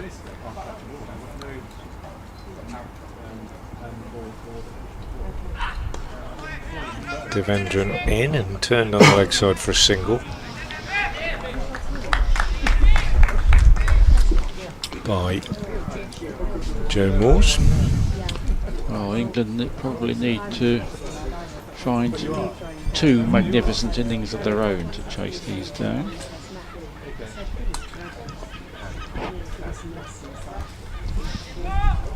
Joe Moores fielded extremely well. Took a couple of really good calm catches, including the big one to get rid of Vaibhav Suryavanshi, which was crucial to England staying in the game. That's a flashing blade if ever I've seen one from Dawkins, short and wide from Devendran. He just threw his hands at that, and if he got any kind of bat on it, I was going to take some stopping. It's flown away to backward point for 4.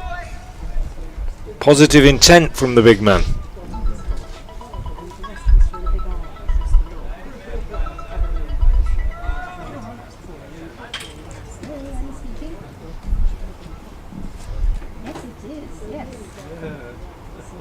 What's his surname?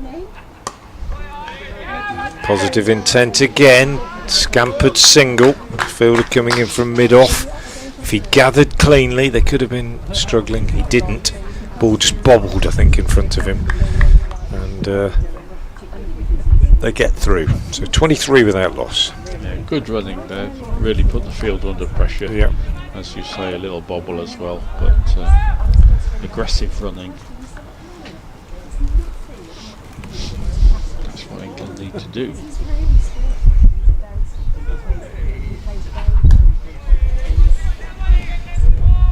You know, I was thinking more about Suryavanshi and his age and the fact that he debuted in the IPL, and you were saying it'd be interesting to know a little bit more about how he's come through, and at what point somebody says, you know what, I think you're ready for the IPL when you're 14 years old. Yeah, He can't really have played that much cricket in terms of numbers of games. He's just not old enough.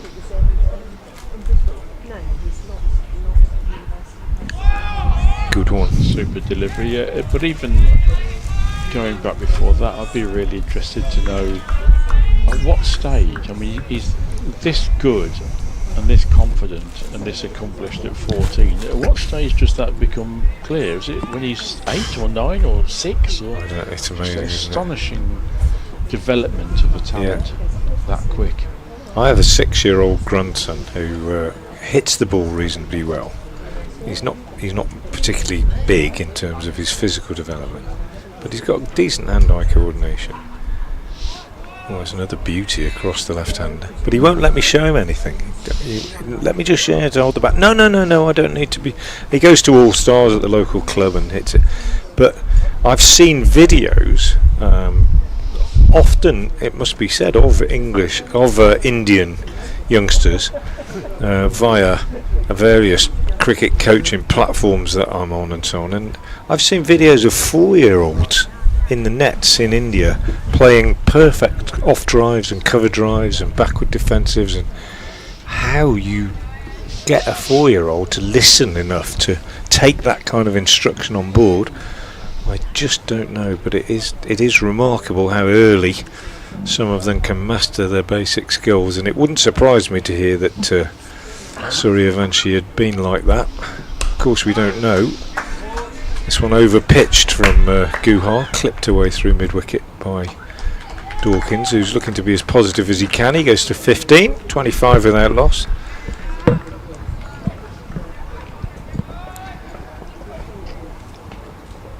Because it is a highly technical game, cricket. I mean, it's all very well saying, you know, just get your hand-eye coordination right and learn to hit the ball, and I'm all for that and enjoy it and everything else, but to get to that level by that age that we saw this morning from Suryavanshi, there's an awful lot of technique to take on board as well, and he's done so.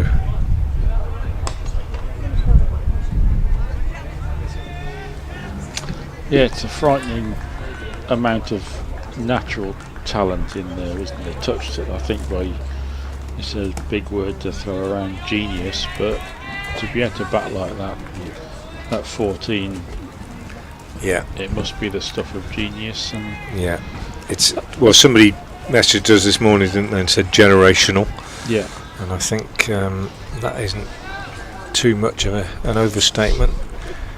There is too much hyperbole around the labelling of performances, I think, these days. We talk about legends and icons and, you know, greatest ever and GOAT, greatest of all time, and all that sort of stuff. And it is, in all sports, I think it is exaggerated to a ridiculous degree. But I've been watching cricket, I know you have, Brian, for a long, long time, and I've not seen a better 14-year-old ever than Suryavanshi, and I use that word ever with some thought and consideration. As Dawkins is getting lucky here, just edging this one down to third man for a single, on the walk, in the air, for the first part of its journey. And I go as far as to say I'll be amazed if we don't see Suryavanshi making significant contributions on the world cricket stage, not necessarily at Test level, not necessarily in the red ball game, but I've been hugely impressed by what I've seen today. There's hearing about and there's seeing, Brian, isn't there? Well bowled, Guhar just dropped down on the offside. And I'd say Malhotra's got a pretty Yeah. hefty career in front of him as well. But meanwhile, Frank, there's a bit of life out there for the bowlers, isn't there? Devendran got a couple to really lift in the last over. And well, we saw, didn't we, a little bit of circumspection at the very top of the innings from the Indian top order, but it was almost as though once Suryavanshi decided to launch his first assault, it just dissipated any pressure and tension that had been created early on. It was an innings, a team innings, which depended entirely on two massive partnerships. Well bowled again, Guhar's pushed out on the offside, can't do much with that more. It's a good over from Guhar, 26 without loss, England after 5, needing 364 to win. So the required rate is 7.5, the current rate is 5.2. They won't want that required rate to get over a sort of 8 and 9, I don't think. Got to try and keep it within manageable proportions. Not so easy to do, but no wickets down, a platform being laid.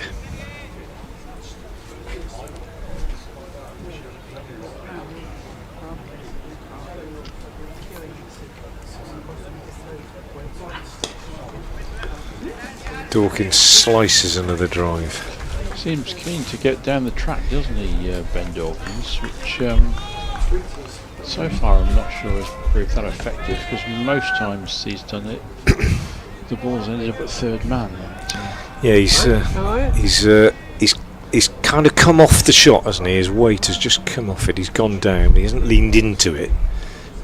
He's kind of leant back and lost his shape a little bit. He has done that a couple of times quite well, though. Thrown his hands at a wide short one and just flayed it away, this time down to third man, where it's gathered very, very comfortably by fielder running round from third man. Beautifully gathered, as though it was hardly travelling at all. I haven't got my list of numbers, so I'm not sure who it is down there. Number 1. I can't locate a list of numbers of this Indian squad at the moment. Moores plays this nicely down to third man, picks up a single, just riding the bounce, gets on top of that, the left-hander. But you're right, Brian, these two have bowled very tidily in this early spell, and they've probably, it's fair to say, bowled a lot straighter than their English counterparts. Yeah.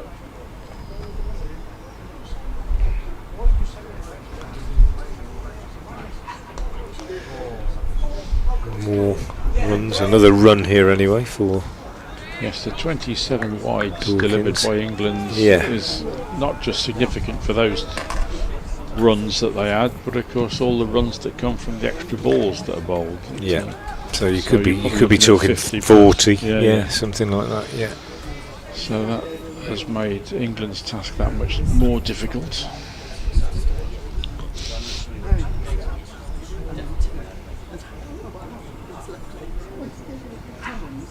Shorter from Devendran, and Moore's trying to pull it.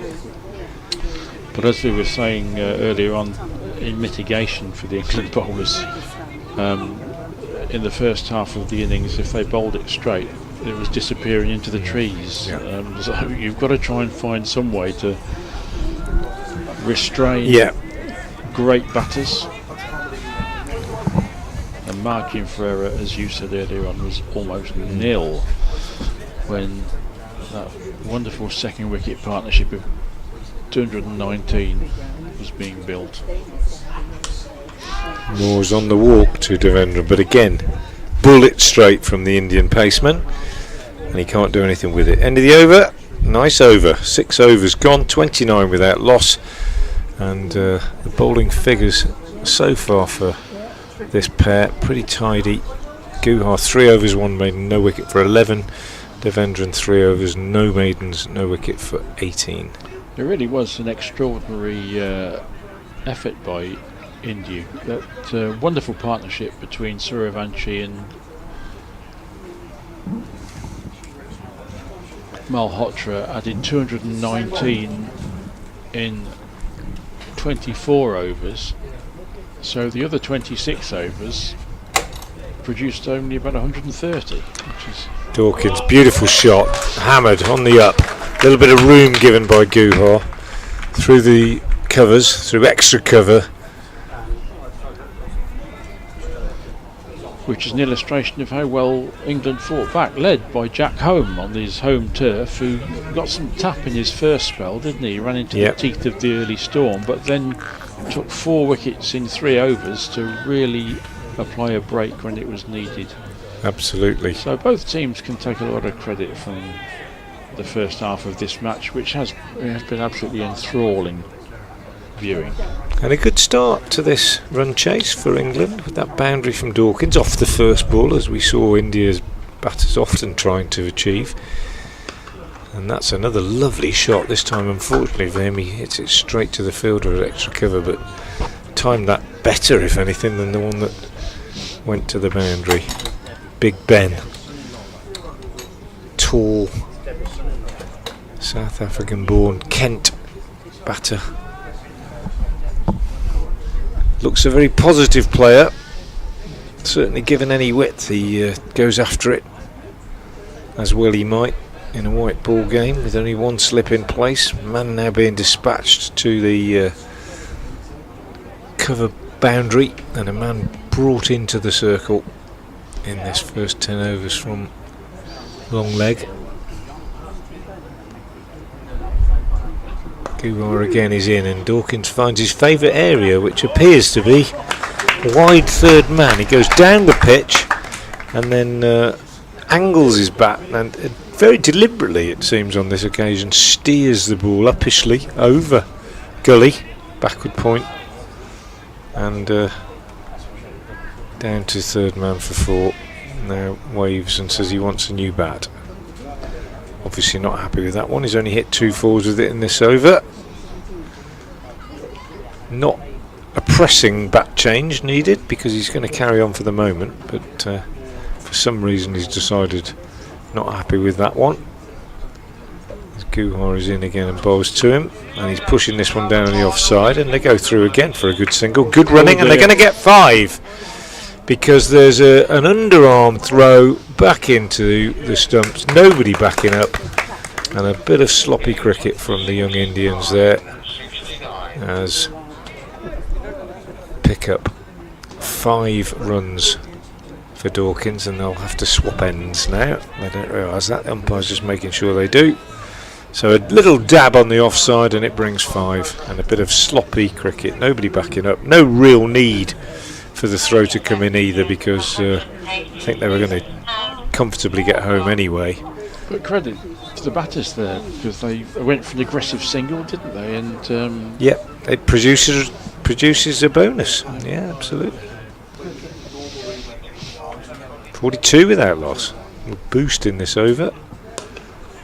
That's well bowled though by Guha.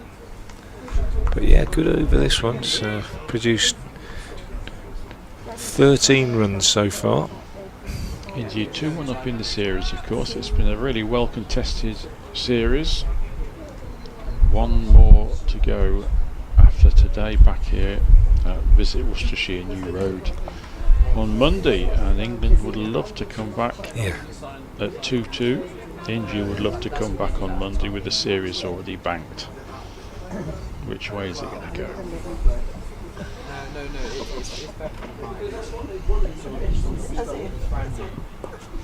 Oh, that's a lovely shot from Moores. Only brings him a single, but deftly steered down to third man. Late as well, played very late. Watched the ball right onto his bat. Dawkins' 2 spare bats taken out by the 12th man. Having a look at them, deciding which one he wants. Must be tough only having 3 to choose from. Brian, I was talking about this during a county game recently. I remember Phil Neal telling me that when he used his Duncan Fernley Magnum bats, that one would last him. He had one that lasted him 4 seasons. Went back in the winter and had it glued and fixed up, and a new pro face put on the front, and it lasted him 4 years. And Ethan Brooks was there in the conversation at the time, and I said to Ethan, who was looking a bit bemused, "How many have you got at the moment?" He's sponsored currently by a world leading company, and he said 12. 12 bats? Yeah, he's got 12. And does he use... Well, it might, these days they're so soft and underpressed that he might break 4 or 5 in a season. But he has 12 at the moment from the provider. And there's a beautifully played reverse sweep from Moores here to the first ball of the over from a new bowler at the Diglis end, who is I think push back, and it was beautifully played away down to third man for 4, 1 bounce. He's in again, bowls, and this one is another 4 driven beautifully off the back foot. Chowan it is actually the new bowler, I beg your pardon. This one's short, and Moores onto it quickly, hammers it off the back foot through the offside for another 4. So an excellent start. The first bowling change having been made. Chowan bowling from the Diglis end, and the 50 up for Worcestershire, 51 without loss, and it's come off 44 balls. Very good start to this run chase.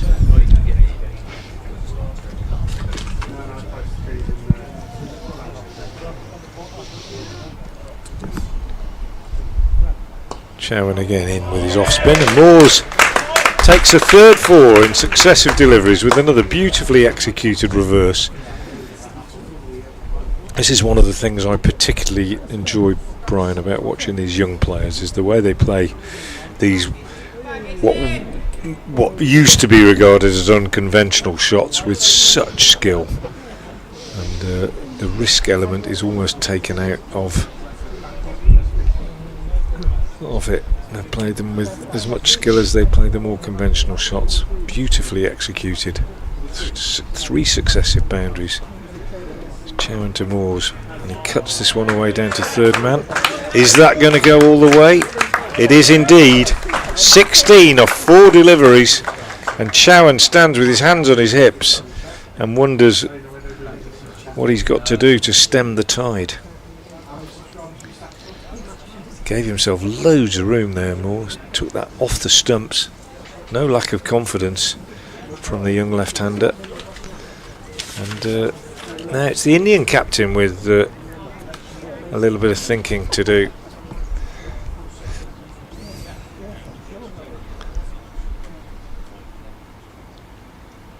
Moores, interestingly, and I probably need to do a little bit of digging here, but it has just occurred to me that he's a left-handed bat, and he's also a wicket-keeper, and his surname is Moores, and he went to the King's School, Macclesfield.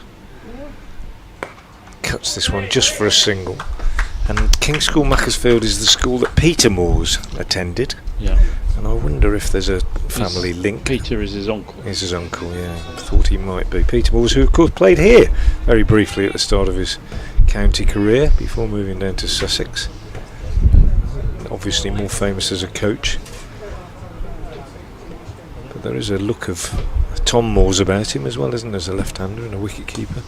On the back foot, Dawkins to a quicker ball, just pushes it out on the offside. End of the over, 60 without loss from 8. over has just given India the first things to really think about. A solid start from England, but that was the first over when they really tried to go on the offensive, but they did so in a very measured way. That was really good batting from Joe Moores, nothing particularly violent, just easing 4 boundaries through the offside, and that was really well played, and gently has just upped the ante a bit, and the run rate required still around 7, and if it stays that way, Frank, England will be content. Yeah, absolutely. I think that was a very important over.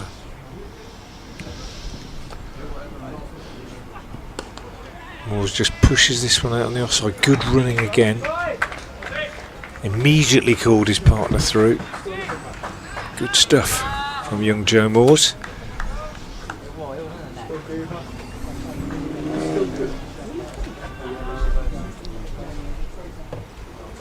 Been let down badly by the support staff here. Not able to get the list of Indian fielders' numbers. Doesn't matter how much you pay them, they can't do the work. Waste of time. Should have written them down earlier when they were all available, shouldn't we?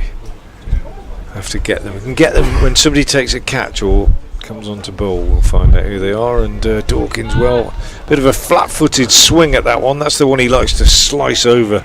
Backward point. Didn't get anything on that one. Remains 61 without loss. Lovely day here at New Road. Bit of cloud, bit of blue sky. Good light. Not too warm, not too cold. Decent crowd in. Not bad at all. Spread around the ground. And some cracking cricket on display. Dawkins defends this one out on the off. So we found this season, Brian, I don't know what it's been like at the grounds that you've been at, but Saturdays have not been days when we've had well attended games here at New Road.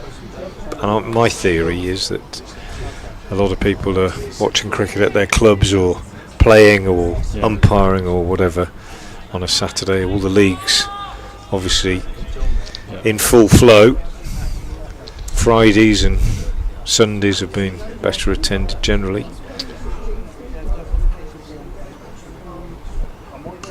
Dawkins down the pitch again, forcing the issue and clipping this one from Guhar over mid-wicket for 4. Not an entirely convincing shot, but he got enough bat on it to see it race to the boundary and moves on to 35.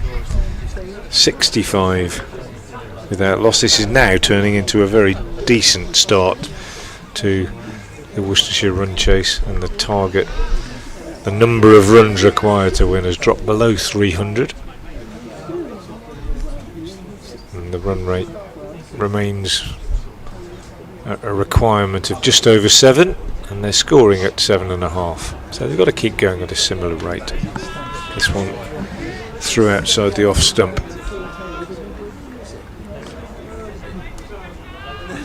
Shubman Gill gets his 2nd century of the Test match at Edgbaston. So the India under-19s playing here and only just about 30 miles away. The game that the world's eyes are on in the Test match between the full England side and the India side. And both boiling up to be quite good contests, I think. It'd be intriguing to see if they set anything up at Edgbaston. Here the equation is known. India 363 for 9, a tall total, but England have made a good start in pursuit of it. 65 without loss from 9 overs. Dawkins on 35. Moores having hit 4 successive boundaries in Chowan's first over.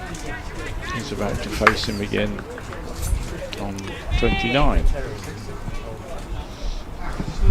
I think it is it still Chowan? Oh, is he? I think it's a change of bowling. I think.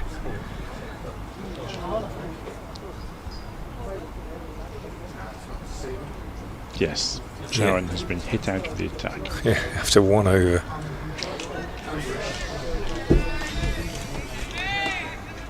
think it's is it Ambush coming into the attack? We'll find out in a minute. Yes, it's Ambush. It's another number I can tick off. He's number 8.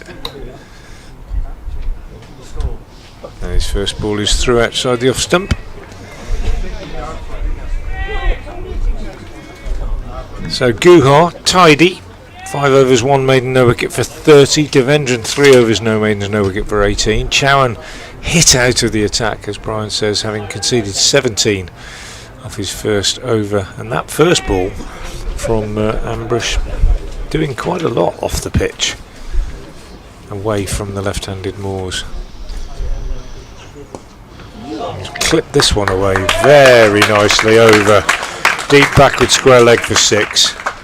Beautifully struck. Over pitched on leg stump. Little bit of shape to it actually down the leg side, but Moors elegantly really just picking it up. Superb shot. The old drop kick as they call it. And he's cleared the ropes at deep backward square. So good stuff from Moors and from Dawkins. An excellent start to this run chase. England 71 without loss. Sliced down to third man by Moors for a single this one.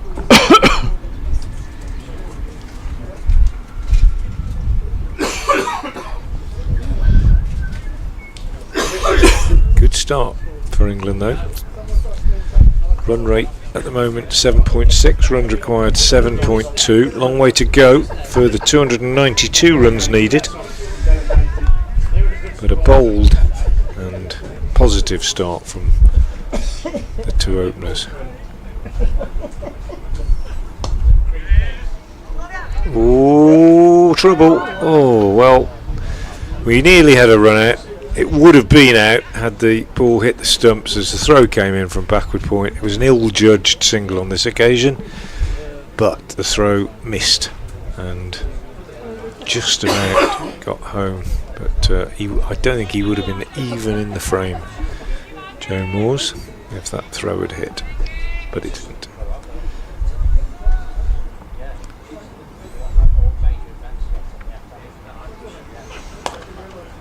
Moores on the walk, trying to drive that one out through the covers, unable to pierce the field.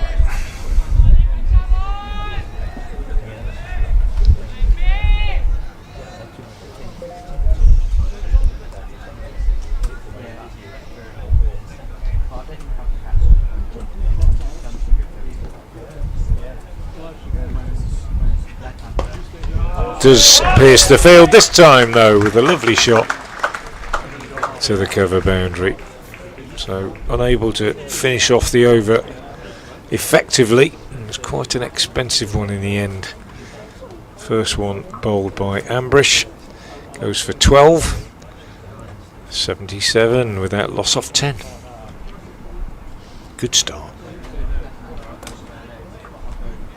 I think we're going to see another change in the bowling. Yes, we are.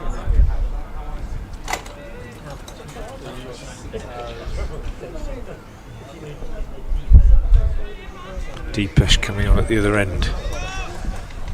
Deepesh Devendran. Bowled is 3 overs from the Diglis end, now coming on at the New Road end to replace Guha.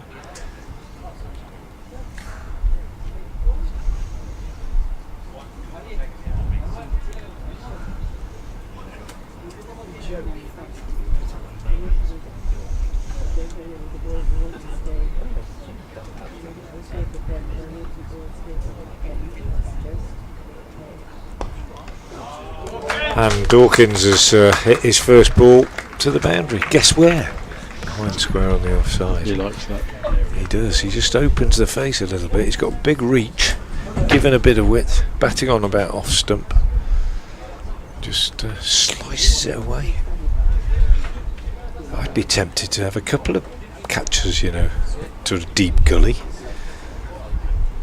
He'd still go for it, I reckon. They need a wicket.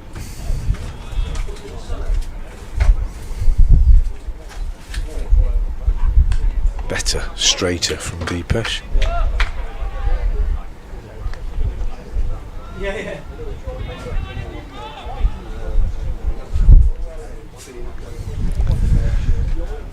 Somebody just commenting it's a small ground and a batting pitch. England captain, that's Thomas Root, is in good form. 50-50 chance.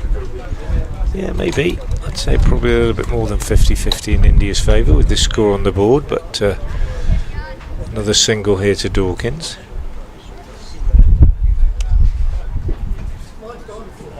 So yeah, that might be underestimating India's chances a little bit, I think. But they made a good start in pursuit of this large total of 364.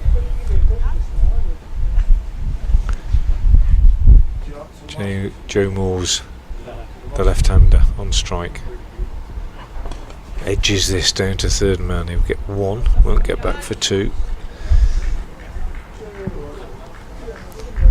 83 for naught. Hope you're enjoying our live stream coverage here from Visit Worcestershire New Road.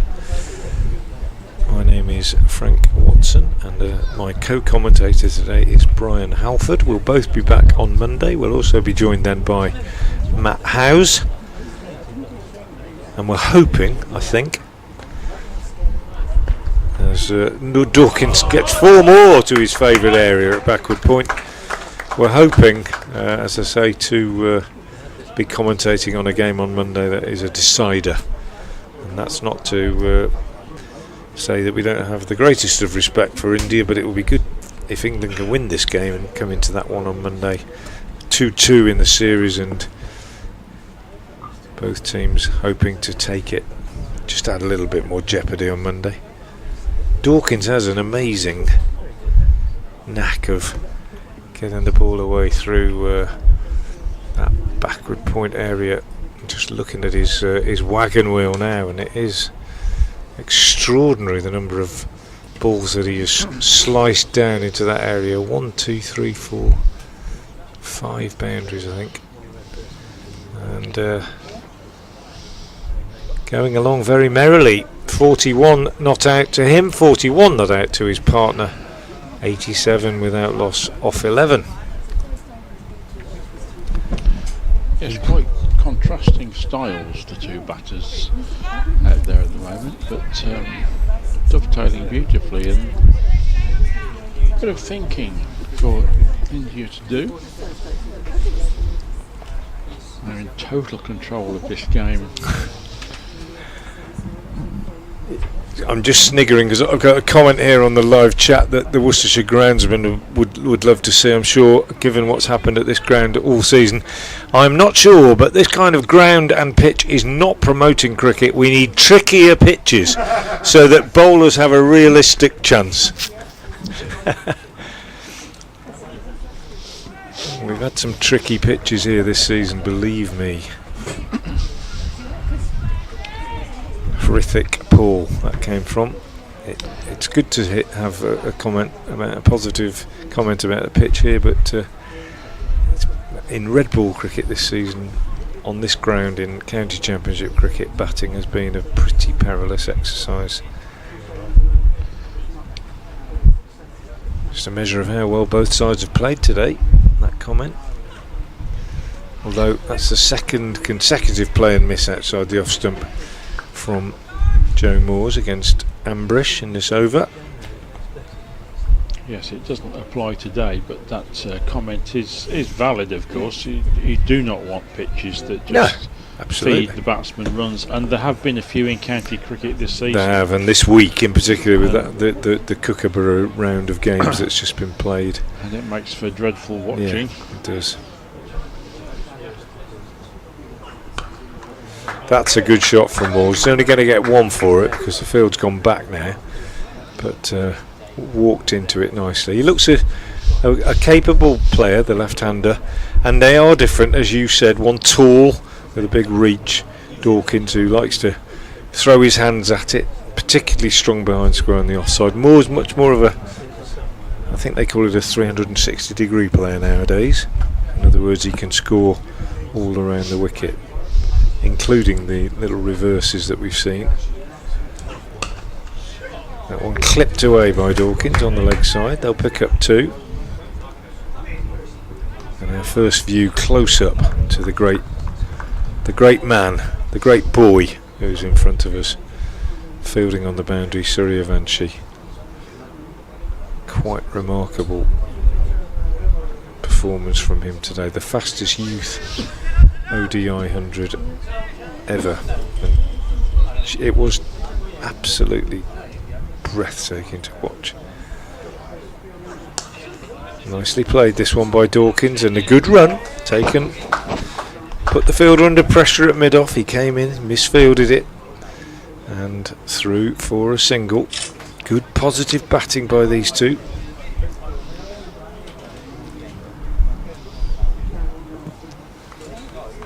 .91 without loss.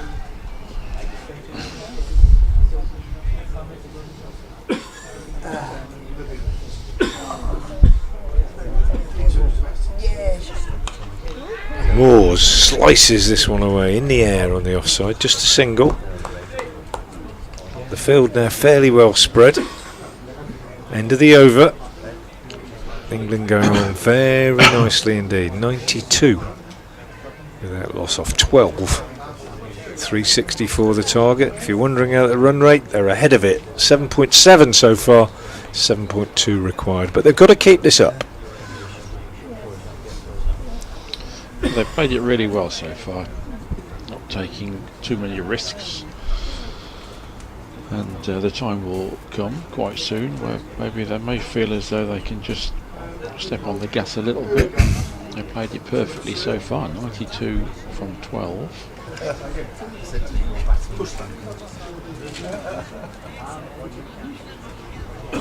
And a change, I think, in the bowling. At the New Road end.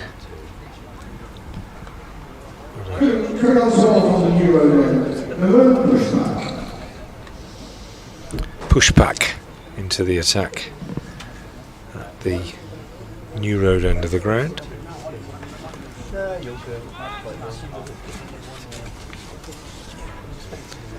Naman push back.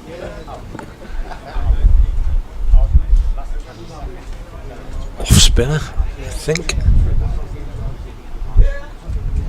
And he's going to bowl over the wicket to the left-handed Moores. And his first ball is a full toss, which Moores just pummels away over mid-wicket for 4. Free hit really for Moores. I think it might be a leg spinner actually. I might have got that wrong.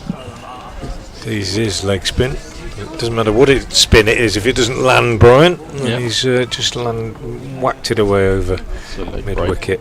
Leg-breaking googly bowler. And that one does land, but it's hit away on the offside, but straight to the fielder at short extra cover. And he's staying over the wicket.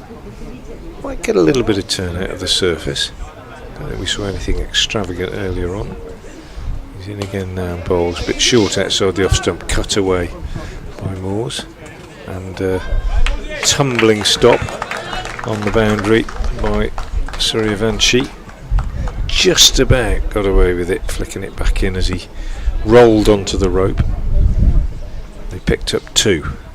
98 without loss. Good start for this run chase. Pushed back in again and just defended this time.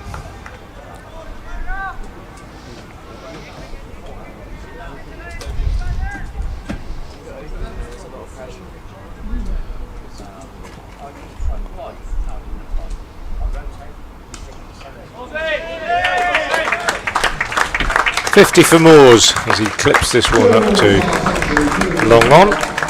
Applause from his teammates. A very, very decent effort from Joe Moores. 39 balls. Very nicely played indeed.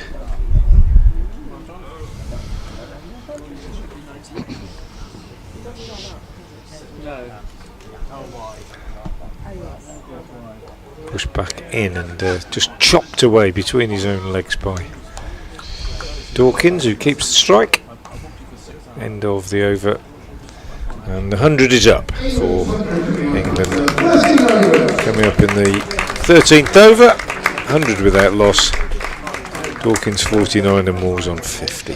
It's a good point you make about the leg spinner landing the ball, because I felt I was a leg spinner. That was the problem that I encountered sometimes, because I used to spin it loads. Yeah.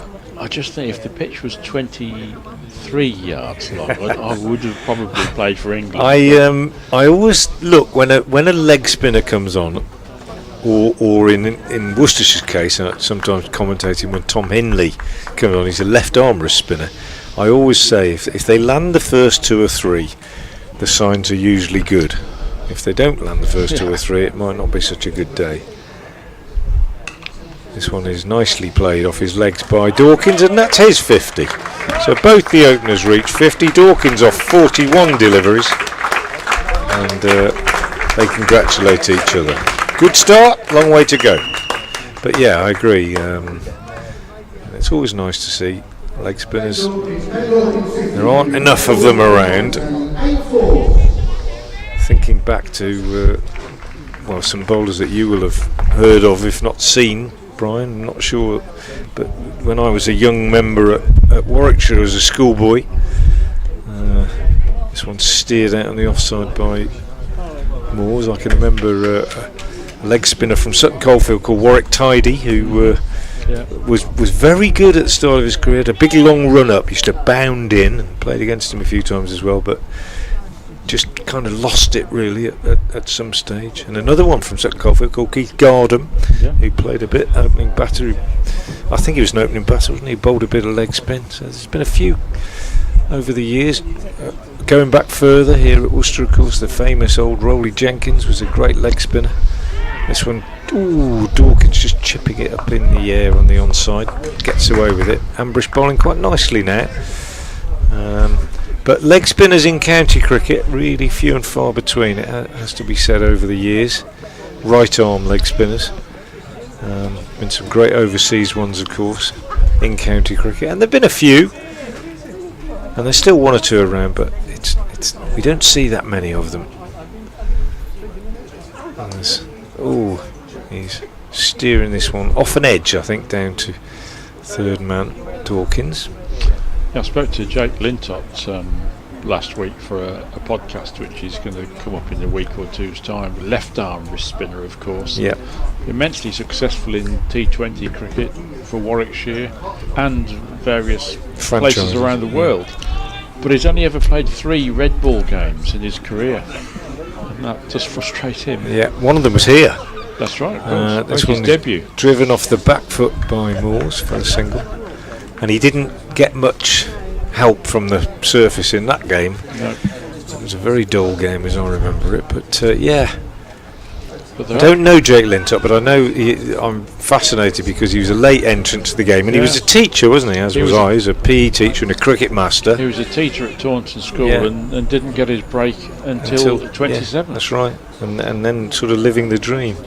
And I'm sure, I'll just break off as this one is pushed out on the offside, I'm sure that I know he skippers the seconds quite a bit, and he was skipper on a pre-season tour that a lot of the youngsters went on from Edgbaston, and I'm sure in that role he's absolutely perfectly suited to it given his teaching background. But of course he wants to be playing as much first team cricket as he can, and when you're a late entrant, one I guess, of course, but one assumes that it's even more precious the time that you have at the top. It's a very interesting chat that will be on the reports from our Broth podcast in next Wednesday. Actually, look forward to it. Yeah. But I do feel sorry for Jake. Not really sorry for him because he's having a great time as a white ball bowler only. But there are times when you think, well, a wrist spinner would do really well in this game, and just not selected. Well, there's Moores down the pitch, driving in the air, and he's chipped it straight down the throat of long on. And that's just a little bit of inexperience, I have to say. I think having played so well, just reached his 50, and he has, I'm afraid, just given it away a little bit, coming down and just didn't quite get hold of it. I suppose I'm being harsh. If he cleared the man and it had gone for 6, we'd have all said brilliant, but unable to do that. Pretty straightforward catch for long on, and a very, very good innings from Joe Moores is ended, and it is 104 for 1.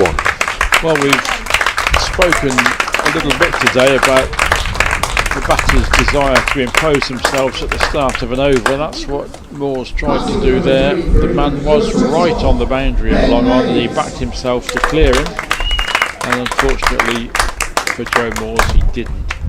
So India have the breakthrough that they needed, and England 104 for 1 as Mays, Hampshire young batsman, goes out to join Ben Dawkins.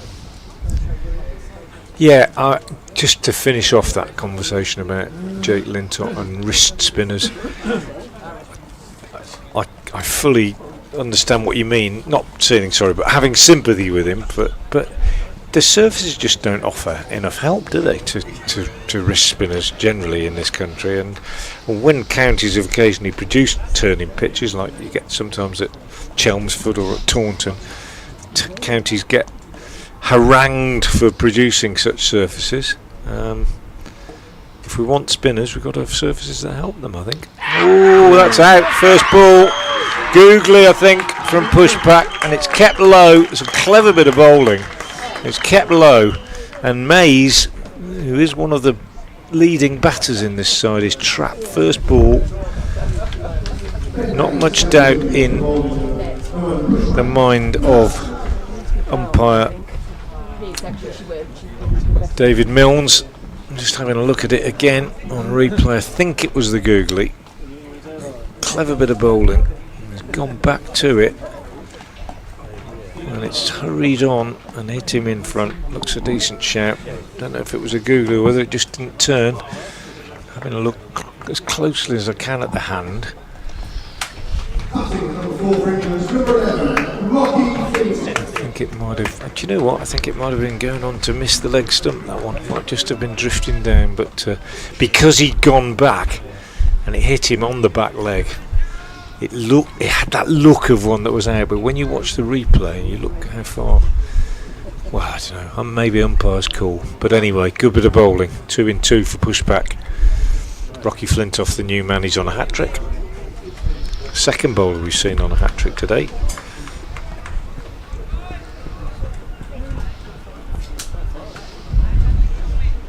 Suddenly 104 for none becomes 104 for 2.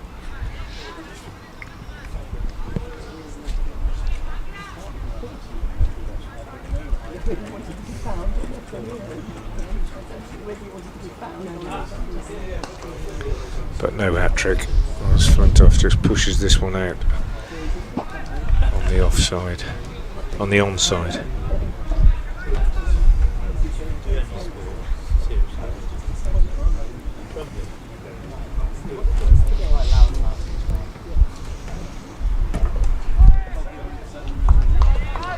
Good from pushback. 2 for 8 in his second over. The way to a double wicket mate.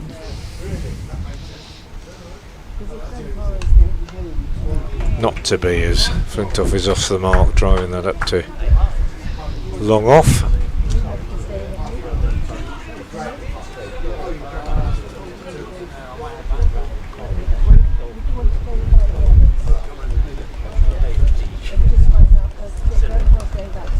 And another single off the last ball of the over for Dawkins. So the end of the 15th over, 364 the target, 106 for 2 is the England score, and this is in response, remember, to 363 for 9. Yeah, just returning to Jake Lintott and wrist spinning county cricket, there was further frustration from earlier this season, of course, and one of the gentleman playing in this game was responsible. Taz Ali got the nod as a wrist spinner. Basically, well, actually, it did decide to go with a wrist spinner in the first couple of championship games, and they went with the young spinner, and he did very well. And Jake's the first to admit that Taz did well, seized his opportunity. But it is difficult to see where the next generation of England spinners are going to come from. The more that the red ball calendar is pushed to both ends of the season, isn't it? Because it's not, certainly the first 6 weeks of the season is not where spinners are going to flourish, is it? No.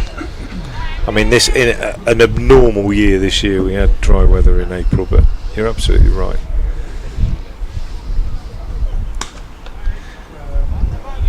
And I also think, you know, as I was alluding to a few minutes ago, if you turn up at a ground these days and you see a pitch that is very dry and perhaps has been used before, and immediately people are up in arms and saying, oh, here they go, look, they're preparing pitches for their own bowlers, etc. Well, you know, if you're going to have spinners, you've got to give them surfaces that turn, and if you're going to learn to play spin, you've got to play on pitches that turn.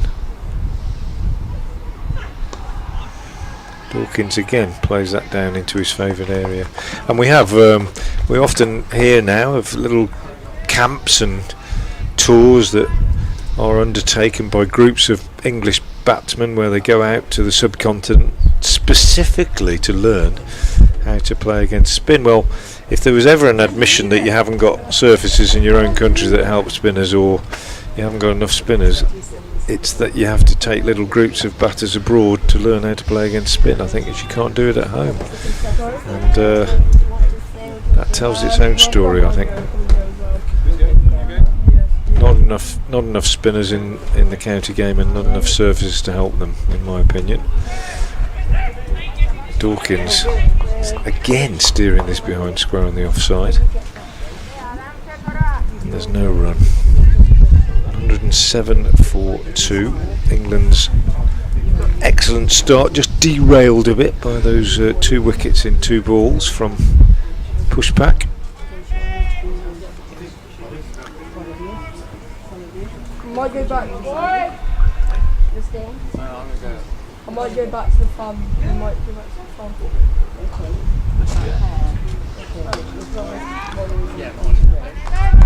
Nicely timed by Dawkins, but can't beat the fielder at mid-on. Where did it go?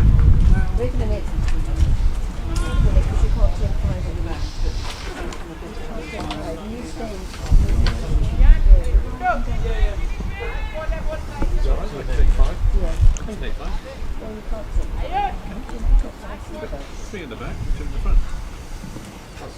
That's you, Grandpa. What? Yeah, that's me. 5. 6 together. 5 in the car. Yeah, 6. Steered out on the offside for a single end of the over. Dawkins will keep the strike. He's on 53. Flintoff has 1. 107 for 2 becomes 108 for 2 at the end of the over. The 2 men out. Moores for 52. 8 fours and a 6 in that from him. Excellent innings. Be a bit annoyed with the way he chipped it in the air to give it away a bit at the end, I think, although, as I said, if it had gone all the way, we'd all have been saying what a great shot it was. And Ben Mays maybe a tiny bit unlucky to have been adjudged LBW first ball to push back, but only just maybe. Here is pushback. 2 wickets to his name so far from the New Road end of the ground.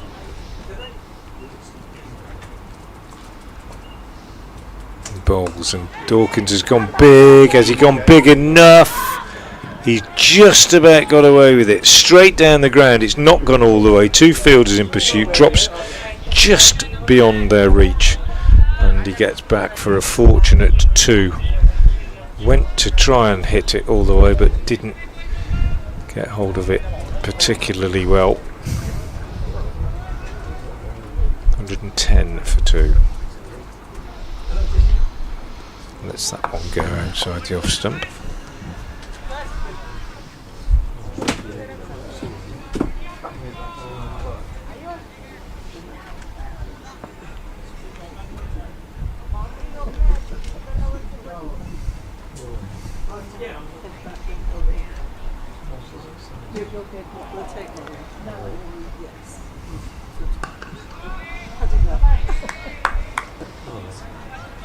Good from pushback.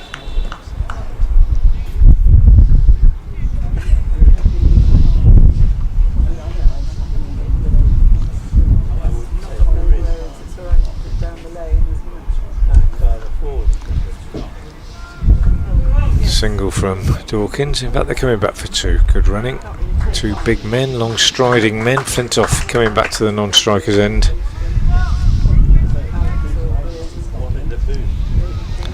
This is Suryavanshi here fielding in front of us, isn't it? Yes. And I mean, when you see him close up, it is. Oh, very nearly a caught and bowled as this one is chipped by Flintoff. Back over the bowler's head. By Dawkins, in fact. Is it Dawkins? Nothing. I'm sure the scoreboard is. Got it right, it was Flintoff, yeah. He goes to 7. It was him who got the 2 before as well, beg your pardon. I was going to say, when you see Suryavanshi as close as we are to him now, he does look very youthful, doesn't he? Yeah. Quite fresh-faced, and it's just extraordinary to think what we saw from him earlier today. What a brilliant career lies ahead of this young man. That's the end of the over. Dawkins has kept the strike. He's gone to 54, 114 for 2, and we're going to have a little drinks break at the end of 17 overs. So quick recap. Earlier today, India under-19s put into about 363 for 9 in 50 overs. England in response, 104 without loss at one stage, but 2 wickets falling in 2 balls. 104 for 2 at that point, 10 runs added since then, 114 for 2. The required run rate is 7.6, and the current run rate is 6.7. So a little bit of rebuilding to do, but Dawkins still there on 54. England 114 for 2, need a further 250 runs to win in 33 overs.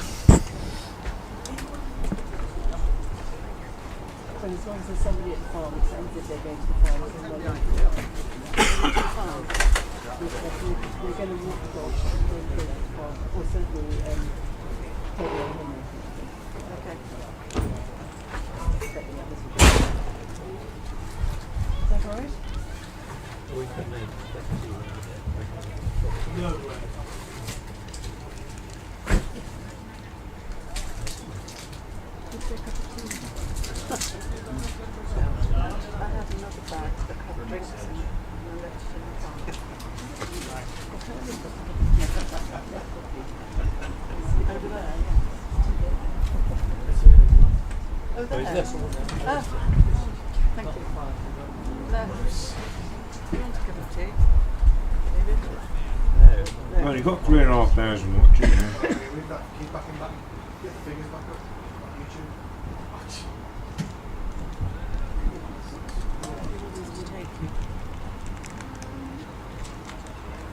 Wherever they are. Ever. Make sure they are down.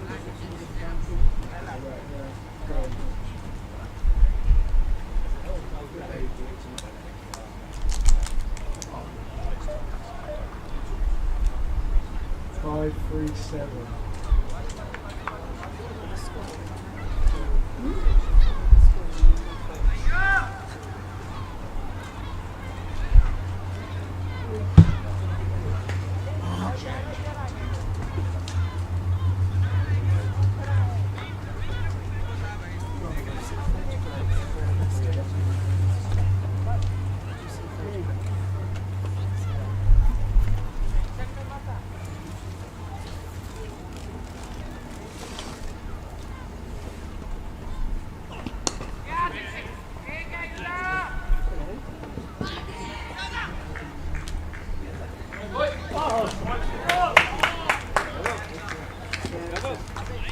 Two runs from the first ball of Ambrish's new over after the drinks break. Where are you going? Where are you going? Okay. 116 for 2.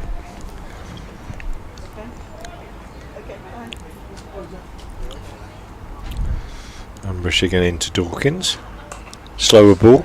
Nicely played down on the onside, but no runs.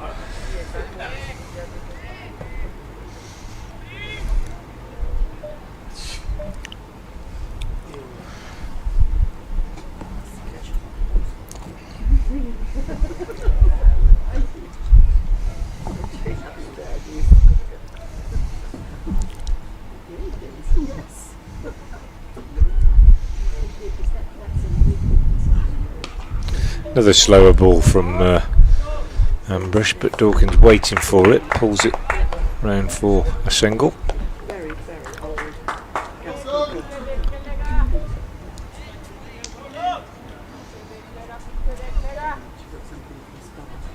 Telling us though, it's quaint. What's the background?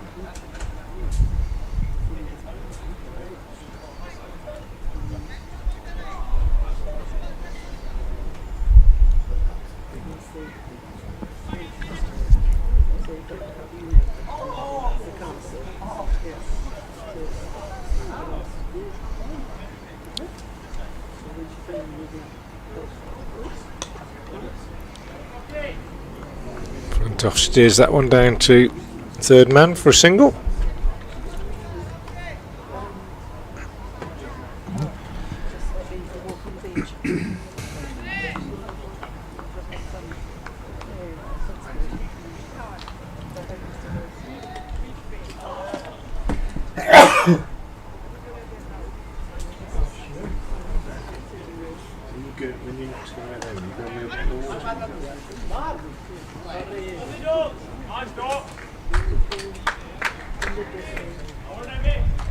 Had to hurry as the throw came in, but they made it.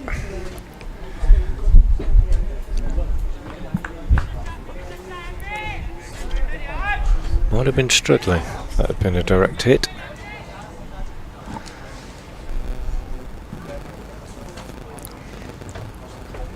Thank you. Another one steered down to third man by Dawkins.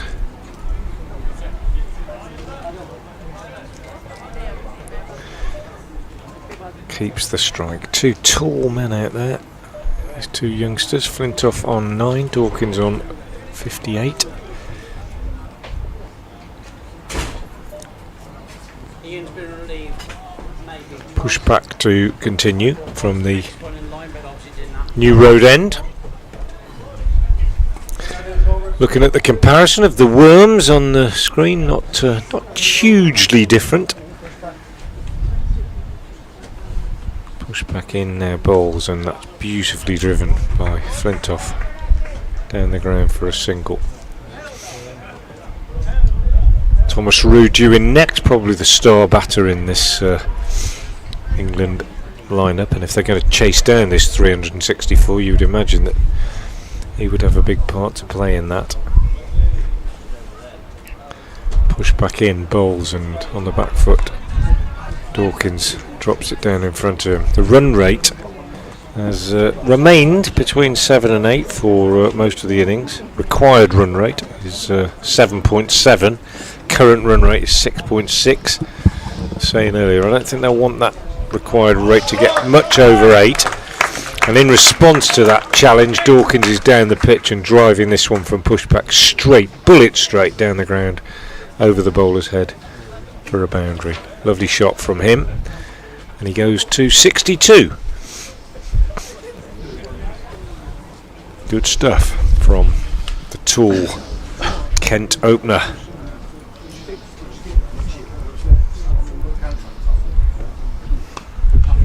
He drives for 4 again, this time over pitched from the leg spinner, and a more conventional drive through the covers. Successive boundaries for Dawkins. Acceleration coming just when necessary. As I said, that run rate just becoming a little bit more demanding, but keeping it around about 7.5 at the moment. and short, and he cuts this away for a single out to the cover sweeper. Two lovely drives in this over from the Kent player. Didn't look entirely comfortable early on in his innings, but has settled really nicely now. A lovely punched drive off the back foot for another single here. So well placed England. 2 wickets down, but ticking along quite nicely. Plenty of batting yet to come. The men out, Moores for 52, and a real blow when Ben Mays was LBW first ball.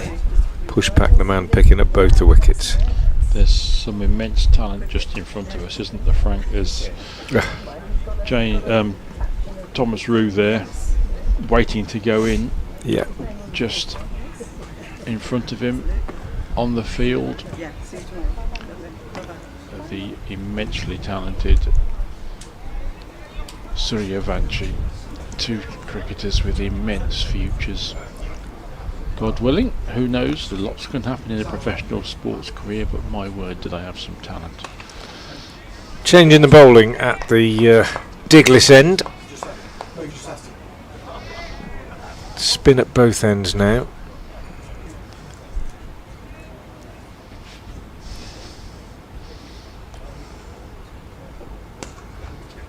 Flintoff just on the back foot, squeezes this one out on the offside. Suryavanshi does the fielding. Chowan, the bowler, bowled 1 over earlier on, was quite expensive. Now comes and bowls a very quick flat delivery, keeper standing up, sliced by Dawkins down to backward point. Hits a huge number of deliveries he faces in that area. Chowan is in again, fast sort of off spin and driven down the ground, and he's holed out. Dawkins is well, I hesitate to use the expression giving it away because that's probably too disrespectful, but having worked so hard and just like Moores, a sloppy shot really, kind of wideish outside the off stump, and didn't get into a good position, and just basically chipped it up in the air straight down the throat of long off, and in comes that prodigiously talented England captain Thomas Roux, but he comes in with England in a testing position. Dawkins has played well, played very well, but we did say earlier if they're going to get this, then somebody's going to have to go very big, and Dawkins, having got in and got to 67, would have fancied that he could be that man, but he has been dismissed, and it's 132 for 3. Yeah, frustrating way for it all to end for Ben Dawkins, who was looking better the longer he batted. Went on the back foot and then just tried to slap it over long off. It's quite a long hit. There is a man right on the fence, and he backed himself to clear the boundary field, just as Joe Moores had done a few moments ago. And both of England's openers have paid the price for not quite managing to clear the field, but India suddenly have taken charge from 104 without loss. England 132 for 3, and Flintoff and Roux need to carry the fight for England for some time now. But while they're consolidating, Frank, will the run rate will go up. Yeah, absolutely. And then we get the old scoreboard pressure, as they call it, which means a growing run rate. But they mustn't lose 2 wickets in quick succession. As Roux is off the mark to his first ball, just pushes out square on the offside. Immense confidence about Roux. I love to see a player walk to the wicket purposefully, and as soon as that wicket went, Roux was off his feet in the dugout and on his way out to the middle. He's off the mark straight away. He wants to be out there batting, couldn't wait, and that's a good sign. Still a long way to go. England still need 231 runs to win. Flintoff turns this on the leg side for a single. It's reminiscent of his dad, isn't he, the way that he runs and carries himself. Rocky Flintoff. Tall, similar height, probably a little bit shorter than his dad. Obviously yet to fill out into a real sort of full man-sized figure, but he's a big lad. He's going to be a big lad, and got a big future, I'm sure. 134 for 3. End of that over. The run rate 7.7 required, 6.7 being scored at the moment. Push back to continue. Driven into the ground by Flintoff, fielded at short extra cover.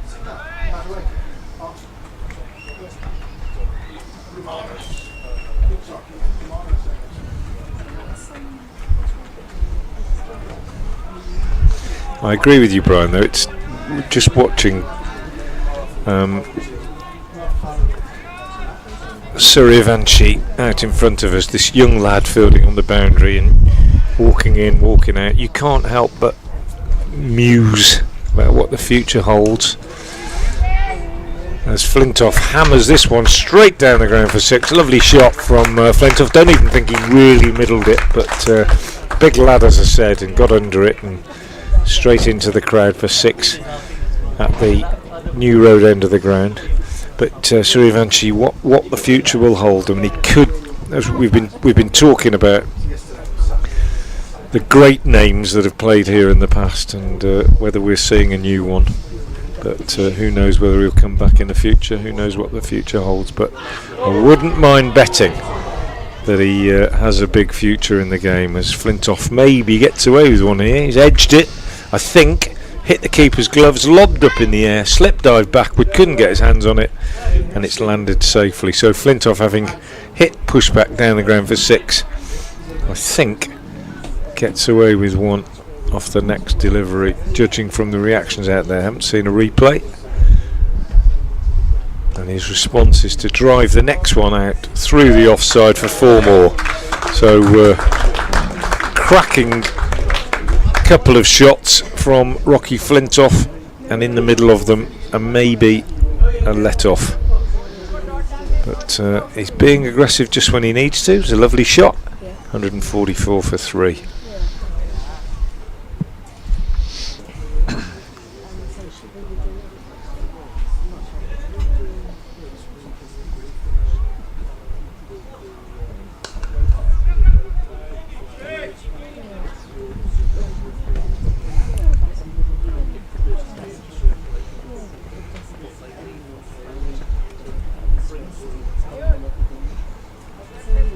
End of the over. So target 364. 21 overs gone, 145 for 3. Required run rate 7.5. Current run rate 6.9. Not much has changed in the last few minutes with regard to the requirements.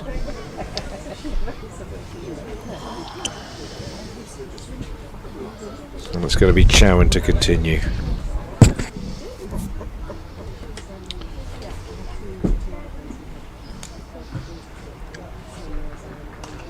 Yes, Chowan was roughed up a bit in his first over for successive 4s for Joe Moores, but the bowler has hit back with that big wicket of Dawkins in his last over.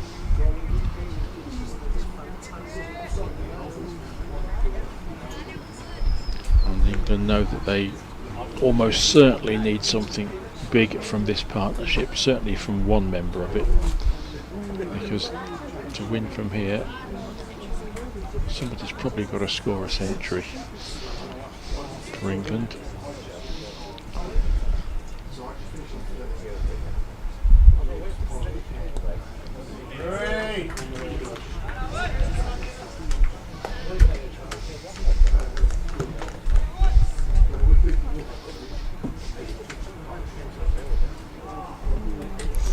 Well, Well, I've seen a Rue century this year, Brian, but it wasn't from Thomas, it was from his brother James at Taunton for Somerset against Worcestershire in the Championship.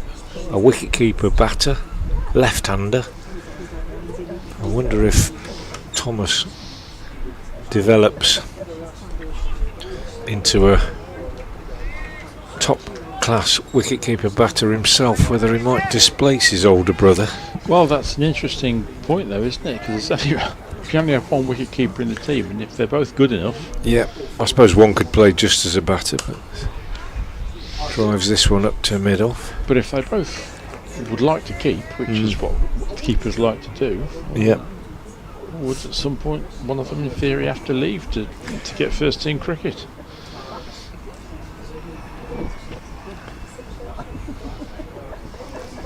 this one just tucked away around the corner. Slight variation from Chowan. I think he bowled that one from about 22, 23 yards, I think. That's what you should have done, Brian, if you kept bowling full tosses. Just bowl from a bit further back. Yeah. It was a googly, but I think Rue picked it. If he didn't, he played it very well anyway. End of the over, 149 for 3. Yeah, that never occurred to me at the time. If I had brought that into my strategy, England might well have been calling. at the start of the question. Yeah. It wasn't to be. Well, I don't know. I'm not ruling out yet, because I did have a trial for Warwickshire when I was 17, and they said at the end of it, Come back. As a group, they said we'll be in touch, and they haven't been yet to say no. Right. So I don't know whether they're still pondering it. Possible. So the door is still ajar.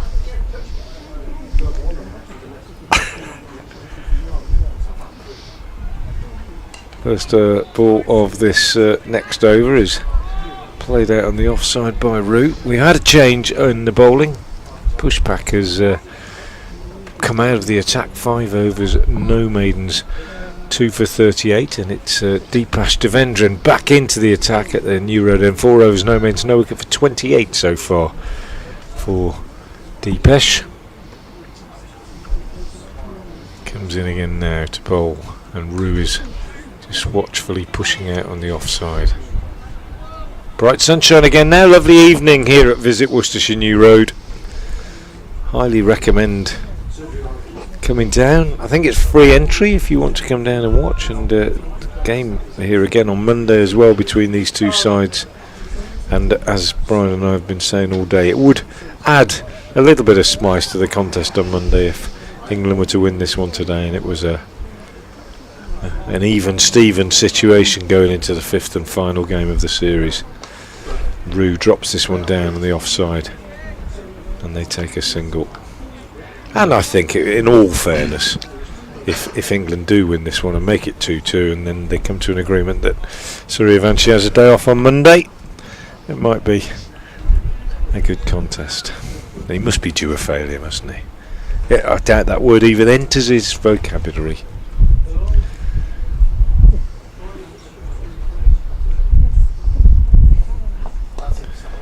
Flintoff turns this one off his pads down to long leg. Won't come back for 2. It's a good bit of work by Pushback coming in off the boundary. Gets there quickly, gets the throw away quickly.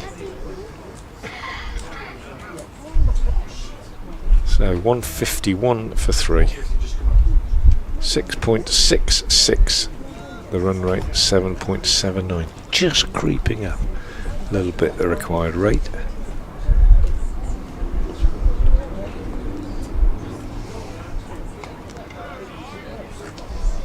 Characteristic of Rue, from what I've seen so far, just has a lot of time, Brian, to play. Deepesh not bowling at express pace, but Rue almost had time to sort of get into position and then wait for that one. Was the sign of a good player.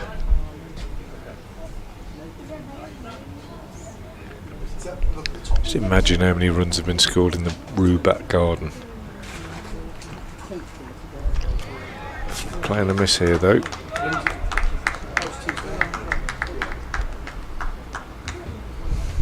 Well bowled by Devendran. End of the over. 23 gone. We're nearly halfway. And right required, just touching 8. And India will be, I think, the happier of the two, having taken out England's top 3. Visit Worcestershire New Road, looking gorgeous. Any of our friends watching from India? Well, that's a lovely shot from Flintoff. Big man he may be, but that was deftly played.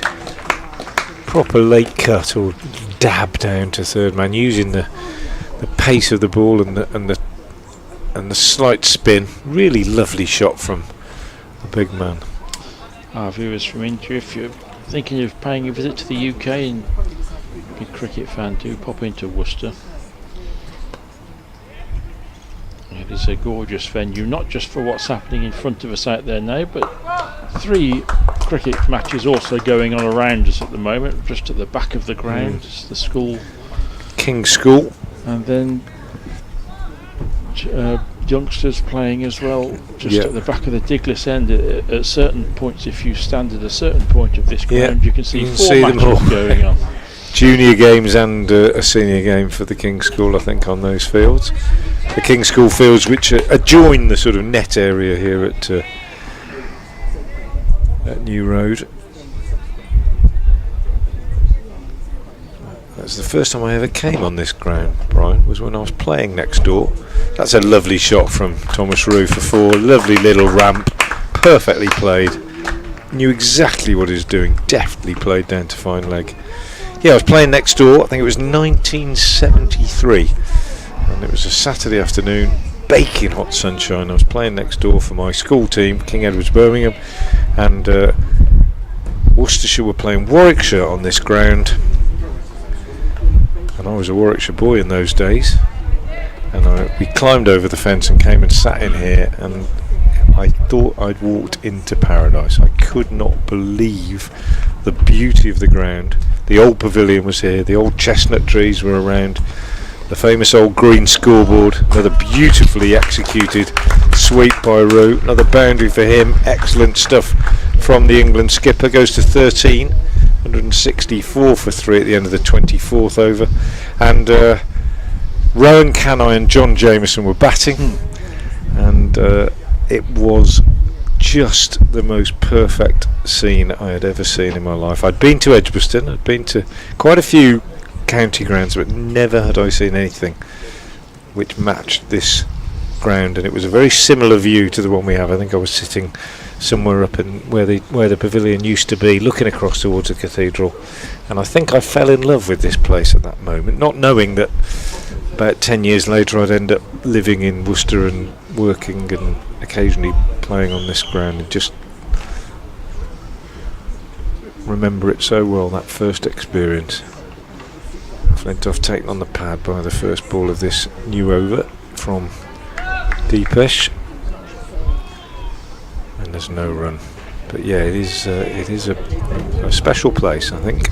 Not quite perhaps as beautiful as it used to be, given that the hotel on the far side of the ground is not a particularly pleasing edifice, and we've lost a few of the chestnut trees owing to disease, but the cathedral will always be there, one hopes.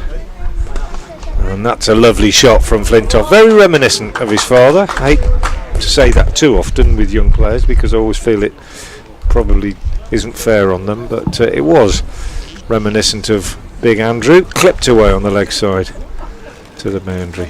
He's looking in good touch, is young Mr. Flintoff. 36 now to him. Maybe it's his day. Thomas Rivers started with typical confidence.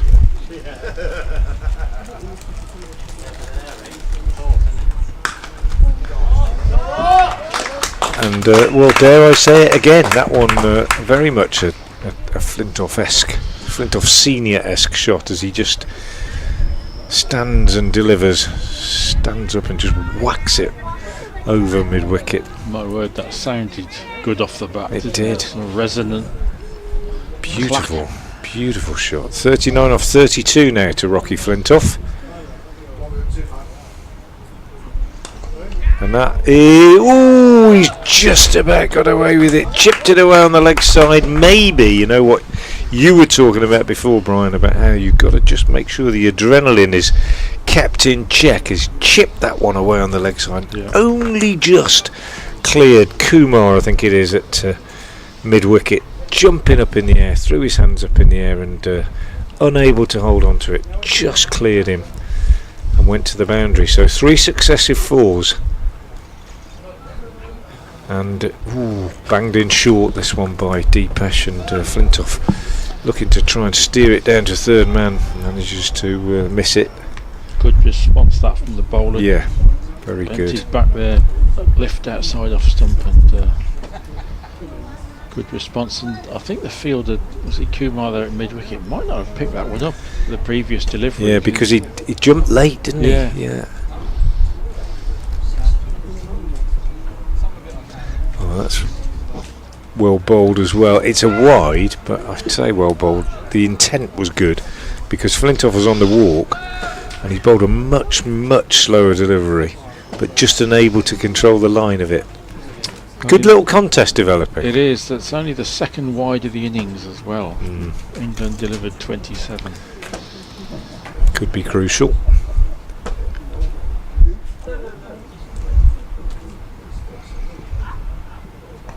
Oh, good bowling again from Deepesh. Oh, wide again. I keep saying good bowling, and then the umpire actually undermines my comment. But it was good bowling in some ways. In that he saw Flintoff coming, and said, "Well, I'm not going to have you marching down at me."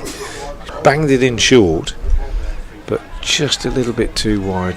Slightly harsh call, I thought, from David Milnes. Wicketkeeper certainly thought so. But umpire Milnes, the bowler himself, knows a thing or two about it. This one is slower and just nudged off his pads by Flintoff. So, end of the over, 179 for 3. Run rate required is 7.4, and the run rate being scored is 7.2, and that tells even a numbskull like me that the way things are going, it's going to be pretty tight. Flintoff on 44, Rue on 13. To these two will England principally look. James Isbell padded up before us into the team today. Then Ralphie Albert, Sebastian Morgan, Jack Home, James Minto and Tazi Rowley to come. Pushback being pushed back into the attack at Diglis end with his leg spin. His first ball is pushed off the back foot for a single.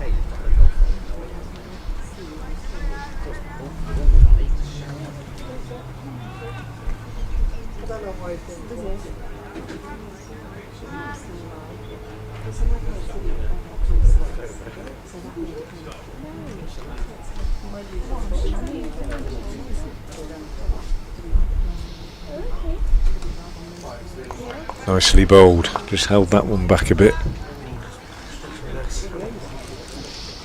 Just up the road at Edgbaston, India 411 for 4, lead by 591.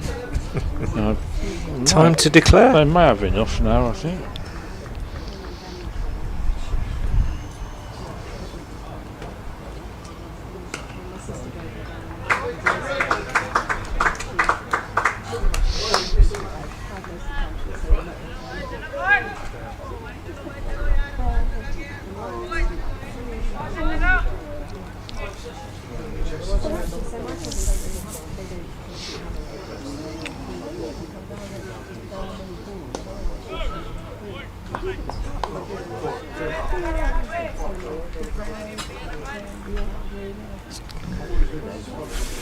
Fiddled his bowlers round quite well, I think.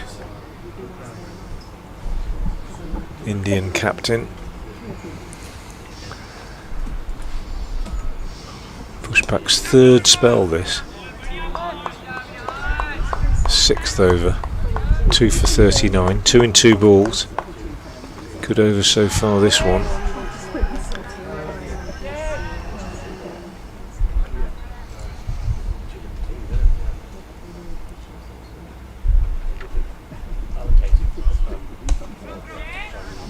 Very good over, well bowled, and applause from his teammates for pushback. Keep an eye on that run rate. Well, keep an eye on Duckworth Lewis, because that probably is as good an indicator as we've got of how well they're going. And Duckworth Lewis says 191, and the score is actually 181. I always think if it's within 10, it's easily changeable with a good over, but at the same time, if it's within 10 and you pick up a wicket or two, it can suddenly become more like 20. And it doesn't really have any validity other than just as a guide to us to understand how the teams stand relative to one another during a run chase. It's usually a pretty good guide, Brian, I think. It is. I don't think the actual equation will come into play today, mercifully. No. Rain is nowhere near. Nice drive from Thomas Rue, but straight to mid-off. Just sense that Rue is still just finding his feet out there. Just getting used to the pace of the pitch. 14 off 17. Capable of explosive hitting, despite being quite a diminutive character.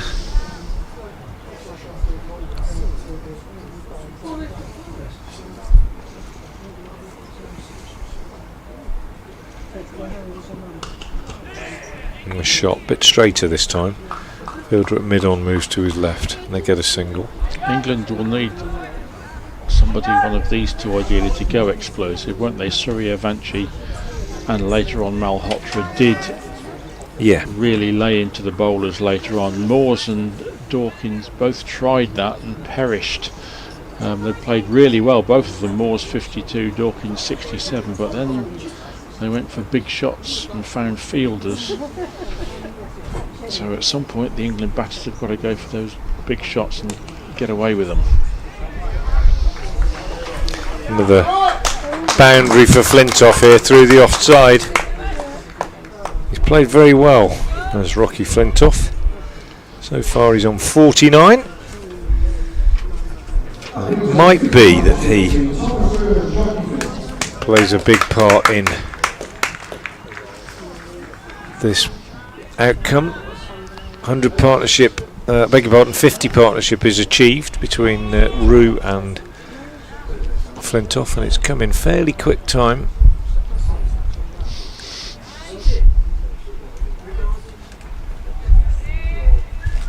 Guha back into the attack, by the way, at the New Road end, replacing Devendran. Bowls, and Flintoff just working this one off his hip, behind square on the leg side for a single. That's his 50. Well batted, Rocky Flintoff. 41 deliveries, 6 fours and a 6. Raises his bat skywards. We've seen 2 50s though, and both those players are back in the pavilion. Flintoff needs to go on and make something really significant now.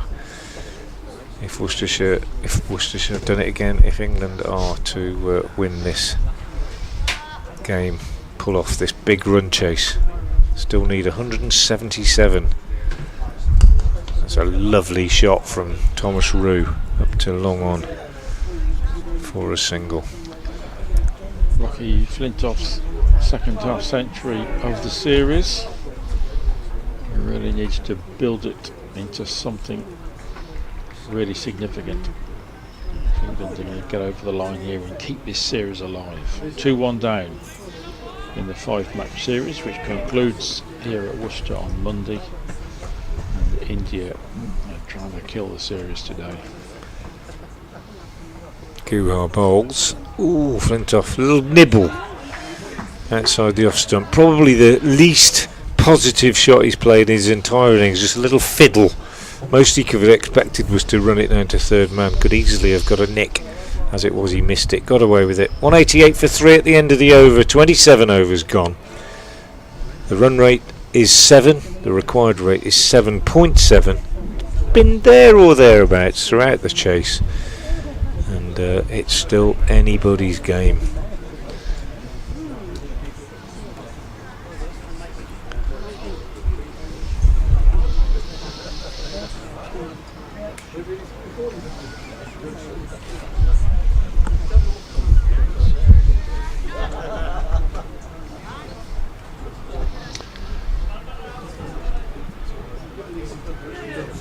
England are taking a very different path to the one that India took, aren't they?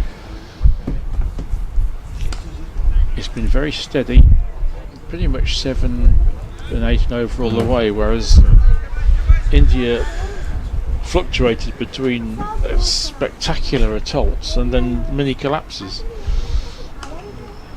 It's much more measured stuff from England.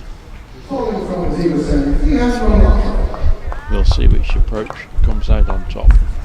This is Malhotra, by the way, into the attack to replace pushback. Good sweep shot from Rue, but just a single.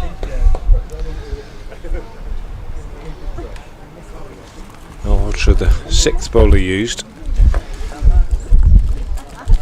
and the 4th slow bowler in the 3rd. They've 3 seamers and 3 spinners, haven't they? To be fair. Don't know if we could say one is more effective than the other on this pitch, really, on the evidence of what we've seen. Flintoff drives inside out, picks up a single. You can probably hear the breeze in our microphones, just a little bit blowy here at New Road this afternoon, but a lovely sight. As Brian was saying, no rain in the forecast.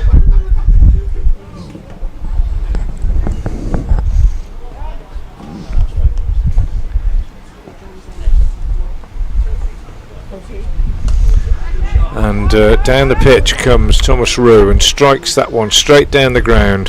Hasn't got all of it, only got a couple. Didn't really get hold of it, almost. Well, I just got the sense as he hit it that he was a little bit worried that it wasn't going to clear even the fielder inside the circle at mid-off, as it did.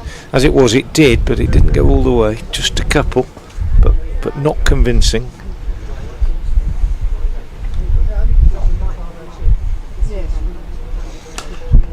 Malhotra, very straight, driven straight back at him by Rue, but a tidy over from Malhotra. Just 4 runs coming from it, and at the end of it, 28 gone. 192 for 3, the England score.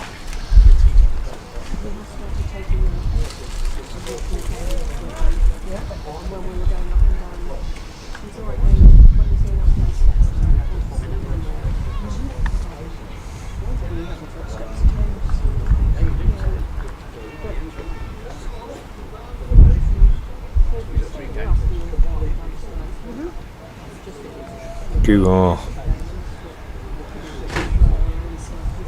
from the New Road end. 6 overs, 1 maiden, no wicket for 37 so far. Flintoff drives, lovely shot, brilliant bit of fielding. Oh my goodness, that could be a game changer. Unbelievably bad luck for Thomas Rue. Flintoff drives it straight back down the ground.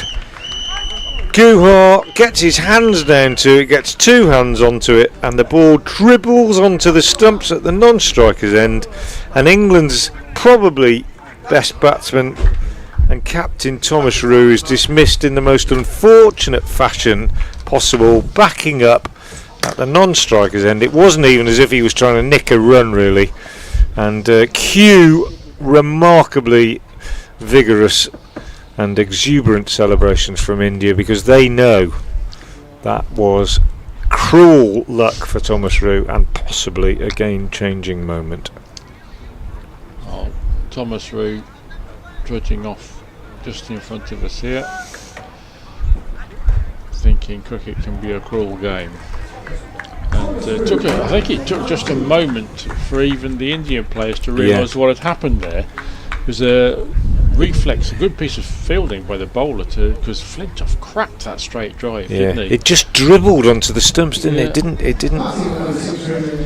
didn't fly onto the stumps. It dribbled onto them. Very unfortunate. There was just a split second where I think nobody could quite believe it. twigged, Yeah. and then all of a sudden, Yeah. everybody realised, and the celebrations for India were long and loud.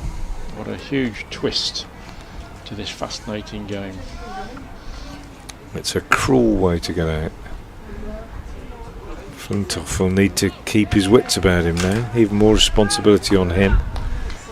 I've often said to young cricketers when I've been coaching over the years that the reason, what makes cricket such a testing game, and actually trying to explain it as well to non-cricketers really, what makes it such a testing game mentally is that you can practice all week and be in the best form of your life and be going along beautifully, and then, just as Thomas Roux has there, through absolutely no fault of your own whatsoever, your innings is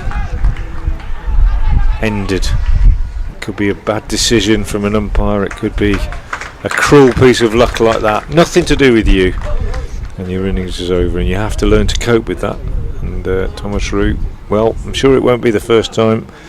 Well, it might be the first time it's happened to him, it won't be the last, and he has to deal with it. And that's why cricket is such a cruel game and such a brilliant and challenging and testing game. 3 more to Flintoff there, good running from him. 195 for 4. Run rate creeping towards 8, the required rate.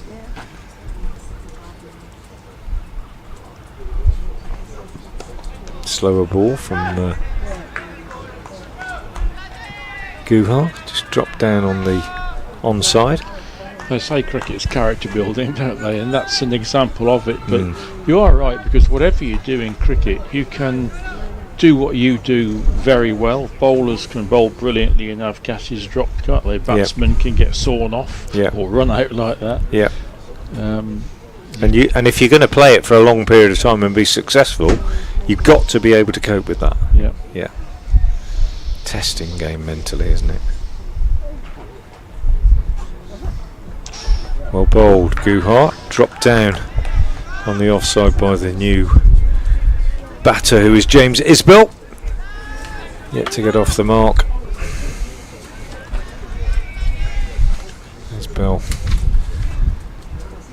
who's brought into the side today.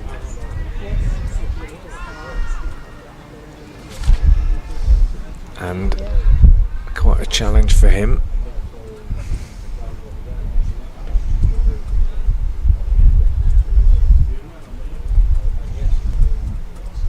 Guha in, bowls. Isbell just pushing this one down on the onside. And there's no run, end of the over for England. We have had 29 overs.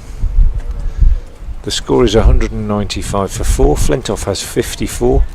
The men out. Moore's 52. Mays without scoring. Dawkins 67. And Roux cruelly run out for 19. The run rate is 6.7. The required rate for the first time has crept over 8. It's 8.1. Just a sense that India are just beginning to exert a bit of control as Malhotra starts a new over. It's a single for Flintoff out on the onside.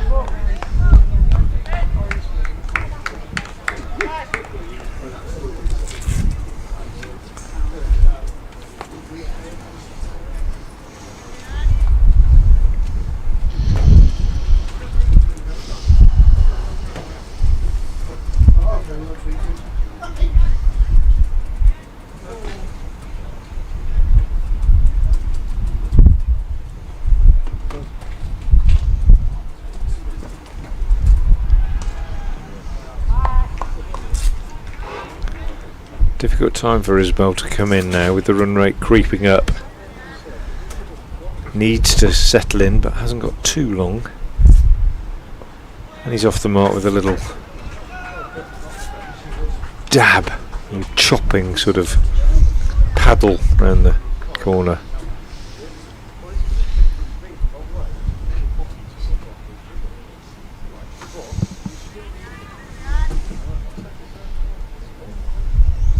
England have been set 608 to win against India. If they pull that off, I bow to Bazball.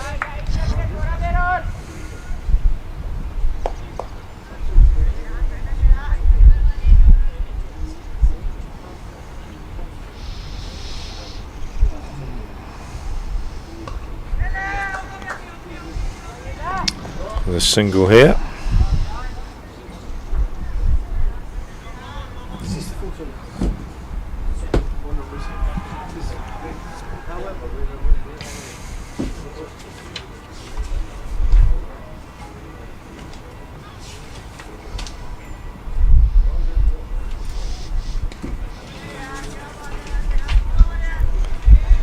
Good over. Just exerting a bit of authority now. Run rate's crept up to 8.3, the required rate.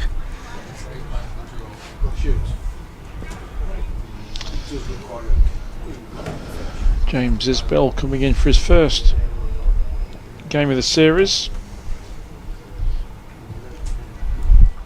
Young Middlesex player. Productive time with England under 19s last autumn. Century against Scotland, runs against Ireland as well. Now he's got a pressure situation to deal with. He needs to support Rocky Flintoff, on whom England's hopes really rest. They need 166 from 20.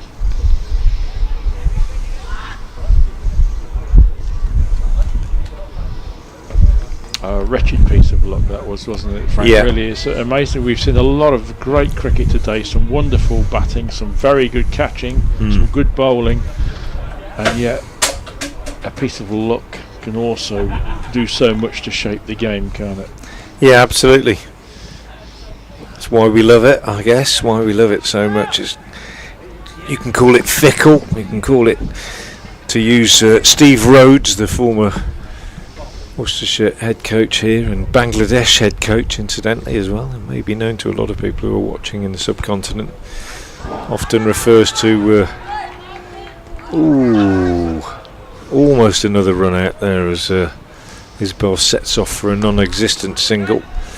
Steve Rhodes calls it mother cricket and says mother cricket will always have the last word, so when you're doing really well, don't get too carried away and think you've made it. When you're doing badly, don't get too down. Mother cricket has a way of evening things out. If you get too cocky, she'll make sure that you are brought down to earth, and if you get too down, she'll pick you up when she needs to. Respect mother cricket, and there's a lot in that. I mean, don't have to call it mother cricket, but there's a lot in that sort of sentiment, I think.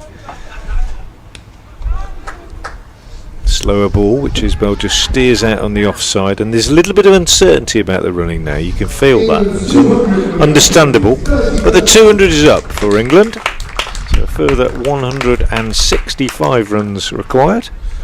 4 down, 20 overs left, 160 off 20, very gettable, but when you 4 down, perhaps a little bit tougher than it might otherwise be.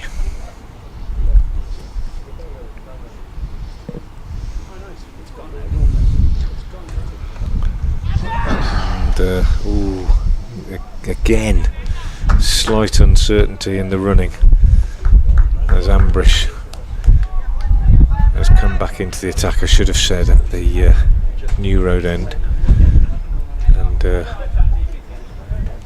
having got that one run out and nearly had another one,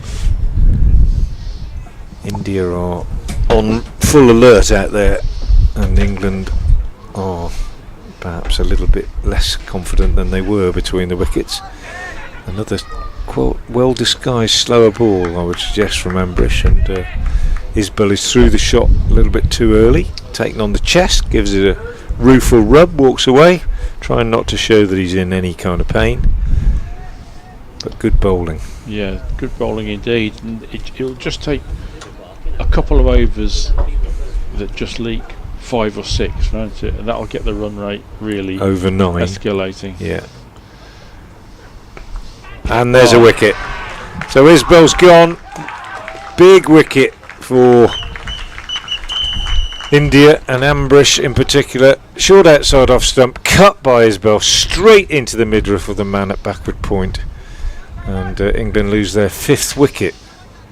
And you just feel with the loss of every wicket at the moment, particularly that really cruel run out, that the chances of them chasing down this big score, 3-6 the target, are fading slightly, and India may well wrap up this series here today. Isbell may feel a little hard done by a yard either side, and it would have been 4 as the saying goes, but then the fielder was there, and you could argue that he could have placed it differently. He clipped it very, very firmly right into the heart of the fielder, so it's not to be James Isbell's day, and England needs somebody just stick in there with a Rocky Flintoff. They need Flintoff to have a blinder and somebody to just support him along the way. Somebody's got to get near to 3 figures, I think, and Flintoff's the only one who's really got a chance of doing that now. He's on 58 off 51. Needs some positive support from the other end. It's not impossible. Ralphie Albert is the man that's just joined him out there now. But it gets tougher with the fall of every wicket, doesn't it? 163 to win from 19 overs. The light just starting to fade a little. Now what does Rocky Flintoff do here, Frank? You need to keep that run rate in a required difficult down, situation, isn't he? He mustn't get out. He's in a difficult situation. Picks up a 1. I think India have played this extremely well.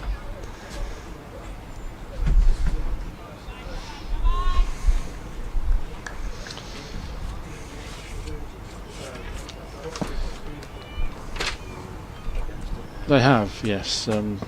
Suryavanshi was a bit sluggish to start with, but apart from that. But I meant in the field, seriously, I think they've managed it pretty well. Even when England were doing well, they just had kept a lid on it. There weren't any really loose overs, 1 or 2 overs where England played particularly good shots, but as you commented, very tight, only 3 wides so far. Quite disciplined cricket. This one cut away. Substitute fielder out on the boundary does the fielding.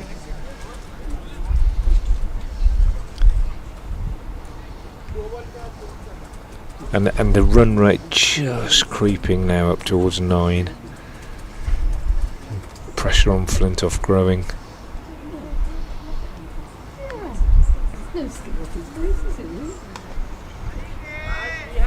And this is good bowling too from Malhotra in his 3rd over. Only conceded 10 so far.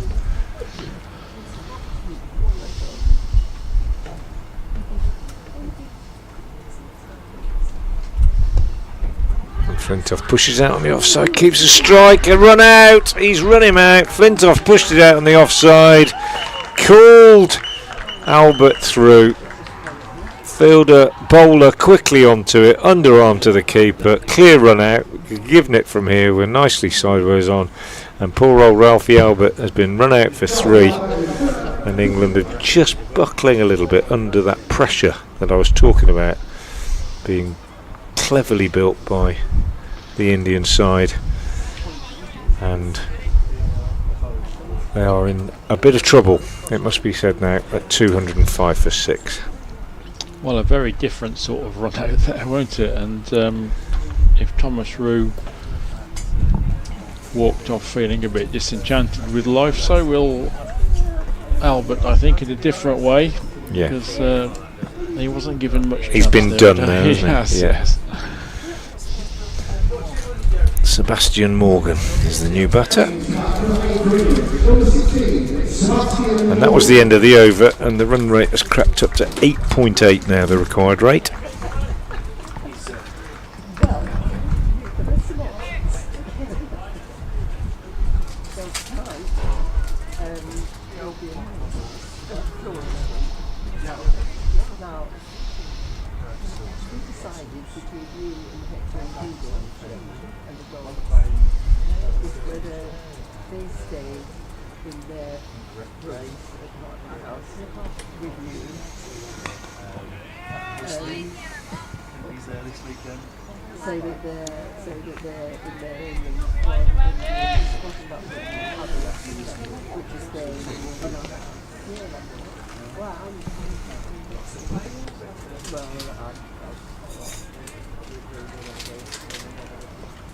I mean, there's really no house, which means that there's that was one of the ones that small strips to but then tomorrow we'll have to come to Paxton because Harriet can down her back.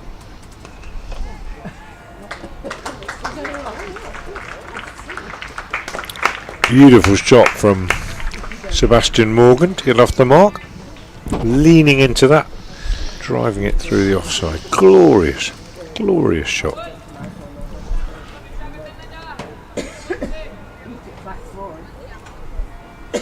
Stay, just go home to bed. I don't know, I can't even get to them.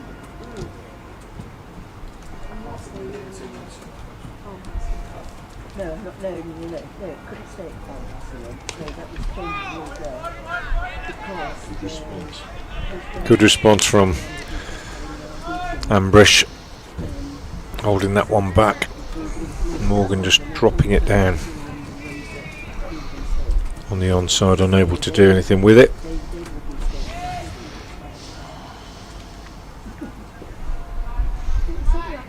.210 for 6 then, England. 192 for 3 when Rue was run out.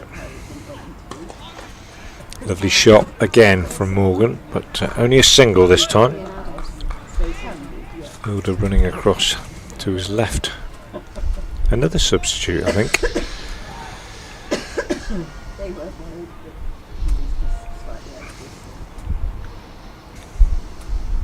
So it's a toss-up, really. 211 for 6.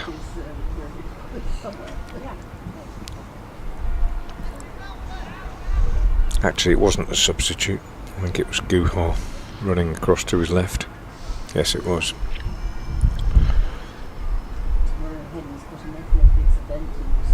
Ambrish in his 7th over.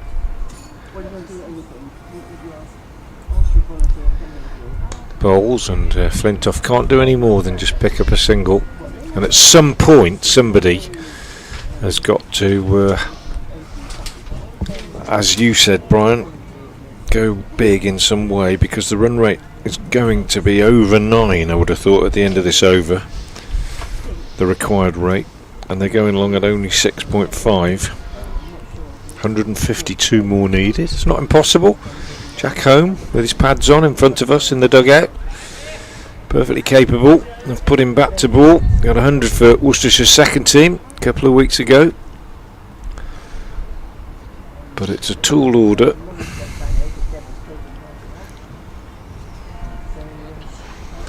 And that's a lovely drive from Morgan, but straight to the Indian captain, Malhotra, at mid-off, and that is the end of the over. So 33 gone, 17 left, and that run rate, as I say, ever closer to 9. It's crept up now to 8.9. As you say, Frank, the Indian bowling and fielding has built pressure, hasn't it? It's absolutely been well wielded by the skipper, and they have forced England into a position now where they've got to take big risks. Yeah, they have. And if England can take them and get away with it, well, then they'll deserve to win. Yeah. And there's a big shot from Flintoff, gone all the way, that one I think, for 6 over mid-wicket. First ball of a new over from Malhotra, I think it is, and Flintoff has done what we saw Suryavanshi do so much in the Indian innings, which is take a 6 off the first ball of the over and put a bit of pressure on the bowler. The truth is he probably needs to find the boundary at least once more in the over. Changing the field as Suryavanshi is called into the circle from in front of us at deep cover, and a man is dispatched to deep mid-wicket where that last one went. What will Flintoff's response be? He's on 67, the big man from Lancashire, and his response is to play a very deft little dab into short third for a single. 7 from the first 2 balls. Now India will hope to bottle up the newer batter, get a couple of dot balls in the bank, and that's all they need to do. Probably a couple of dot balls and over from here, and the pressure will keep on building. What's Morgan got in his locker? Good batting, sensible batting. Return Rocky Flintoff to the strike. Got runs earlier in the series. Did he get runs in the one that England won, Morgan? He's batted a couple of times, I think, and not been out yet in the series. Nice shot from Flintoff, straight down the ground. 20 not out at Northampton, 10 not out in the second game at Northampton. Needs something a little bit bigger from him today if England are going to pull this off. 143 needed from 17.2 overs. I suppose what you're hoping, it's a bit like you try and calculate, guess what might happen in a T20 run chase. What the England coaching staff will be hoping here is that they can probably, still be in the game with 5 overs to go, even if they need 60. Well bowled, Malhotra. Last ball just held back a little bit, deceived Flintoff a little bit. 222 for 6 at the end of 34. Yeah, if even if you need 60 off the last 5, if you've got 3 wickets in hand and somebody in who's got, say, 50 or 60, you just got a chance, haven't you? If you go too soon, if you go too mad, you end up getting bowled out, not taking it deep, as they say, then it's not going to happen. I think, to be fair, if we're honest, if you take Suryavanshi out of the game, then probably 2 much more even sides, but of course he is perfectly legitimately in the Indian side, and I just get the feeling that they've just been a little bit more polished in their cricket. But that said, only 3 of them reached 20, just that 2 of them went on to pretty decent hundreds. I think the England team's debrief may address the wides tally as well. That's an awful lot of runs that you're hemorrhaging. If you knock 20 off that total, it doesn't look so daunting. Yeah, well, it's probably more than 20 in a way, isn't it? Because there's probably a few more. Yeah, exactly. Yeah, you're quite right. 27 wides plus 27 extra balls. So I reckon you're looking at 50, 60 runs there. So absolutely. Who knows how many of those extra balls went for boundaries. And if England were chasing 90 off the last 16 overs instead of 142. Yeah. So I think 100%. But as we've said, the mitigation is, I think they tried to bowl a little bit wide because they were bowling against 2 incredible batsmen that were flaying them, and some of the 6s, particularly that Suryavanshi hit, they were from good balls, weren't they? The balls which had no right to be disappearing out of the ground, but that's the quality of that young man. Absolutely. We have a drinks break. We do. Quite a few T20 games going to be taking place in England tonight. Lancashire Lightning actually playing Derbyshire Falcons have already started. Lancashire won 78 for 6, Derbyshire 81 for 4 in reply. Sussex are playing Hampshire tonight at Hove. So plenty of cricket going on around the UK at the moment, as well as all the league stuff, and plenty of T20 stuff tomorrow. I'll be off to Northampton myself to watch Worcestershire in 2 games against Northamptonshire, women first and men second in the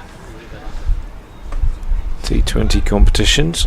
And England have lost an early wicket at Edgbaston. They have indeed. So Yeah. India on top in both contests at the moment.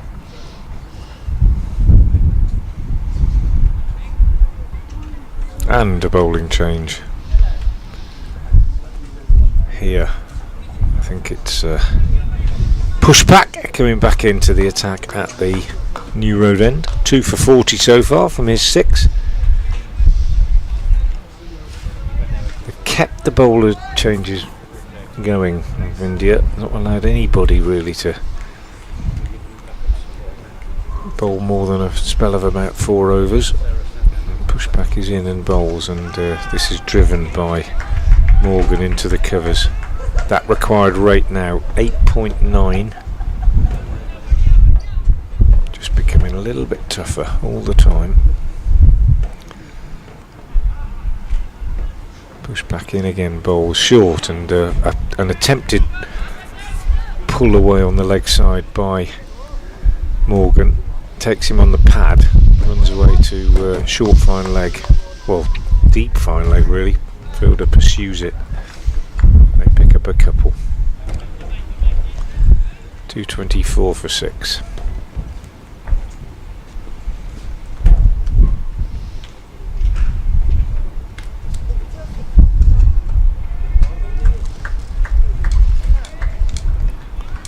And one more to that. Nice drive down the ground.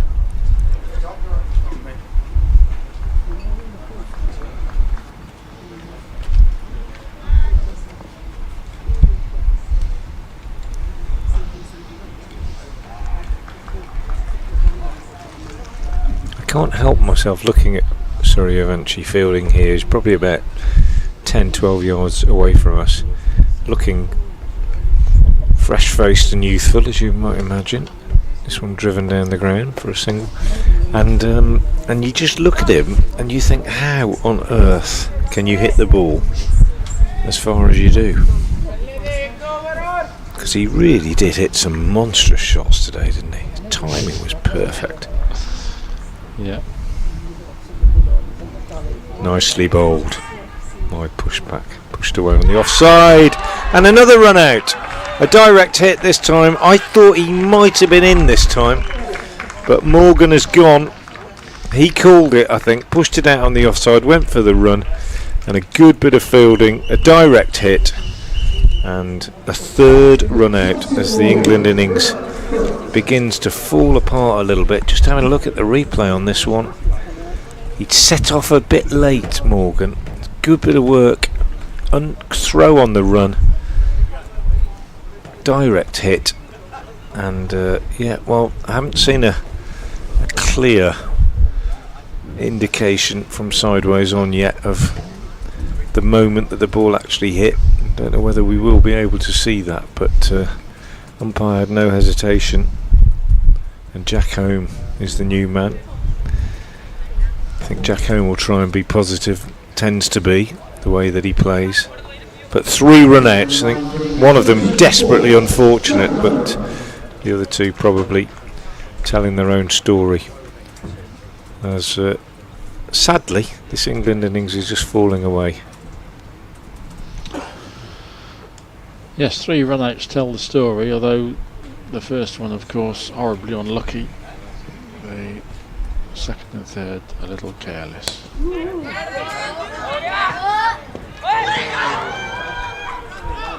And almost a wicket as Flintoff chips one up in the air and Suryavanshi proves that he is human, mortal, by running in and diving forward and not really picking it up, and unable to turn what could have been a catching opportunity into that. Just sort of smothered the ball and they took a single. So 2:27 for 7 at the end of that over. A third run out in the last 4 wickets, and the England men out. Moores 52, Mays 0, Dawkins 67, Rue 19, Isbell 2, Albert 3, Morgan 8. Not out. Flintoff on 71 and home yet to get off the mark. The run rate has crept over 9 now, the required rate 9.1. England need 137 and they have 15 overs left.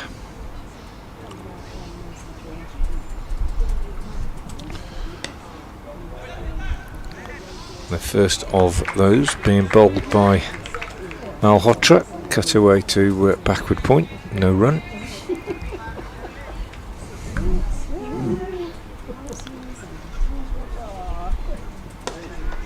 Flintoff drives second ball up to long off.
And a boundary for Jack Home. Cut away on the offside by the Worcestershire man. As I say, he's no slouch with the bat, isn't Home, but he only knows one way to play really, and that is to be as positive as possible. I think he's off the mark.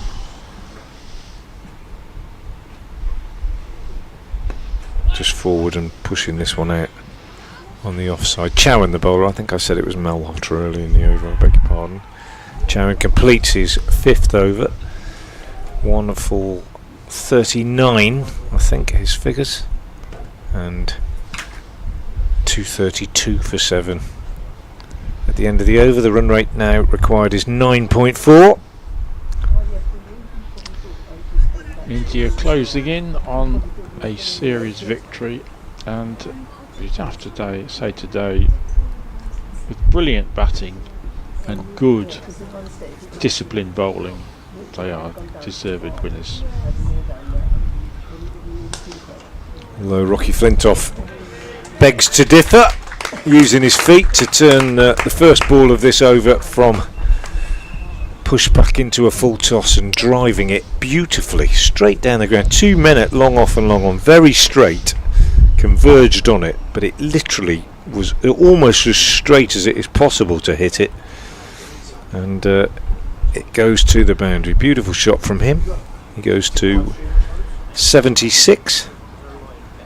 Hopes remain alive while he's still out there, and he drives again on the offside. He wants 2, and he'll get them too as Jack Home turns. So Flintoff almost well, I wouldn't go as far as to say on him depend England's only hopes, but it wouldn't be too much of a stretch to say that. He is 78 not out. If he produced the innings of his lifetime and got some support, there might still be a chance. Push back in, bowls, that's nicely bowled, quick delivery, and Flintoff is deceived by it. Stranger things have happened, but the odds, if there was a wasp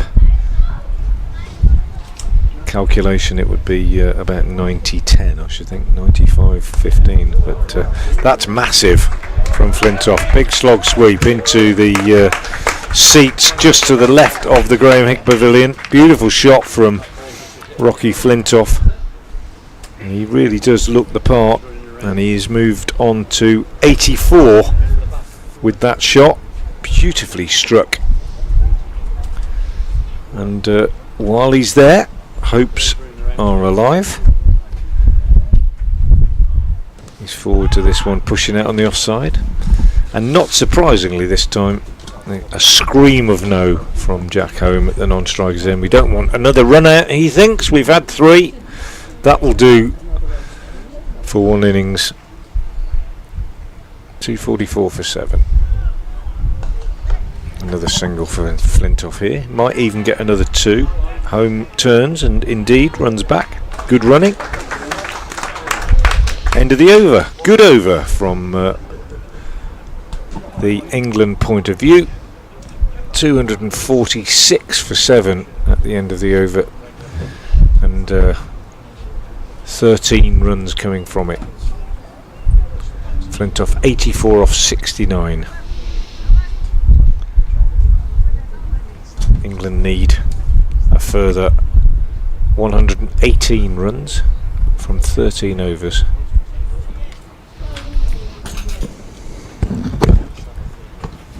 Which again, in this era, you wouldn't say is out of the question.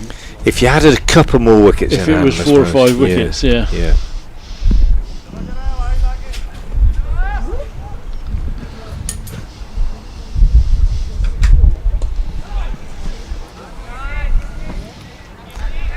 Pushback continues.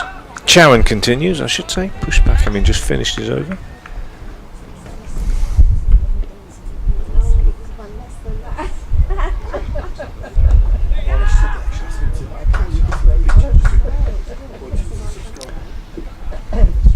Dabbed out on the onside by Home.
That was a good over from Chowan.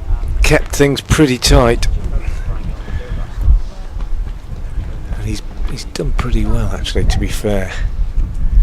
248 for 7, just 2 runs from that over. That's a really good effort at this stage, isn't it? And Chowan, 6 overs, no maidens, 1 for 44. That's bowled pretty well. They all have. I mean, nobody's bowled badly for India. Well, it's hard to say, isn't it, whether anybody bowled badly for England. It's just been a slightly higher level of accuracy and consistency throughout the unit of bowlers than we saw earlier today. And I think there were a few drag downs by the England attack that were punished. I mean, a lot of the runs were scored off perfectly good balls, but there were a few. I think England bowled more 4 balls and more wides. Yeah, I think what we also should say is that the England bowlers were put under a lot more pressure than were the Indian bowlers. A good question on the live chat. Question for the commentators. You're present on the ground. What is Suryavanshi like as a fielder? Okay. I'll just break off as new over begins with Deepesh, I think, bowling from the New Road end. I would say, as a fielder, he probably looks as though he lacks a little bit of experience. He's not as quick over the ground as perhaps some of the older members of the side, and his arm doesn't appear to be that strong, but that's what I'd expect at his age. But I'm sure as he grows in experience and plays more at this level, his fielding will develop very quickly. It just has to. As Deepesh is in again and bowls, and Flintoff drives on the offside. He's just won this time. And I always use as the best example of this a player that plays for Worcestershire, the county that play their home games here, Kashif Ali, a product of what we call in England the South Asian Cricket Academy, which has produced quite a few players who've entered full-time professional cricket, but quite late in their careers. And Kashif was mid-20s when he came into it, on the back of some outstanding batting performances. Got into the Worcestershire first team, first of all in white ball cricket, then in red. Just break off as Deepesh bowls. That's well bowled, clever change of pace, disguised, and he beats home outside the off stump. And when he first started, his batting was clearly up to standard required, but his fielding wasn't, and he struggled a little bit in the field, just in terms of, I think, probably the length of the games that they were playing, and just the intensity of it, and was found wanting in a few areas, but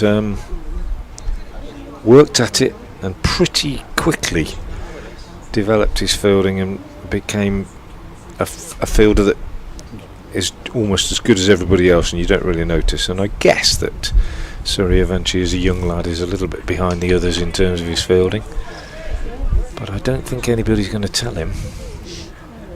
Maybe just quietly one of the coaches, but none of his teammates, because he might say, well, you're a bit behind me on the batting, mate. I'm sure he wouldn't, but he would be entitled to, because what he did today, we saw two beautiful hundreds, and we keep repeating this if you weren't with us earlier.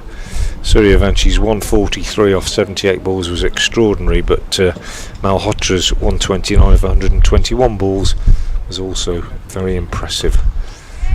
And there have been some other impressive performances. Flintoff here is impressing as he moves sedately on to 88, and the 250 comes up for England. 89 in fact to Flintoff off 75, but he's in danger of running out of partners, and I think he's really caught between a rock and a hard place here, Brian. He can't really. If he gets out, it's all over. If he doesn't get on with it, then it's all over. Yep. Deepesh to home. Home goes big over the offside. That'll probably go all the way for 4. Indeed it will, down to the boundary near the hotel. Jack Home given a bit of room, likes to play a shot or two, gets the last ball of the over away to the boundary. And the over is concluded. 11 left. 109 needed to win. The required rate 9.9. Flintoff on 89. Can he become the third centurion of the day? Well, Jack Holmes got a first-class batting average of 45, which is respectable. Could be a nice story, wouldn't it, if he powers England to victory on his home soil. It would indeed. It would be pretty amazing. Flintoff clips the first ball of the 40th over up to long on for a single. But as we were saying earlier, 50 off the last 3 or 4 overs is not impossible if you've got wickets in hand. You've just got to stay in the game, you've got to keep in the game, and that's what they're doing at the moment, quite sensibly. Home, beautiful shot off the back foot, and Suryavanshi the fielder, and they may well have been able to get back for 2 if they'd have put him under a bit of pressure there. He had to run to his right, and then he is left-handed, so it was on the wrong side of him, and he had to turn before he could get his throw in, but they settled for 1. Flintoff just plays this next one back up the pitch to the bowler. That was delivered from about 24 yards. Yeah, Chowan, he's done that before, hasn't he? Clever variation. Quicker as well. He does mix it up. This one tucked away on the onside. They'll come back for 2 this time, I think, as a fielder comes in from long on, and had that throw hit direct, we might have had a 4th run out. As it was, it missed. Home was airborne. Dived in, just got home. Need a boundary, I would say, in this over.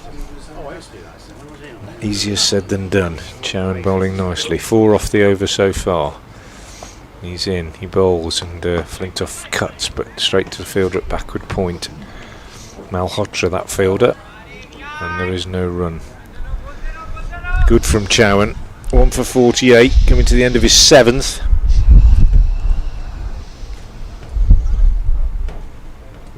And a really good, flat, quick delivery. The last ball of the over. Flintoff can only take a single off it. He'll keep the strike. So there we go. We have 10 overs left and 104 required. The run rate 10.4, even I can work that out. Flintoff on 93 off 80. Jack Home on 11 off 13. And I can't help but feel that the major turning point in this game, second half of it anyway, and you know what I'm going to say, it was the run out of Thomas Rue, backing up at the non-striker's end.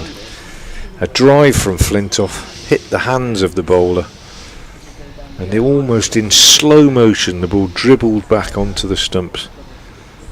Rue was stranded. It took everybody on the ground a split second or two to take in exactly what had happened. Cue enormous celebrations from the Indians. Rue and Flintoff had added 60 in 9 overs. It was a nice little partnership that was developing there, but indeed. Deep push in again from the new road end, driven out on the offside. A slight misfield by the captain at mid-off, but only a single. They need, I mean, one big over, 120 or 18 or something, might just get the train back on the tracks a little bit. And if they can get to, I don't know, get to 300 before the 44th, 45th over, they might still believe. But it's a big ask. And at the moment, I think, I keep trying to say this, and I've tried to say it in about 8 different ways, but at the moment I would say that the balance of power between the teams as reflected in the score is just about right. Absolutely. Home, square drive, spinning away behind square on the offside, single taken. On the evidence of today, I'd say that India's supporters can rest easy in the fact that there's a lot of very rich talent coming through, ready to knock on the test team door and the limited overs cricket door.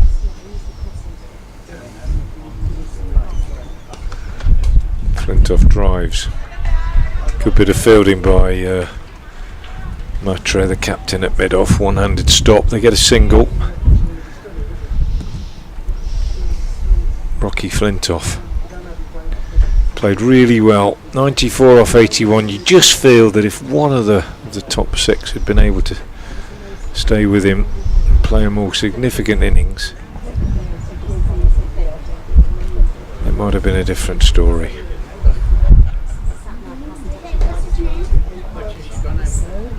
Change in the field. Man being sent out to Kumar being sent out to deep mid-wicket.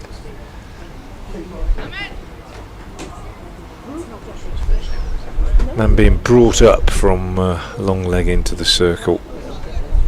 In fact, Kumar coming back into the circle now at mid-wicket. No, he's being sent back, and the man from long on is coming in. So they're saying they're expecting Home to go a little bit across the line here, probably, and on the leg side. Try and get it full and straight. Goes short, and in fact he's got him with a short one. He's gone for a big hit. Bottom edge.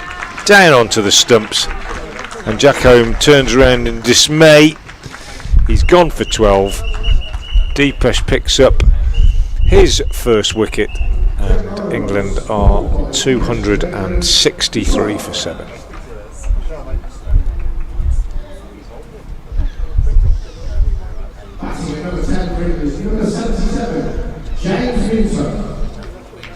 I know criticism of Jack Home there. He is placed in a very difficult situation, into which Minto now strides, and India are closing out this game really well, very professionally, very solidly. When you've got a team down and when you have a bit of luck, as they did with Rue's dismissal, then the good teams are ruthless and exploit it, and that's what they're doing. Well played, India.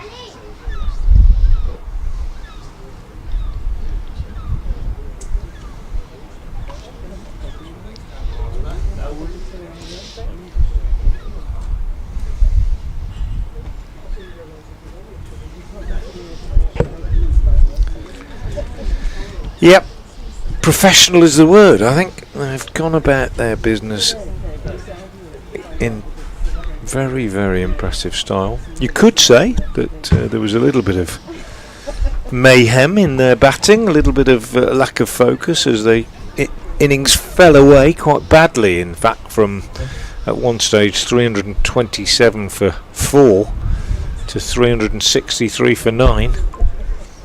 Maybe a little bit of inexperience there. However,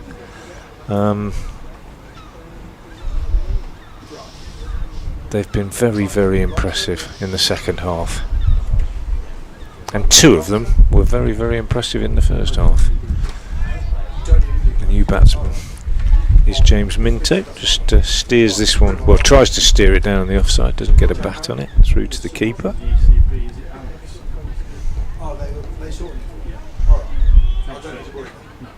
Thanks very much.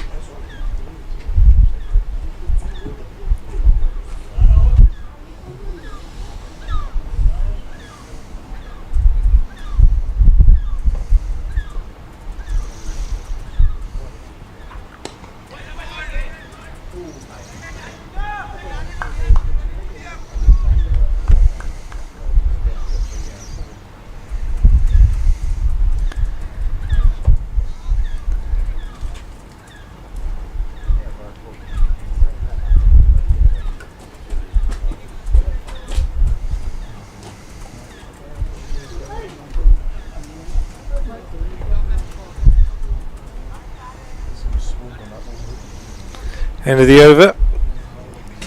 263 for 8. 101 needed off 54 balls. Maybe more importantly, it would be very nice to see Rocky Flintoff go to 3 figures. He's probably deserved to do so.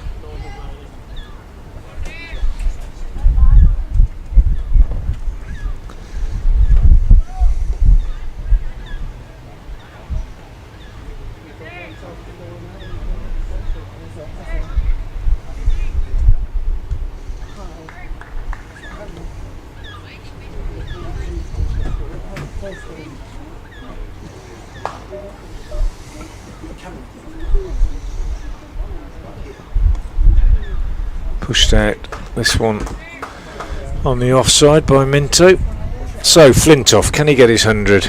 96 not out.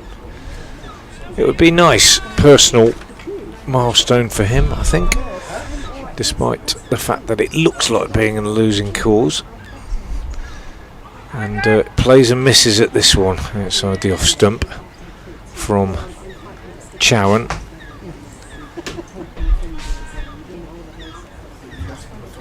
Bright sunshine now, beautiful evening, really is, best weather of the day so far. That one bowled from 24 yards again, tucked away on the onside by Flintoff, thinks about 2, not going to happen.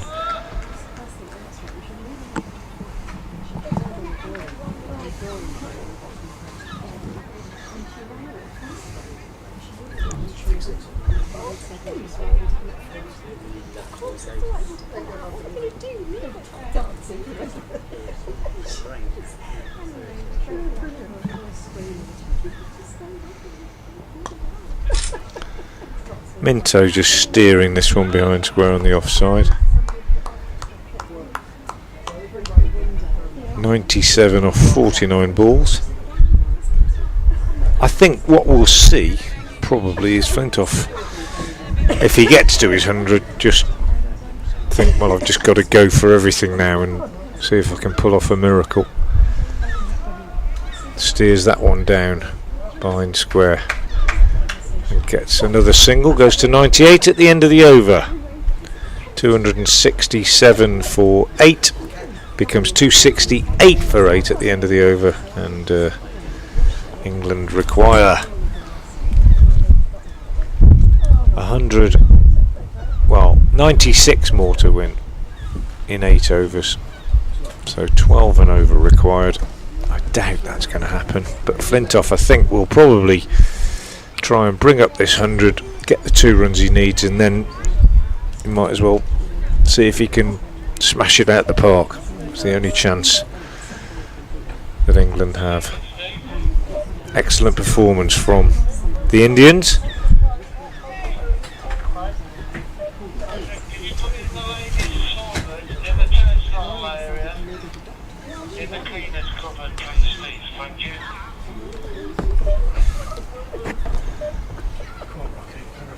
Deepish it is from the New Road end, bowls and right in the block hole, and Flintoff drives out on the offside and says no, not having one.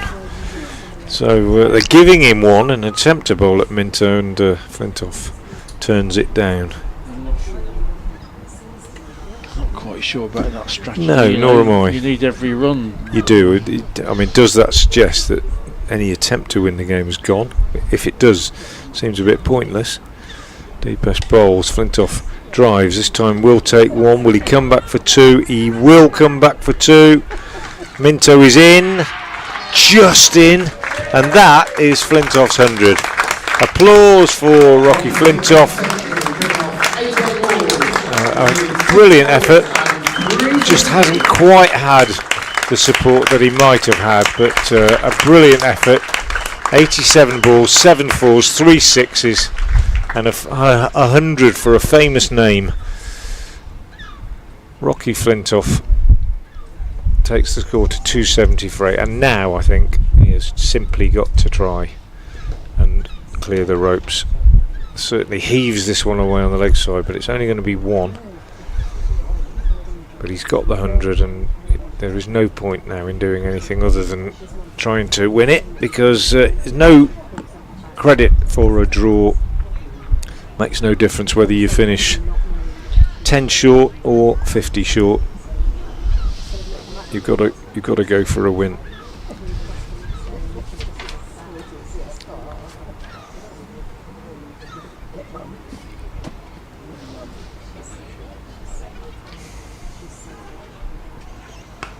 And Minto is in agreement with me, I think, because that one's short and he's whacked it for 6. I can't quite describe the shot. It's a pull shot. It's a swivelling pull shot. Wasn't looking at it. Ian Botham circa 1981 Headingley. There were a few like that in that innings where he hit the ball for 6 and wasn't looking at it at the time, but he got enough bat on it to clear that boundary, and he goes to 8. But that's what they've got to do. Could that be the start of the most sensational run chase? No. In a word. Deepish in again, bowls, and slower ball, clever bowling, well done. It's a wide, but how many times have we said that today? There have not been many wides. That's only the 4th wide in this innings. But I think I've said a couple of times well bowled. When Jack Home was bowling earlier, I said well bowled a couple of times when he bowled a wide, because what he did was he deceived the batsman. He took the pace off it. Minto was through the shot. We all thought it was cleverly bowled, and it was in that sense, but he just didn't quite get the line right. He's in again now. Minto back and beaten by a good one. Moved back deep in the crease, looking to force it off the back foot, but well bowled from Deepesh. Quite a few bowlers, I think, today you would look at the figures, and we said it earlier, particularly with regard to Albert in the Indian innings, you would look at the figures and say, well, I think he's bowled better than that. And I'd say that about Deepesh here. He's in his 9th over, 1 for 65. He seems to have done better than that. But it's been a high-scoring game, and there will be some damaged figures as he beats the bat again outside the off stump. So well bowled that over in the end, even though he went for a 6 off a shot that Minto wasn't even looking at. And Deepesh has figures now of 9 overs, no maidens, 1 for 65. And I would say, as with a few other bowlers, I think he's bowled a bit better than that. I'd probably say that about all the figures, and maybe that says more about the fact that we've got to adjust our thinking about bowling figures these days, Brian, in white ball games. Yeah. And going for 6 and over is actually pretty good. Absolutely. The days of the Gillette Cup and 12 overs, 4 for 16, I think. Or 8 overs, 8 maidens in the Sunday League. That is incredible, isn't it? Was it Brian Langford? Yeah, absolutely. And at no point during those 48 deliveries did anybody think, "Oh, I'm going to have a ramp." Yeah. Oh. Flintoff has fetched this one away for 6 on the leg side. He hardly hit that. He's just let it come. He's reached for it. Ambrish, the bowler, by the way, has been introduced into the attack at the Diglis end, and it's just an effortless little flick over mid-wicket. Just beautifully picked up by Flintoff. Superb shot. Could be in for a bit of entertainment, if nothing else, in the next few overs. I think they've just got to go for it.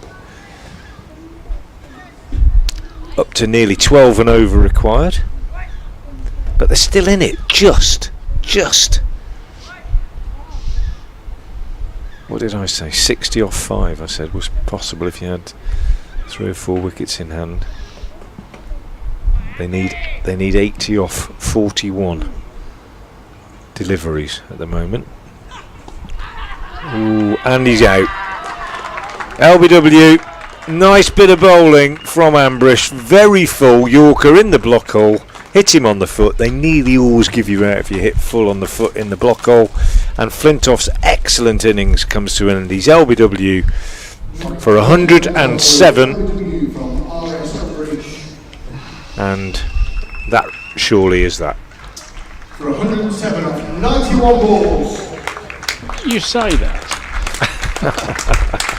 Is it out of the question that England's last pair could find 80 in the last 6.4 overs? Yeah.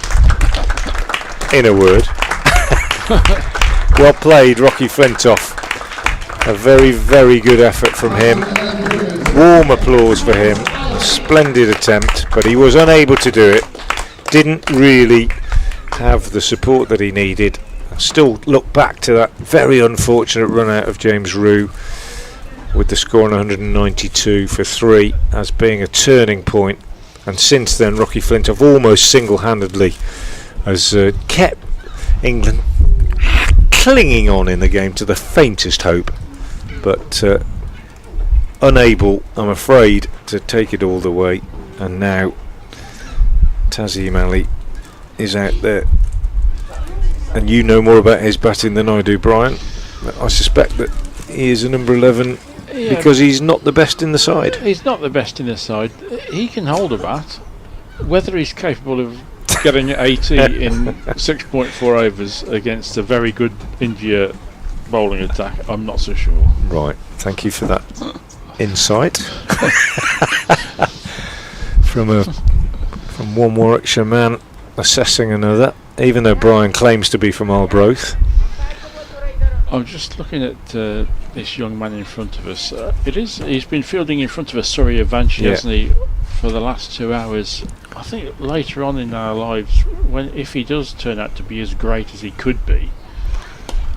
That's a nice little shot from Tazeem, his first ball. Gets a single. This will be a day to look back on and say, blimey, we saw him. Yeah, I agree.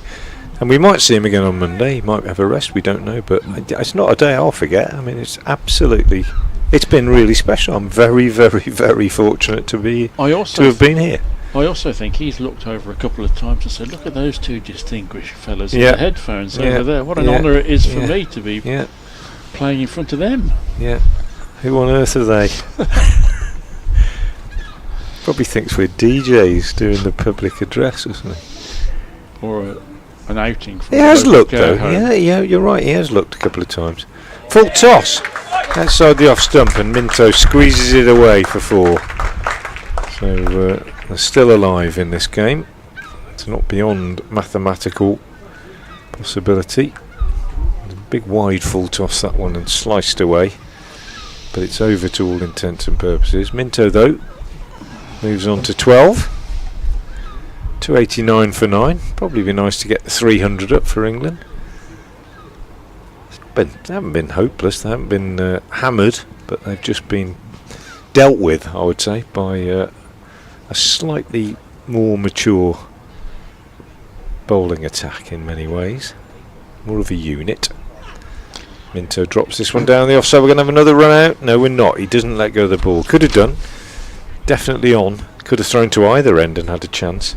But decided against it. It'd be very interesting to see this India bowling attack bowling at Suryavanshi actually, and see what. Yeah, absolutely. Yeah, that is a different challenge entirely, isn't it? I have a guess that they'd probably suffer in the same way that the England attack did. Really.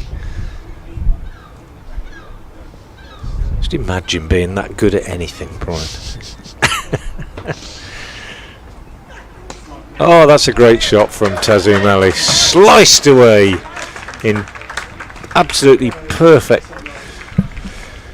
Dawkins style over backward point and down to third man for 4. Brilliant, brilliant effort.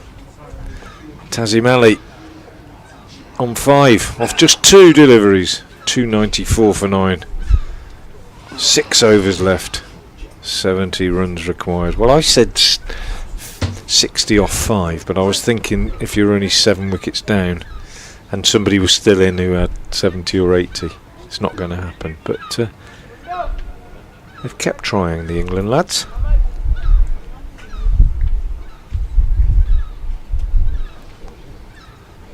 It's been a superb demonstration of burgeoning talent from both sides here at Worcester today, and well worth being here to see Malhotra's 100, Suryavanshi's amazing ball striking, and a great English name, Rocky Flintoff, son of Andrew, also reaching 3 figures. And for those viewers and listeners within reach of Worcester, come along. Come on Monday. Yeah. The series is India's 3-1. Still one very good game of cricket to watch. Yeah, come on Monday, by all means. Round the wicket comes Devendran, bowling his last over, 1 for 65 from 9 so far. And he is bowling to the left-handed James Minto. Durham left arm over the wicket seamer. He bowled pretty well earlier today. 8 overs, no mains, 1 for 49. I think in the context of this game, absolutely tremendous.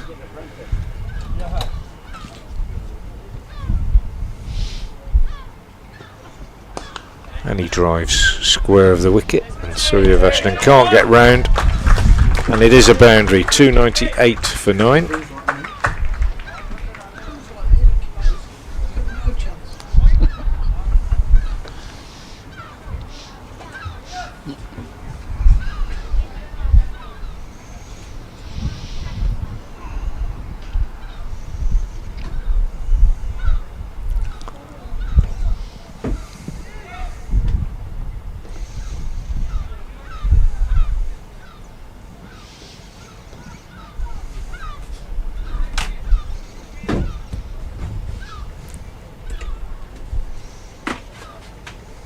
Minto is 17. 18 now as he cuts this one away. And again, Suryavanshi is the fielder.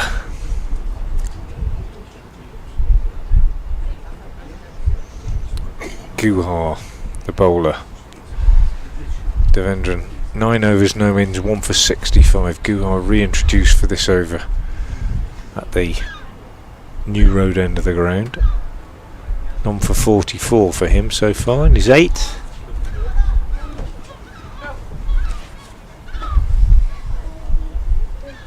And Tazim Ali on strike.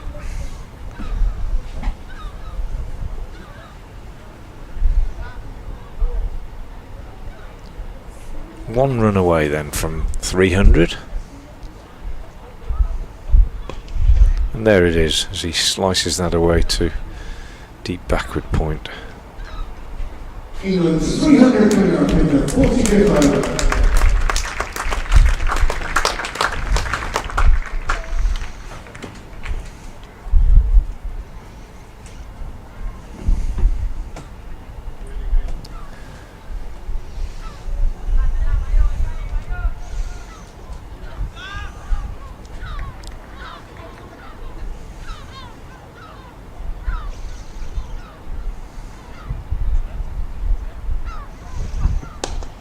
Well bowled, Guha. Yorker dug out by Minto. End of the over. 301 for 9. Not the end of the over, I beg your pardon. 1 ball left. Wicketkeeper deceived me. I thought he was setting off for the other end.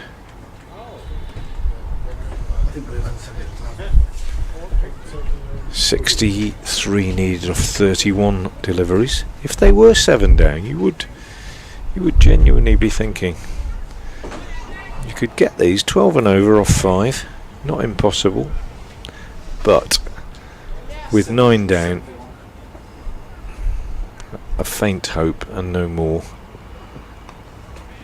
As Taz Ali just steers this one out square on the offside, and there is no run. There is 1 run, I beg your pardon. Last ball of the over, 301 for 9.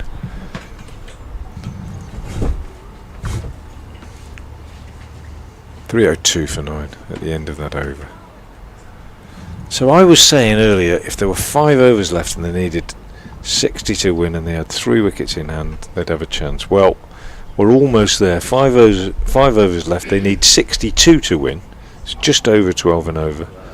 But they're 9 down.